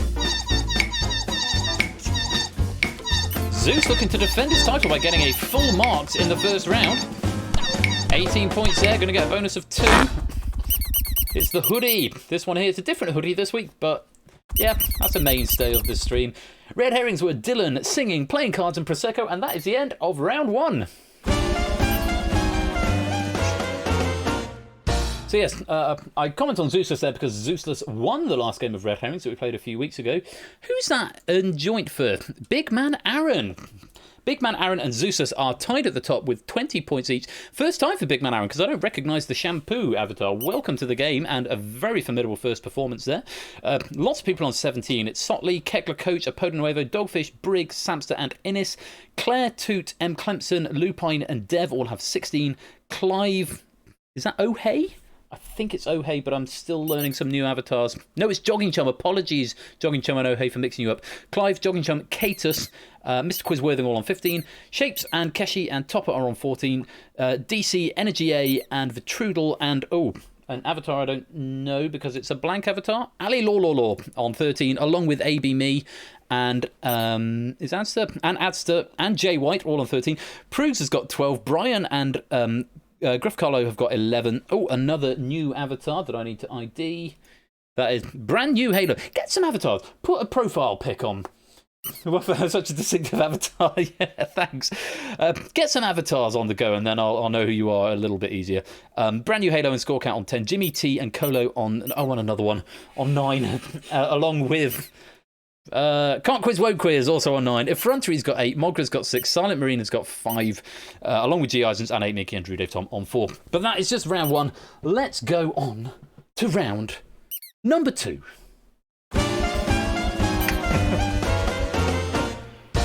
This one in particular was the round that I thought, or the previous round very much for having my entire family on the question board. But round 2 is Ben. That's me, Royal Flush, by the way, in case you're wondering. I'm Ben. Yes, me. Hello. I'm being facetious. I don't know. Protect their NHS, right? Round 2 is Ben, Ben, Ben. The rules for this round are kind of similar to round 1, but with a little bit of a twist. It's a speed round. So if you get the answer in the first 5 seconds, you get 3 points. The next 5 seconds, you get 2 points. The last 5 seconds, you get 1 point. If you abstain, no change to your score. If you're wrong, you don't get any points, but also you are frozen out of the next question. So consider this very, very carefully, because if you get one wrong and the next one's a bonus question, you're going to lose more points. So consider very carefully if you're going to play or not, because getting it wrong, not only do you get no points, but it freezes you out of the following question. There are also 3 bonus questions in this round. Each of them are worth 5 points flat rate. So on the bonus questions, there's no speed penalty. It's just a flat rate of 5. If you get it wrong, if you abstain, there's no penalty. And I was going to say something else. Oh, yes, you can't lose points anymore. In the first round, you could lose points. In this round, you cannot lose points, but you can get frozen out of the next question, so you lose points sort of by proxy. That's the rules of the round. Apart from that, it's the same principle. 12 questions, 16 answers, 4 of them are red herrings, no repeats. Frozen out. Ben. I'm being bend at. Wheel. The eel. The wheel. Do I need to press the wheel button, apropos of nothing other than people are saying the wheel? The wheel! There we go. Nice. I don't know what was happening there in the chat. I sort of missed what was happening. Oh, I need to go up. Do I need to go up? Get one wrong in a row. Royal Ben. Yeah, Royal Ben. Ben. Anyway, the Wheel of Bens. Here are the answers. Don't know what's going on. Benidorm, Benghazi, Benjamin, Benzine, Benedictine, Benthic, Benhur, Benfolio, Bentley, Bengal, Bentham, Benign, Benday, Benchley, Benefit, and Benelux. Those are your options. Take a screenshot if you need to. If you want to take a screenshot of the screen, all the answers have Ben in them. Again, if you get a perfect round and you get every single one right and no abstentions, you get a bonus point. I can't remember what they are at the end. I think it might be +3 and then +5 in the next round. We'll find out. Anyway, good luck. Have fun. Round 2 is Ben, Ben, Ben. Here's question 1. The overlapping coloured dots seen in comics. And this is in very fast and nobody else. Ooh! Remember, you're frozen out the next question if you're wrong. It's a Ben Day. Whoa, that's a bit of a curveball to start us off. Lotta, if you're orange, you're frozen out, I'm afraid. Question 2. An ITV sitcom featuring Johnny Vegas set in Spain. Speed round, the faster answer, the more points you get. 3, 2, and 1. I might have said 5, 4, and 3 before. I can't remember, but 3, 2, and 1 are the time rewards. Benidorm, A is what we wanted there. Oh, the penny bonus is going. Whisper to the bot if you want your penny bonus. Question 3, slang for a $100 bill in the US. 3 if you're fast, 2 if you're in the middle, 1 if you're slow, none if you're wrong, freeze out if you're wrong.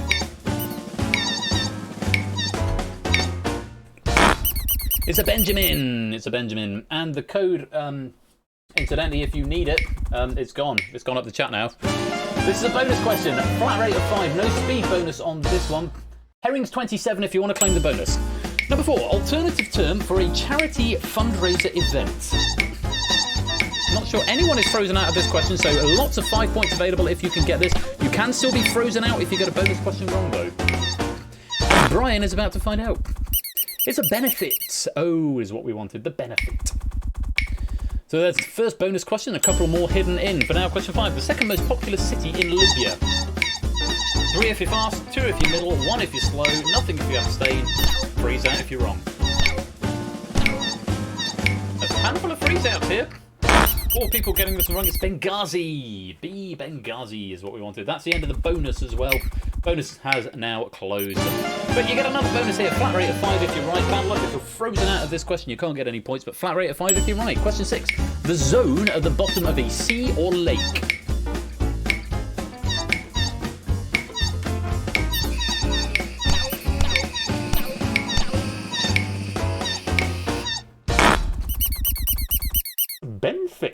Benthic. F is what we wanted. A handful of people frozen out here. On we go. Question number 7. Discovered by Michael Faraday in 1825.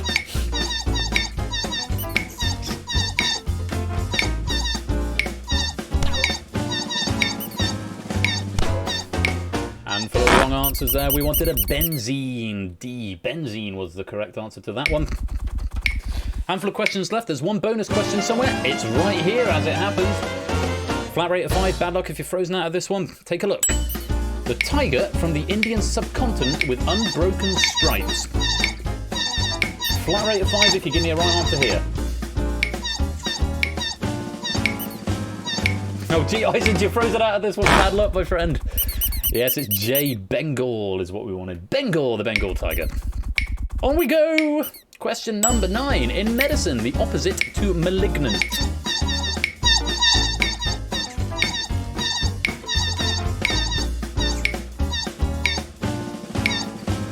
I don't know. I've not been keeping track, but I have a feeling we could have some perfect scores on the cards at the end of this round. It's L. Benign is what we needed for the answer there. Benign. 3 more questions in this round. All the bonuses are gone. Here's question 10. Author of the book on which Jaws was based. Faster you answer, the more points you get. We're getting close to the 1 pointers now.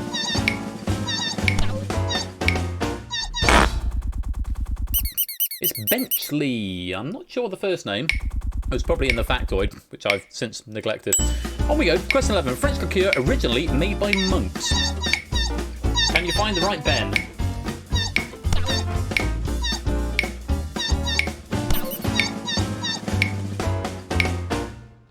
There are a few people frozen out of that one and a few more getting frozen out. It's E. Benedictine. One more question in this round. One final Ben for you all. Peter Benchley. Thank you, David. Lord Montague's nephew in Shakespeare's Romeo and Juliet. Might as well have a go at this one. You can't get frozen out of the next question, so do attempt this one, even if you're not frozen out. Worth a punt. It was Benvolio. H is what we wanted there. Let's take a peep at those red herrings. Ben-Hur, Bentley, Bentham, and Benelux were the red herrings, and that's the end of round 2.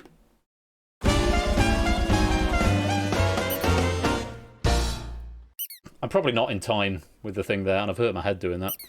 Did anyone get any bonus points? Were there any bonus points? Did you see any bonus points? You think I'm paying attention? My wife is not paying attention. Sapster is in the lead. I can't remember if any bonus points went out, but a lot of people have claimed the bonus penny, and they will be updated on the spreadsheet of the leaderboard tomorrow. Sapster is out in front with 55. Joint second is Toot and Innis on 53. Big Man Aaron on 49. Briggs got 48. Dogfish on 46. Dev on 45, along with the Lupine one. I was going to do the top row in a little bit. You know where you are. I'm going to press ID all players just in case you want to recognise yourself. That's a really impractical ID all players. It doesn't last for anything like long enough. I should fix that. I'll go now. No, I won't go now. I'll go later. We're going to go on to round 3. Again, huge thanks to David for this question pack. It's a lot of fun at the end of the night, which has been a really, really good night. So thank you, everybody, for joining. It's still 76 and we're past midnight now. So thank you all so much. I hope you're having fun. Let's go on to round number 3.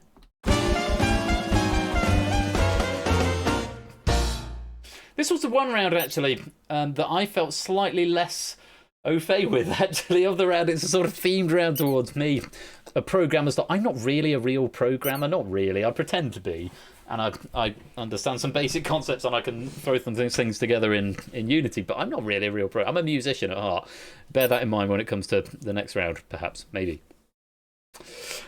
Musician, magician / programmer, one of each. But this is a programmer's lot. Slightly different changes to the rules. There are only 12 options, I should say here, rather than the regular 16, and only 9 questions. So there are 3 red herrings in this round. Yeah, imposter syndrome is a thing. I do I do get that. We'll get Dev in on the next podcast, Ash. We'll talk about imposter syndrome and things like that. That sounds fun. 12 answers in this round, only 9 questions though, so 3 red herrings in this round. This is the accumulator round, so the first answer you give will be worth 1 point, the next will be worth 2, the next will be worth 3. There are some caveats to this though. If you abstain, your accumulator is preserved, so you can go 1 and then 2 and then abstain, and the one after that will be worth 3 still if you abstain. If you give a wrong answer though, your accumulator is broken and you have to reaccumulate from 1. So you could go 1, 2, 3, 4, 5, 6. Wrong answer. The next question will then be worth 1 again. So you need to think very carefully before you attempt if you're not sure, because it breaks your accumulator and that could be very, very valuable moving forward if you're going to have a guess You have to make that decision. Is it going to be worth taking a punt if you are not sure? A musician does programming, is familiar with C#. I like C# minor. C# major can do one, but C# minor, that's gorgeous. That's the key of the Moonlight Sonata. It's the key of the Moonlight Sonata. I couldn't get to C# minor right there. That's really bad. Rachmaninoff's da da dum ba ba ba. That prelude, that's in C# minor. Lots of really great music in C# minor. It's quite a depressing key, but it's nice under the hands. It's the enharmonic equivalent of D flat major, which is the perfect hand for pianists. 5 flats, 4 sharps. Anyway, I'm whittering on. We'll get to that. What was I saying? Yeah, accumulator. Don't answer if you're not sure. Sorry, Samsa, I'm sorry. It breaks your accumulator if you're wrong, but otherwise you can accumulate points. 45 is the maximum. If you get a perfect round, we will give you a bonus 5 points up to 50. Round 3 is a programmer slot. Here are the options. C#, first one there. C#, Ruby, Perl, Java, Delphi, Assembly, Python, Lisp, Scala, Julia, Rust, and Basic. If you need to take a little screenshot of that because you know the answer cards flip around, feel free to do that. Very best of luck. Good luck. Have fun. Round 3 is a programmer's lot. Here is question number 1. No bonuses in this round, or just accumulators. It swaps S for Z and voices are voiceless. Might as well have a go at this one. You can't break your accumulator. If you don't know this first one, have a go anyway. Might be worth a go. You can't break an accumulator if you haven't accumulated anything. It's a Lisp, of which I've got a very small one. H is what we're after. Purple if you're on a streak, blue if you're not. Here's question 2. Multiplayer survival game by Facepunch Studios. If you're blue, you might as well have a go. There's no point abstaining. If you're blue, you might as well have a go. If you're wrong, it's fine. You don't get frozen out, but you might be right and start that accumulator. It's Rust. K Rust is the answer we're after. Question number 3. This is a very fast round, this one. The second semitone in the solfège.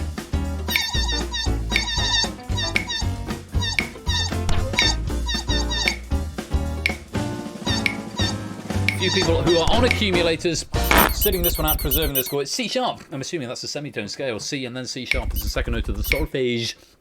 On we go. Question 4. The Opera House in Milan. La... What?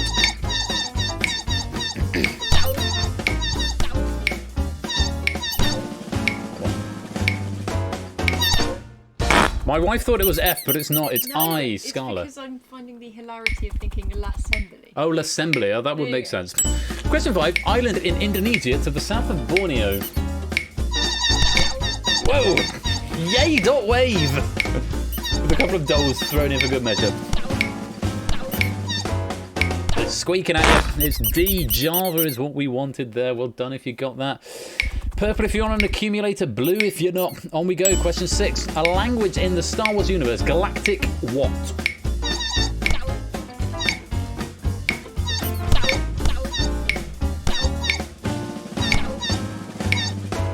Galactic Lisp. That would be good.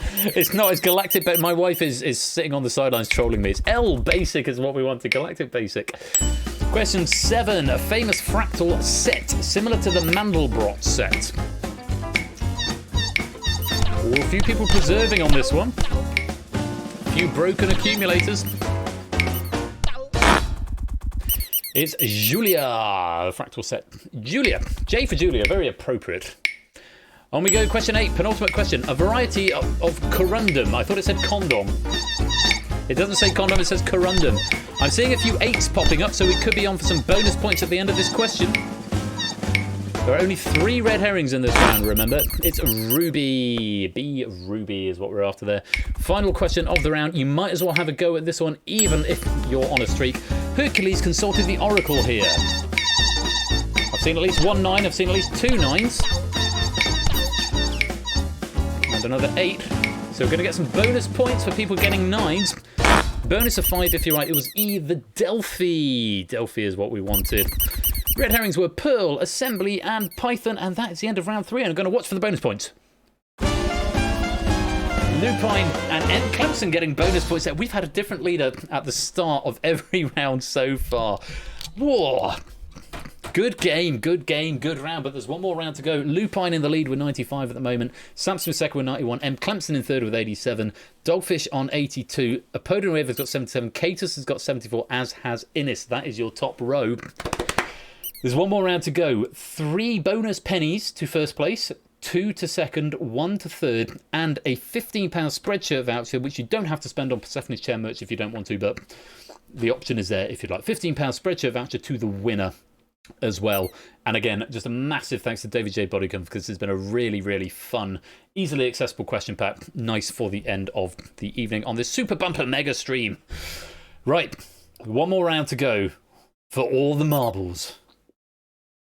Let's go to round 4, the final round. Keeping on brand, round 4 is, and that's magic. So, this round does work slightly differently from the previous, in that you don't need to submit one answer. You need to submit 6 letters. I'm just going to slow down just a little bit because it's really important that I get this across. 6 letters, exactly 6 letters. If no commas, no spaces, no punctuations, just exactly 6 letters. For example, A, B, C, D, E, F. For example, but to the bot, not to the public chat. That's an example, A, B, C, D, E, F. There will be 6 correct answers and 10 incorrect answers to this final round, and that's magic. If you are the first to identify all 6 correctly, you get 50 points. The next to get them all correct gets 45, the next gets 40, and then 35, and the game continues until either there are no more points to give out or we run out of time. You've got 90 seconds to submit your answers to this round. All right. So, the category, the criteria rather, the category, the final round category is "and that's magic." The criteria will be revealed shortly, or at the same time as the answers. I'll read the answers first, and then the criteria. Single string message. Don't submit them one at a time because it won't be processed. Only messages of exactly 6 characters will be processed by the bot. So make sure you've got Persephone's Twitch bot ready. If you're wrong, you'll be frozen out for 5 seconds, but the screen and the bot will ping you back to say how many you got right. So if the answer is A, B, C, D, E, F, and you type A, B, C, D, E, G, the bot will ping you to say you got 5 correct. But then you're back in after 5 seconds. So it will tell you how many you got wrong, and you'll be frozen out for 5 seconds. It will also show that on the screen if you're just watching along at home and not taking part. Samster has a hunch where this is going. Let's see if Samster's hunch is correct. Good luck, have fun. The final round, and that's magic. 90 seconds. Here are your options. Elmsey Count, Ondas Martinor, Glimpse, Charlie Eckert, Syncopation, Ostinato, Grand Staff, Fermata, Trill, Conrabato, Humoresque, Nash Slag, Mechanic Script, Leitmotif, Equivocate, French Drop. Which of these are well-known terms used in magic? Right, Dogfish is up to 4. Zeus is up to 5 already. Prudes is up to 5. Oh, first to solve. Where was that? Clive, the first to solve on 50 points. 45 points if you get... If provided all 6 at this point. Dogfish still on 5. The score's now on 5. AB Me's on 5. Briggs on 5. Shapes is on 5. A second solve. Innes has got 45 points. A third solve. Dogfish has got 40 points. Where are we going? We're under a minute. 50 seconds to go. Lupine's got 4. 3. Energy has got 5. AB Me and Zeus are still on 5. Only 3 solves so far. 35 seconds to go. So much dough. Are we going to get more than 3? Surely we're going to get more than 3. Scores still on 5 here. Lupine, Samster, M. Clemson, top 3, all on 4. There was another solve. AB Me has found all 6, getting 35 points. This could be a very interesting finale. 5 from Zeus still, 5 from Score still. 5 from Shape still. Last 15 seconds. 10 seconds now. Another solve. Energy has got 30. Shapes has got 25. Last 5 seconds. There's still 20 points if you can solve it now.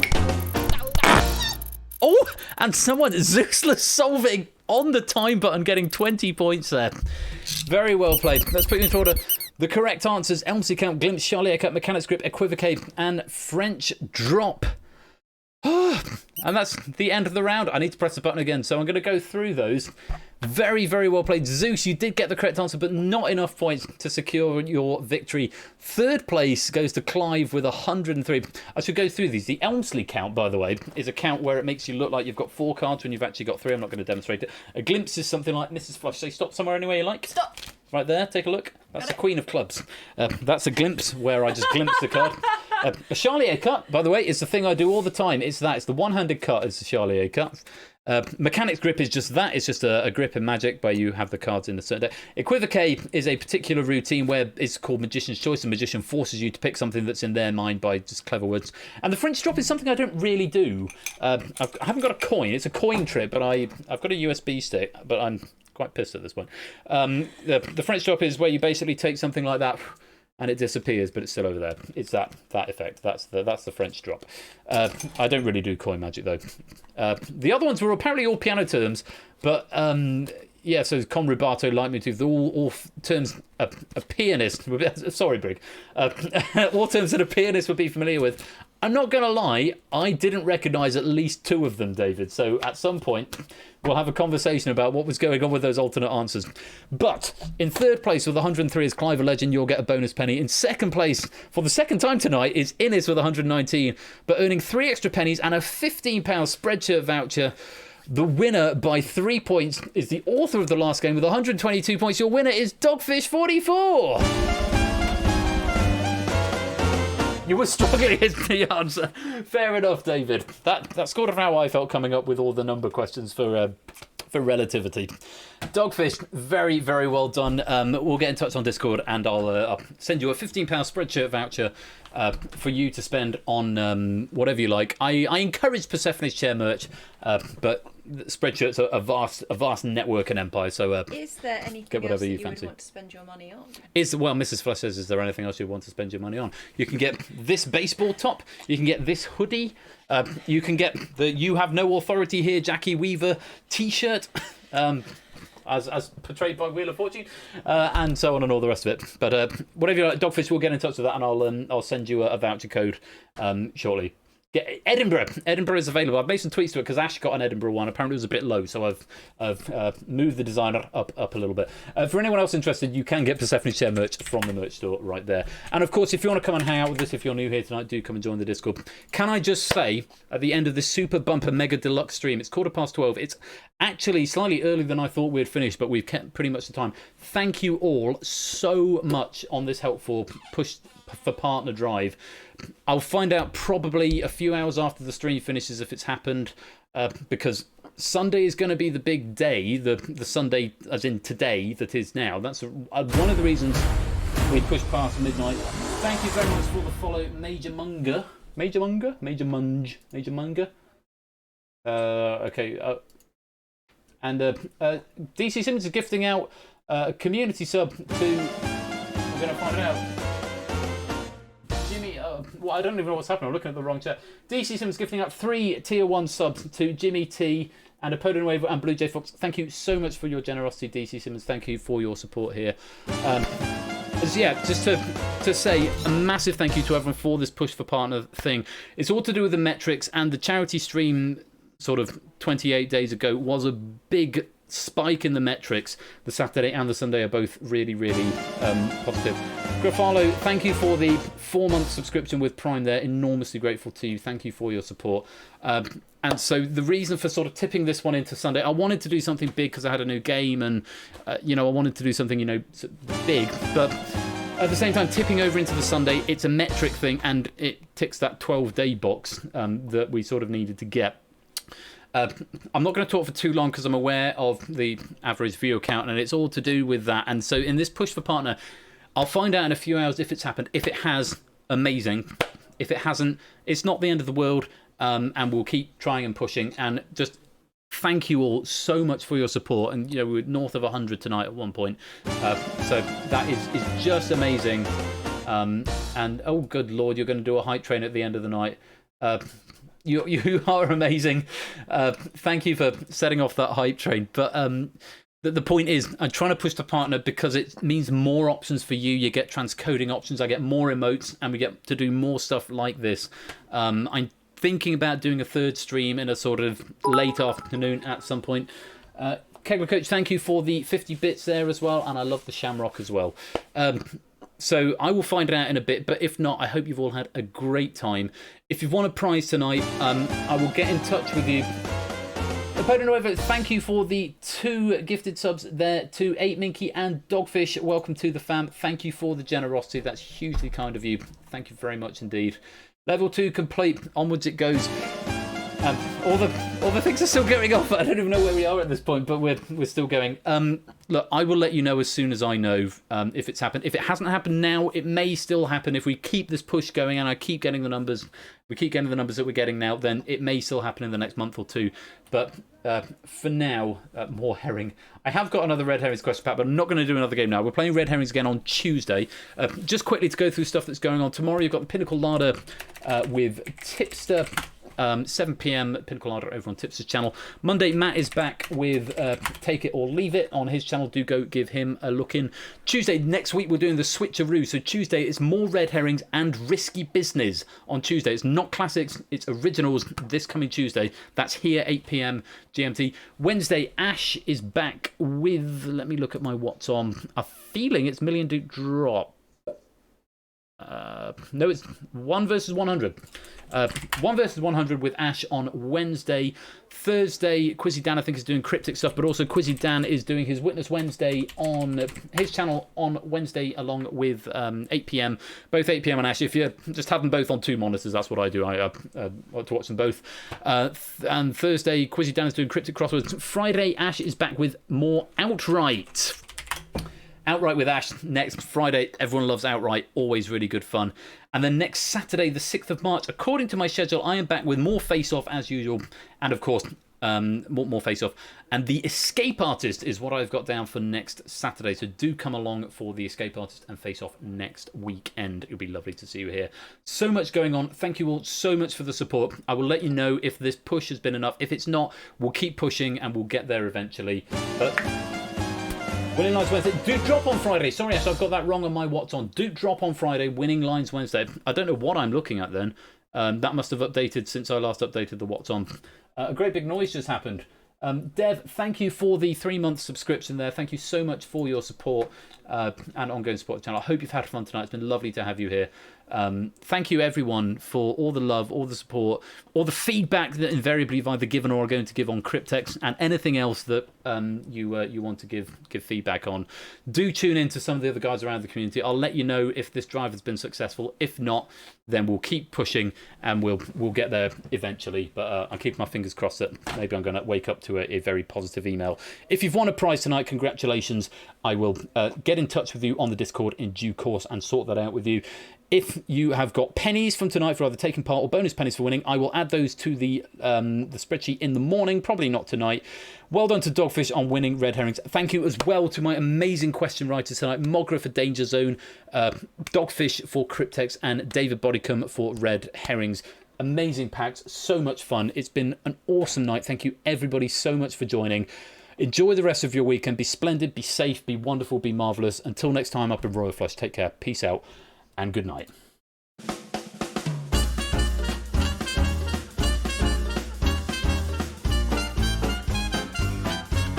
And David, apologies in advance, I haven't updated your name in the credits. Your name will go in the credits here in due course. I forgot tonight, but thank you, David.